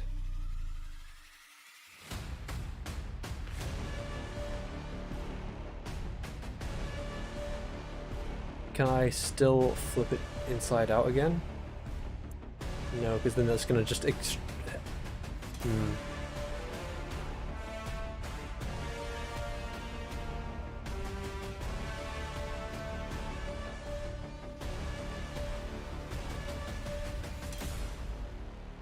If I could delete it. And rotate about to whatever.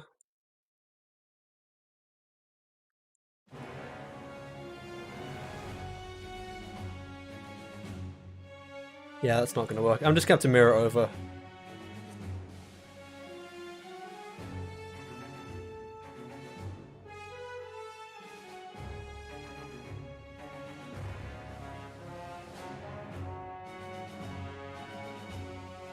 Right, okay, I'm going to stop putting it off. I need to do the junction.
Damn it, there was something behind it. There we go.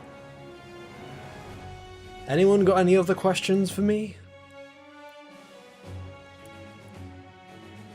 Got plenty of time. Not going anywhere.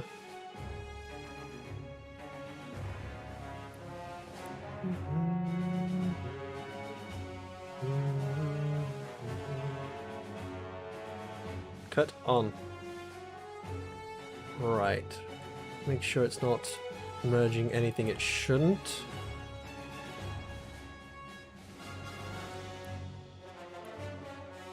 Yeah, it looks fine to me.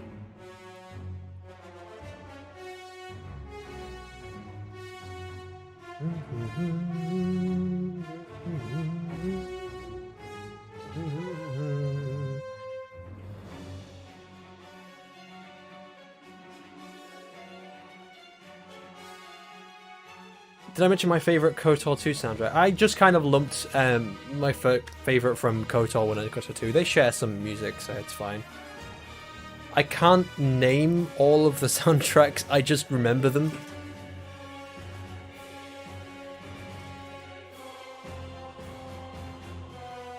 But I think I definitely enjoy KOTOR 1. I know that this might be a bit of a more subjective thing, but I definitely enjoy the music in KOTOR 1 to KOTOR 2 a lot more. And that is just purely because of like nostalgia moments.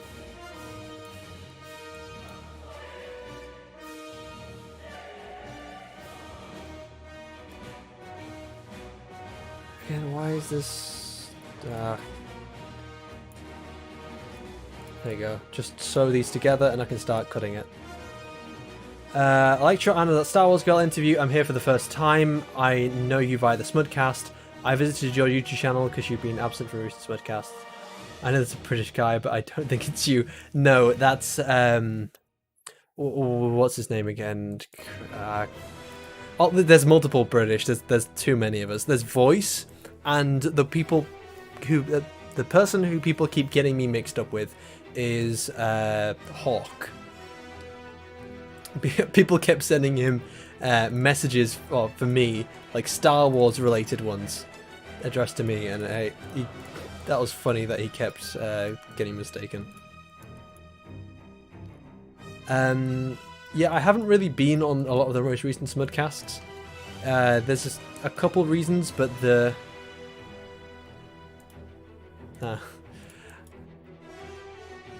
yeah, I suppose Smud doesn't. I'm still there every now and again, but it's more just there's a lot of what we end up covering I'm not interested in, and it's so like what were they covering earlier? Like, let's just go back to what Smud's been covering. Smudcast. So diversity isn't political. How good celebrities turn transphobic. The toxic masculinity of Lee's Hulk. More movies need to talk about slavery. Or no, we need more movies about slavery. Yeah, so a lot of those I don't have much input on, and they're just so asinine and stupid that I don't really see much point in covering them, so I end up skipping them. Because I'm still in the Smudcast DM, I can accept to go on any of them. Like, for example, I went on one of the other Star Wars ones from the other day. Which one was that? I've got to be on here somewhere. Star Wars isn't political. You with the one with Hello Greedo. Yeah, if you got Hello Greedo, you got Star Wars. If I have something to say in it, you know, I'll be there. But usually I don't. If that's a good enough explanation. And I suppose it doesn't help that it's now a democracy, because chat always tries to vote for the most insane, vapid, takes. Something which no rational, sane mind would think. Like, let's see, Maggie Mayfish. Why, RoboCop's gun is like a metaphor for his penis. His penis is replaced with a gun, according to Maggie May.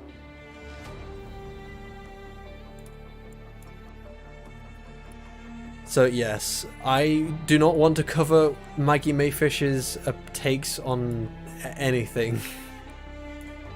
And another thing is just, instead of, you know, covering one of those shit videos, what I could end up doing something like this. I could just sit back, relax, do a bit of 3D modeling, work on a video. Like, there's so much other things which I'd be more interested in doing and they'd be more productive.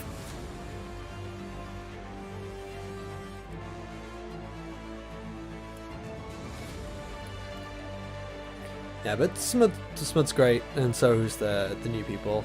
And Smud doesn't really need us as much anymore because he's got all the, like, again, Hawk, Zach, anyone, like, you know, all the new people that come on. It's no longer the same group of friends that it used to be. Like close-knit friends, like the, you know, when you have like a good chemistry with everyone.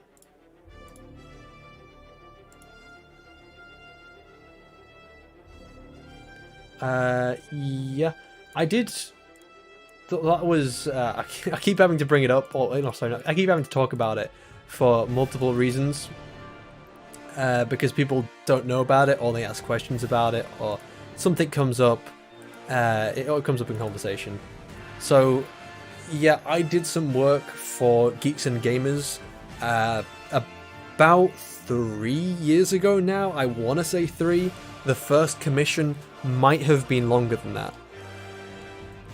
I think I was a young 17, 18-year-old, and I had just learned After Effects.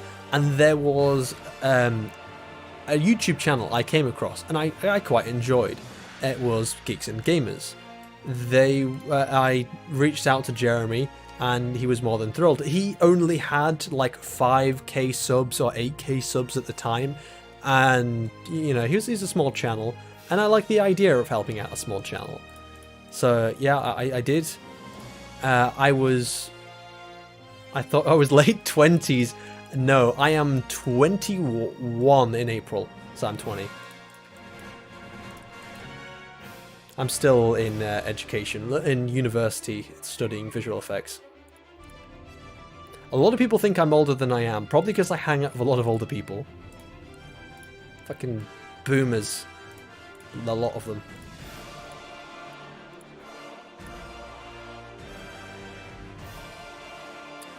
Yeah,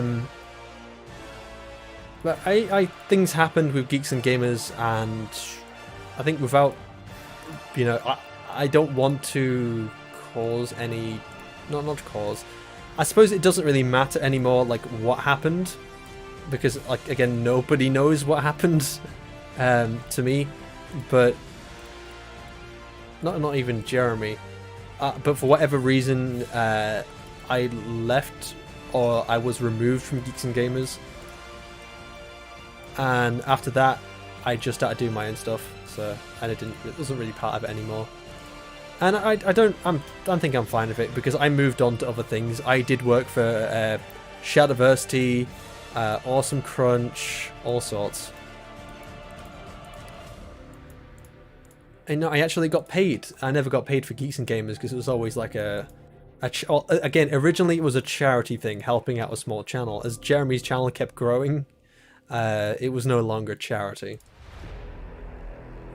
And I honestly can't think of a way of saying what happened with Geeks and Gamers, or like why I'm no longer part of it, without making it sounding like there was some huge drama. There really wasn't. And it was just, I came back one day, and I fell through the cracks, and I was no longer part of the group. Like, I just got ghosted, didn't know what happened. I reached out to Jeremy recently, after he refound my channel, and he gave me a good shout out, which got me to like 1k subs, which was awfully kind of him. But then he didn't even know.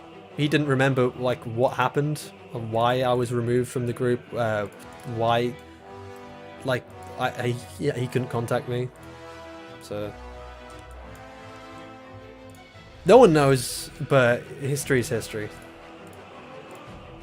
and I'm proud of the work I've done. And I don't think I would change anything, because it was a good time to leave at that point. I don't think I would have wanted to get deeper in Geeks and Gamers. It's morely because it becomes a... As much as I've talked to people that used to be part of Geeks and Gamers, it is kind of... You're working for free, but you are working... you're doing a lot of work. And that's something which a lot of people have had issues with. That they don't... You know, it's a high level of responsibility with no returns. Which is why people have left Geeks and Gamers to go off and do their own thing. And if I didn't end up, you know, leaving Geeks and Gamers, I probably would have had to do more and more work.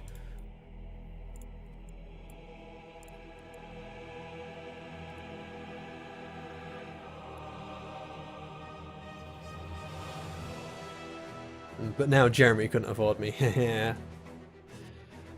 Shadowversity gives me like $2,000, or not $2,000, $200 for a commission.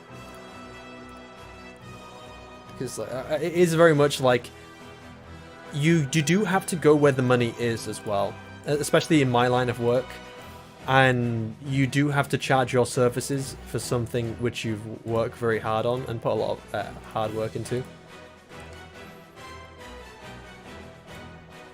And if you can't get paid for it, then it's best to, you know, move on to someone who does pay you. Mid-30s, I used to believe in charity work, I don't anymore. People pay me. It's harsh, but it's the truth. People change, but I'd rather have the money than some nebulous respect. Yeah.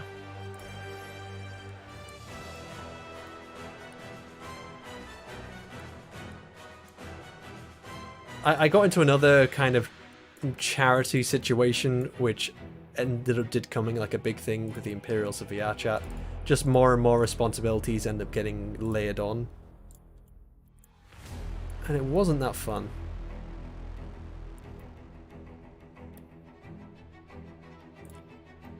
So you always want to put your... if I was to, you know, learn any lesson from this, put your money...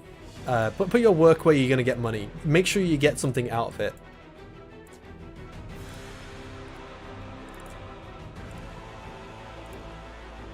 Don't just... don't make my mistake working for free. As I say again, I don't have any issues with Geek and Gamers. I don't have an issue with Jeremy. Jeremy's a great guy from my experience. Even though I don't agree with him all the time. Anything else to ask? Any other topic? So, is anything still attached to this? No, it is clean, I think. Why is that not connected? Oh, because it's a mirror. Okay. But that should be connected, though.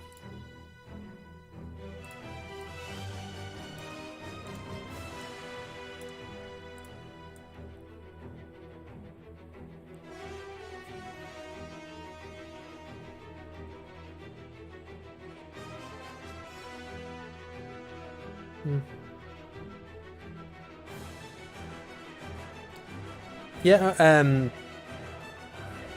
like the people who do open source software, like Linux and Blender and all that stuff, you'd have to give them like credit for like, holy shit, you do a lot of hard work for free. And obviously it enables so much for people, but again, like an individual basis, I suppose it's all down to what I think individuals, if they want to put their money towards their hard time towards something. But I always think it's always best to try and get something out of what you're doing your hard work for.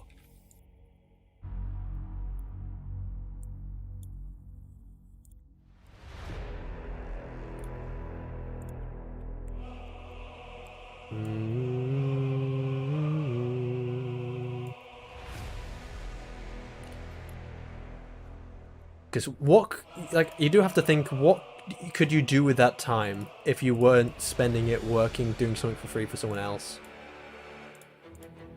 Like, if I was still doing work for the Imperials of Viacha, I wouldn't be able to do the live streams. I wouldn't be able to work on videos. I wouldn't be able to also balance my university work.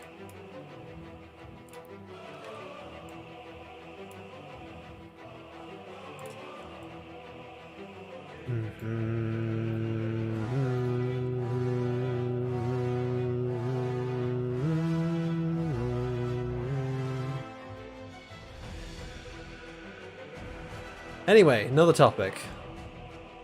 Any other questions? I'll take any.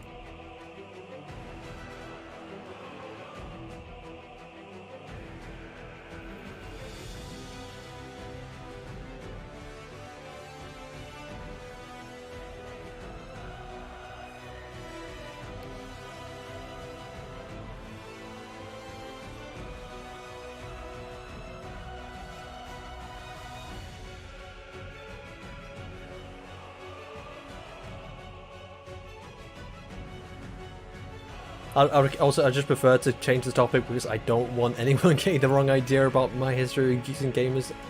Again, I don't have any problem with them, or Jeremy. Even though it just sounds like I'm bitching about them.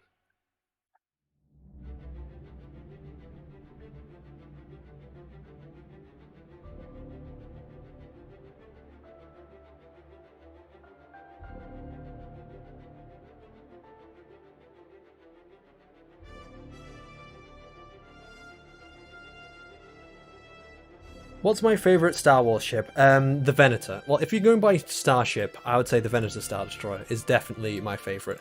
If you're going by Starfighter, I would say the Z95. Specifically the Clone Wars variant, because that is sexy as fuck.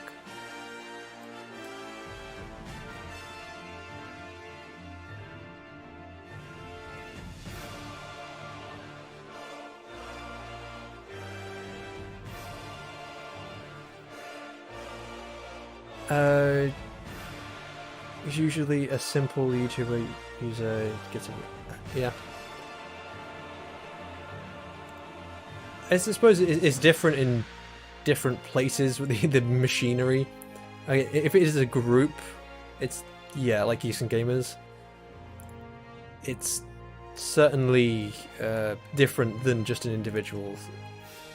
I mean, just talking about things in general, you'd be surprised about like where I've, like who I have connections to. Again, Shadowverse. I think my biggest one is Shadowversity. But you can see glimpses of me around the place. My art from a few years ago was featured in a Star Wars Theory video in the thumbnail.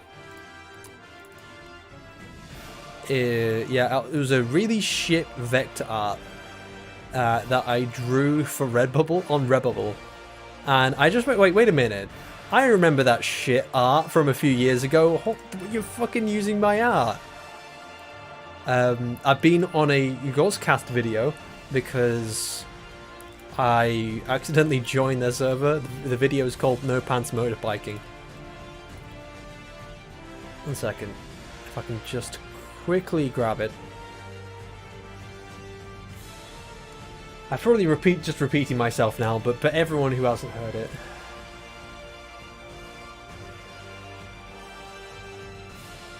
Here it is. This was when I was 16. Next race, more Thank God, I going for you.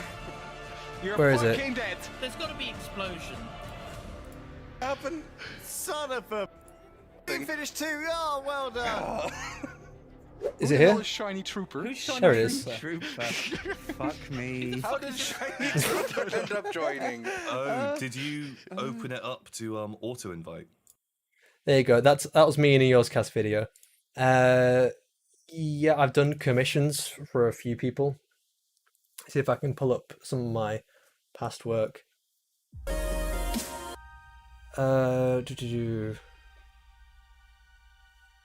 Yeah, several for Geeks and Gamers, one for Kylie Ann Art, one for Awesome Crunch. Oh no, quite a few for Awesome Crunch.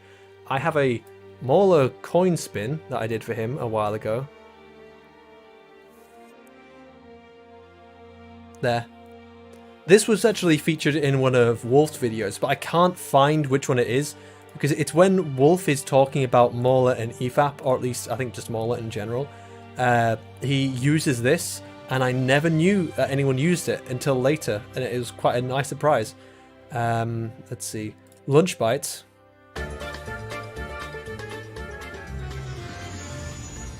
Chewy. Oh, I don't.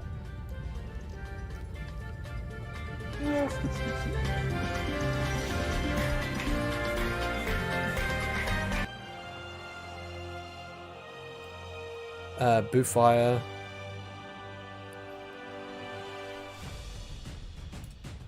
Awesome Crunch. Again. Shadowversity.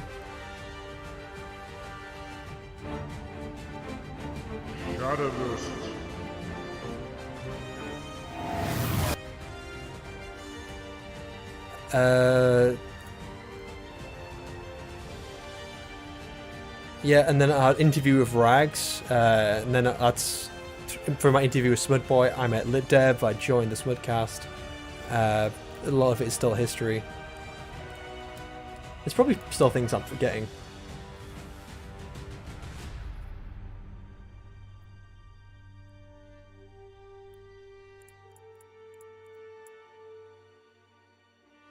Oh yeah, I guess I've played games with Locha of Among Us. Even Locha joined earlier.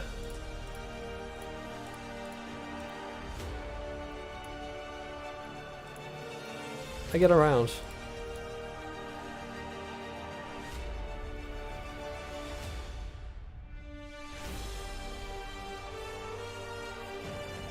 Actually, do you know what? Live, I'll do a special treat for all of you that are watching. This is something that I made a while ago. I have no idea if I'm going to get copyrighted for it. Twitter notifications. Did you? No.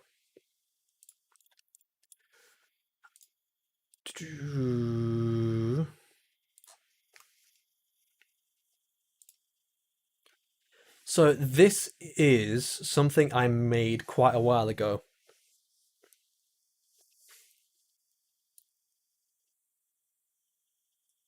Actually, you know what? Fuck it. I'll just go through some old projects. This is something I made for college. The humans are dead. The humans are dead. The humans are dead. They look like they're dead. These poisonous gases. Traces of lead. And we poison. Hearing PG music, I'm furious that how Star Wars ended. Oh. Their asses. Actually, they're not. Binary solo. It's so silly. Oh shit, yeah, it is. It is like a licensed music, so I want to be very careful. YouTube, please don't take me down. I don't want to die.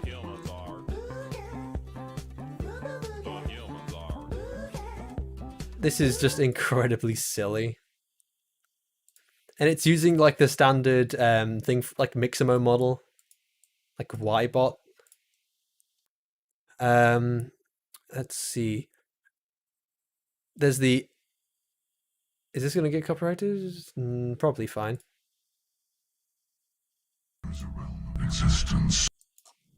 So this is something I made years back. This is my first big animated production. There is a realm of existence so far beyond your own, you cannot even imagine it. The pattern has repeated itself more times than you can fathom. Organic civilizations rise, and at the apex of their glory, they are extinguished. The cycle cannot be broken. So it's a crossover between Star Wars and this Mass is. Effect. It's incomprehensibly powerful. This weapon could be the answer if we can build it. Sustain heavy losses. The force was overwhelming.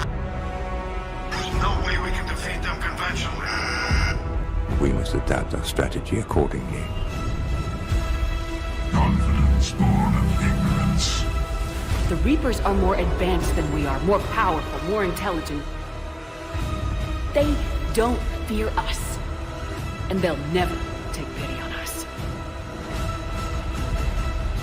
I do love this shot. I'm still happy with it. Like it's dropping out of the Star Destroyer. Sooner or later, you're both gonna have to stop fighting this war. Or we'll all end up paying for it. It's going to get worse, isn't it? Unless we Again, stop I the picked Reapers, like yeah. Friday, which is an absolutely terrible night to do streaming, because everyone else is doing streaming. And everyone's probably prefers to watch EFAP over me. And if they don't? We both know this is just the beginning.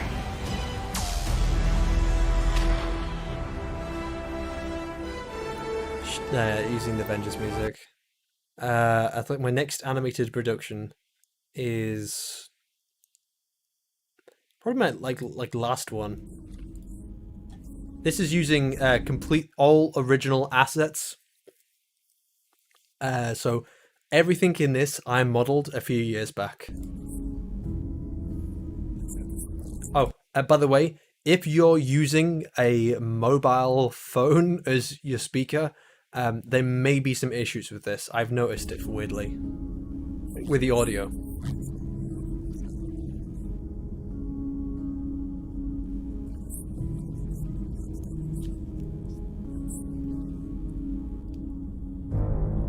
I absolutely hate Element 3D just because of how much it fucks the reflections and the materials.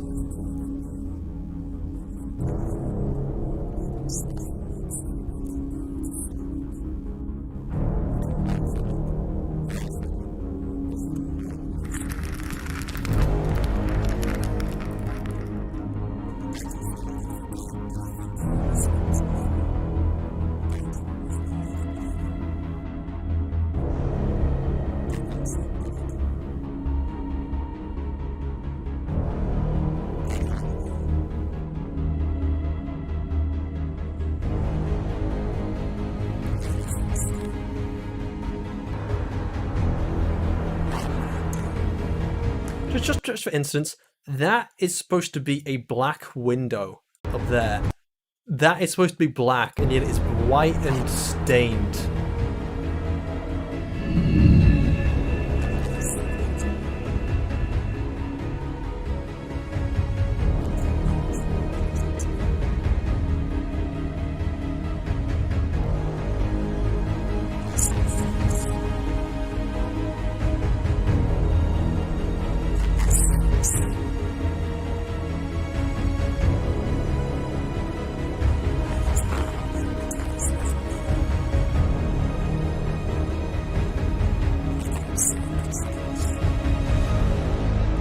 There you go.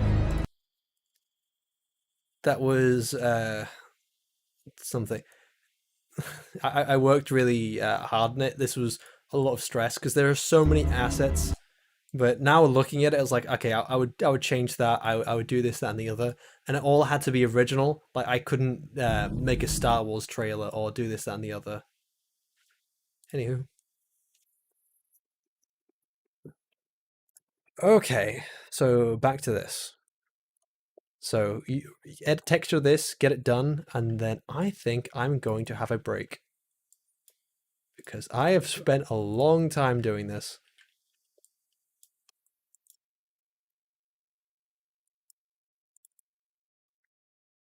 This has been going on for like almost 5 hours.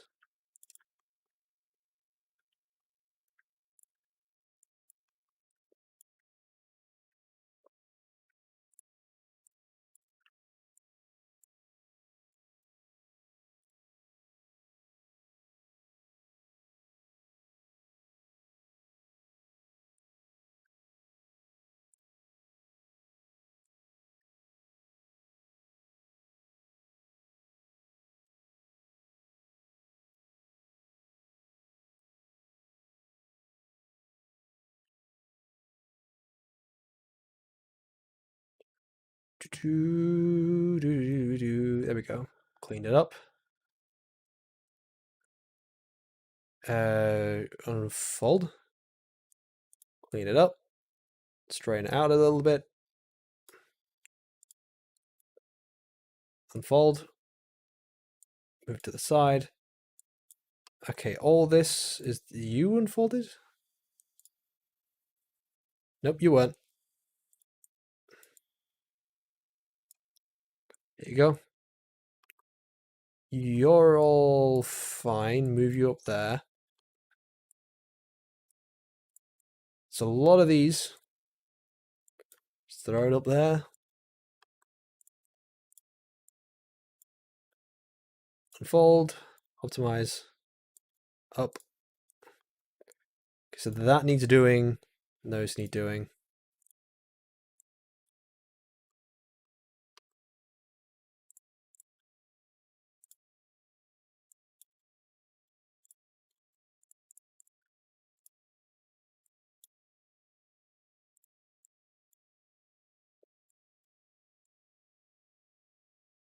Right.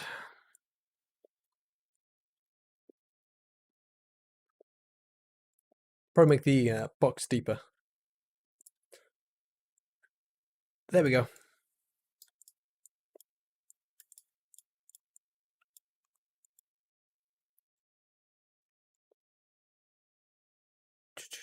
Okay. So all this is what's left to do.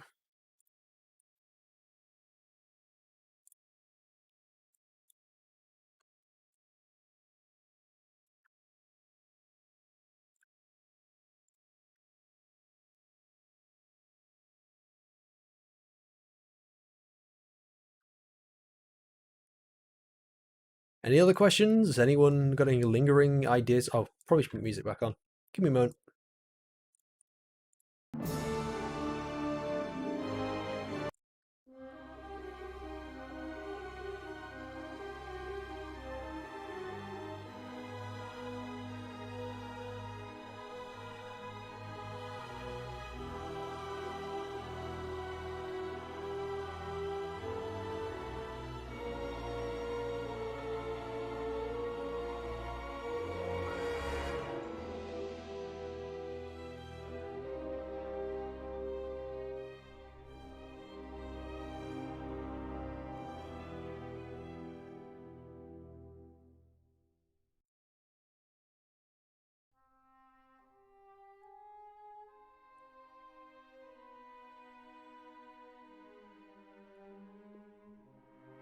Unfold. Unfold.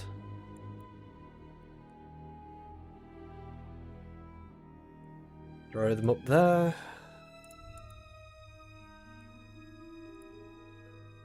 There we go.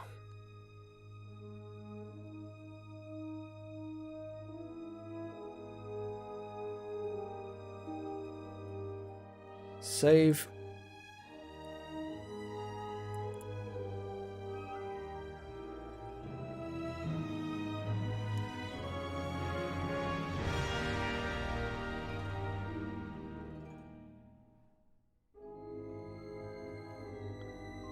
So I need to cut from the top.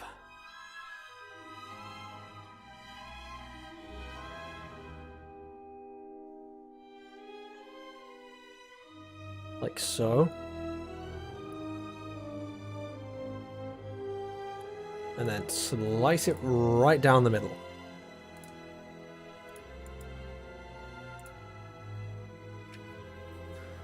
And it doesn't want to do that, so I'm going to have to slice these up into little bitty pieces.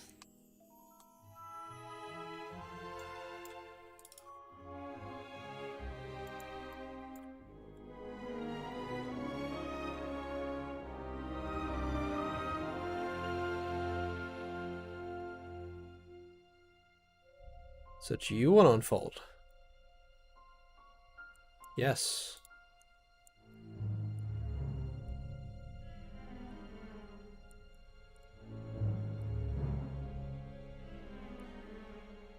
Right, time to start slicing.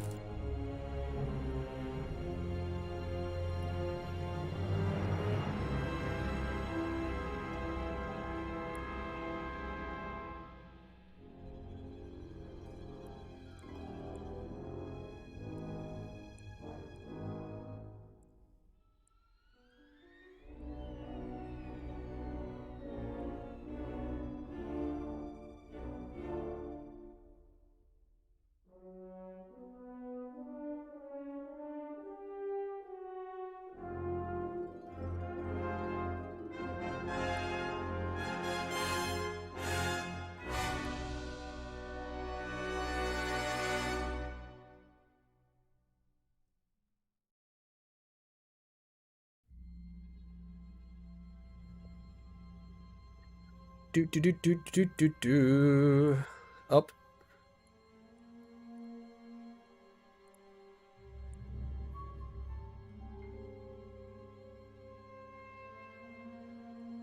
There's so many fucking pipes.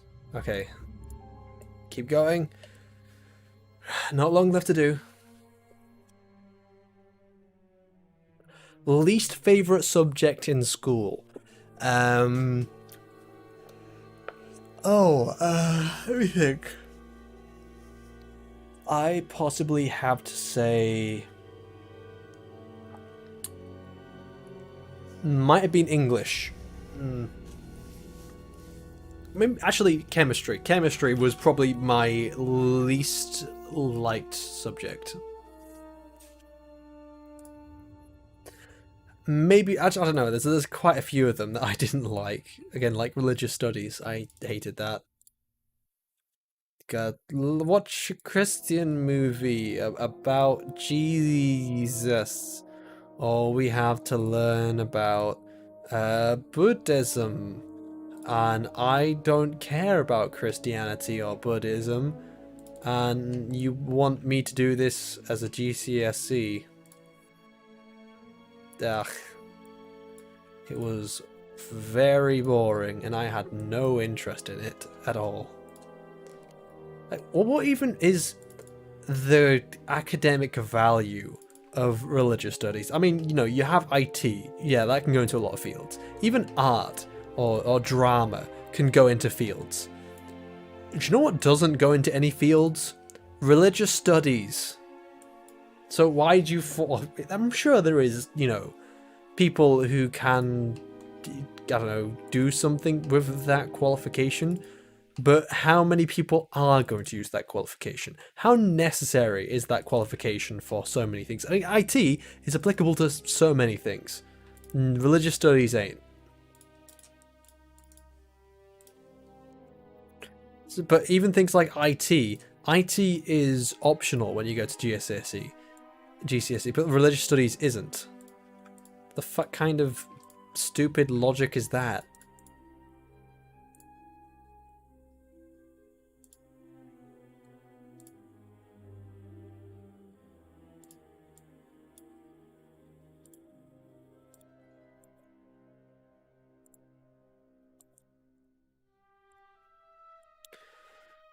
It's been would have been about 3 years now since I last was at school.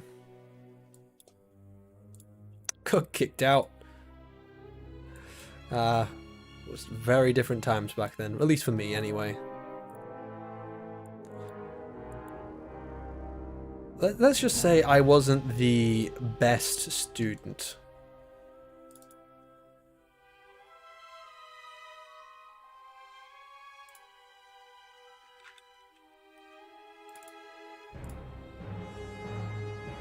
What is GCSE? Oh, it's just GCSE. GCSE. GCSE is what you take, what kids at high school in the UK take. It's a level of education. So GCSE. General Certification of Secondary Education. There you go. That's GCSE. It's a general certificate of secondary education in an academic qualification in a particular subject taken in England, Wales, and Northern Ireland. State schools in Scotland use the Scottish qualification system instead. Private schools in Scotland may choose to use alternative qualification methods. Oh, qualification. Alternative, I don't know, qualifications. So yeah, that's a GCSE.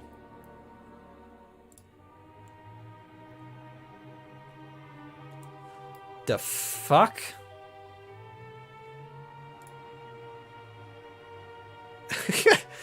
What is with the double wayfinder? Double vision. Don't worry, it's probably just my accent that was messing you up. I know us Yorkshire folk can say things a little bit weird.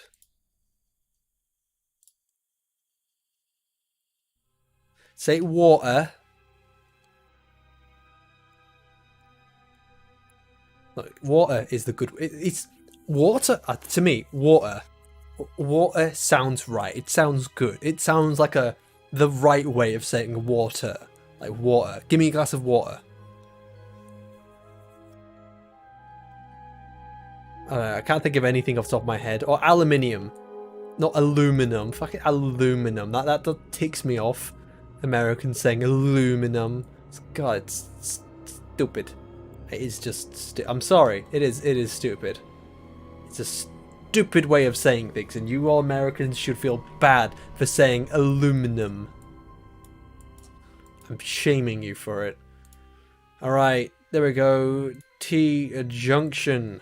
Roof. OBJ. File. New. T-junction. Roof. Open. And of course it's going to be difficult to texture.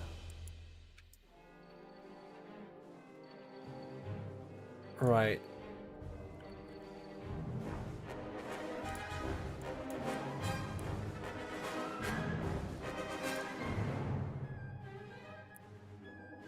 I need to bake the textures first. Shiny, you idiot.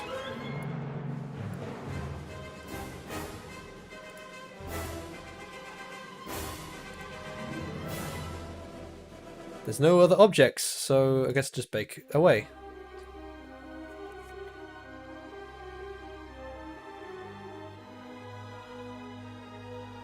One second, did I apply all the settings?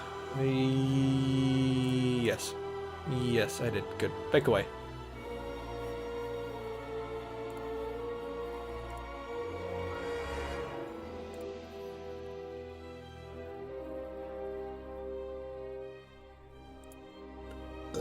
Oh, sorry.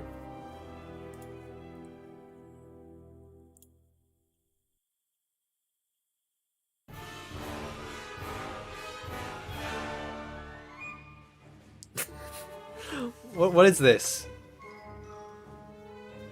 Weekday fishing, shiny, avoiding? Is this Star Wars? Is this bait?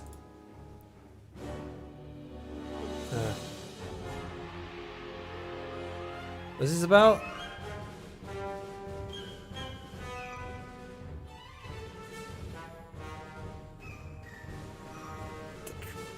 I guess, anyway. Oh, it's done. Okay, good. How's the baking? Seems good enough.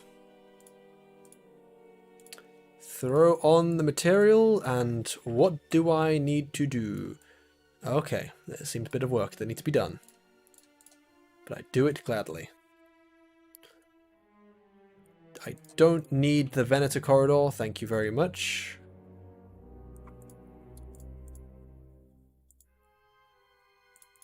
Alright.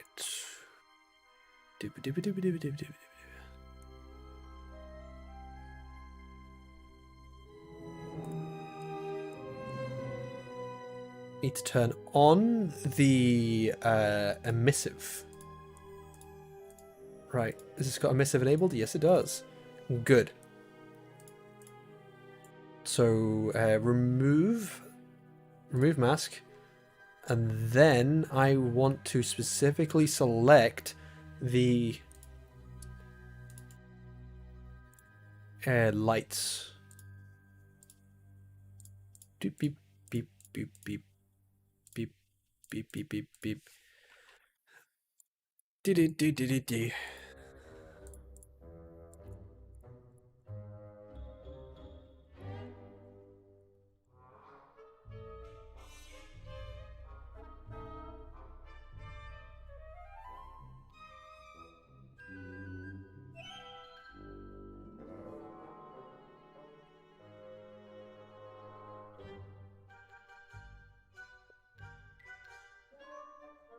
Think there is there. I want to remove that for now.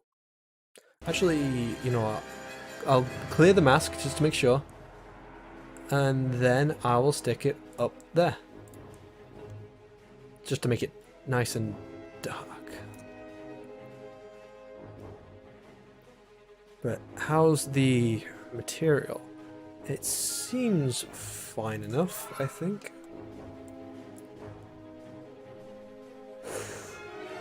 Why are you...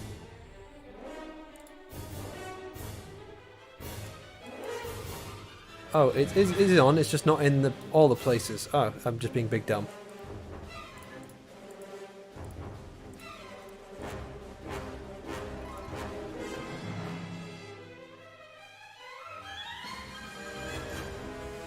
Am I watching The Expanse? Yes, I am. Oh wait, is there another episode out? I haven't checked. I don't know, I can't remember when I last watched it. But yes, I have. I have mixed feelings about The Expanse, but I'm still enjoying it generally.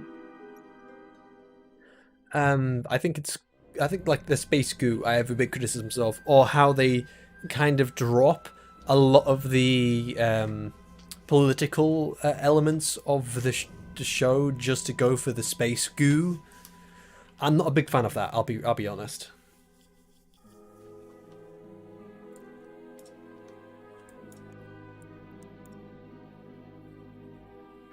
Because I think what made The Expanse so unique was the political elements of the show, specifically the in-world. I'll define this: the in-world political elements of the show. It's like, oh, it's to be political. It's like, no. It's the difference here. There's a difference between politics, as in like something is politically motivated. Like, I don't know, you. Or forcing politics into something, like, again, forcing gender politics into a media, let's say. But like the in-world politic between Mars and Earth is what was extremely interesting, and the belt as well, obviously. And moving away from that to the space goo is not a good idea. Oh, it just does everything. Yeah, and they didn't define the goo as well. They also dropped the conspiracy plot pretty quickly for the gate, and I can't help but think that was a bit of a mistake, because the conspiracy plot was interesting and they dropped it.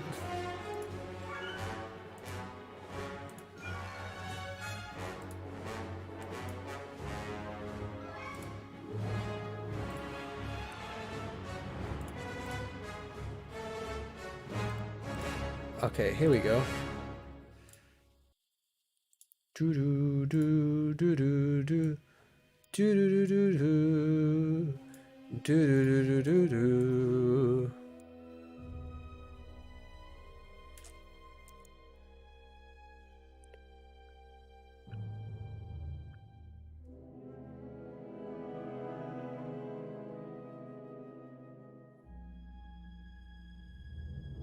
Okay, so... Okay. I think that is going to be fine.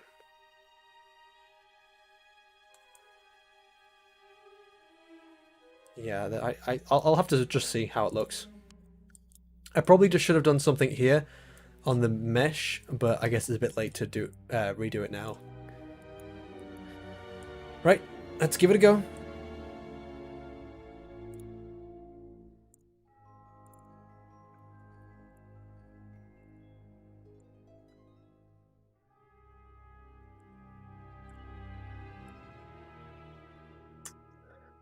You compare it to Star Trek Discovery. It seems like Shakespeare. Yes, Star Trek Discovery is shite.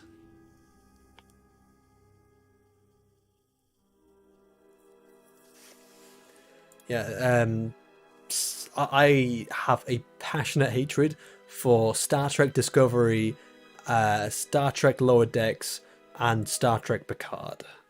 They are horrible. They are physically painful to watch. I mean, I can watch, I don't know, I'm trying to think of one of them. One of the TNG films. I could watch Generations, even though it's bad. I could watch First Contact, even though it's bad. I could watch the other two that I can't remember the name of, the one with the Romulans and the one with the face stretch people. Those. But I can't. It is painful to watch Picard. I'm not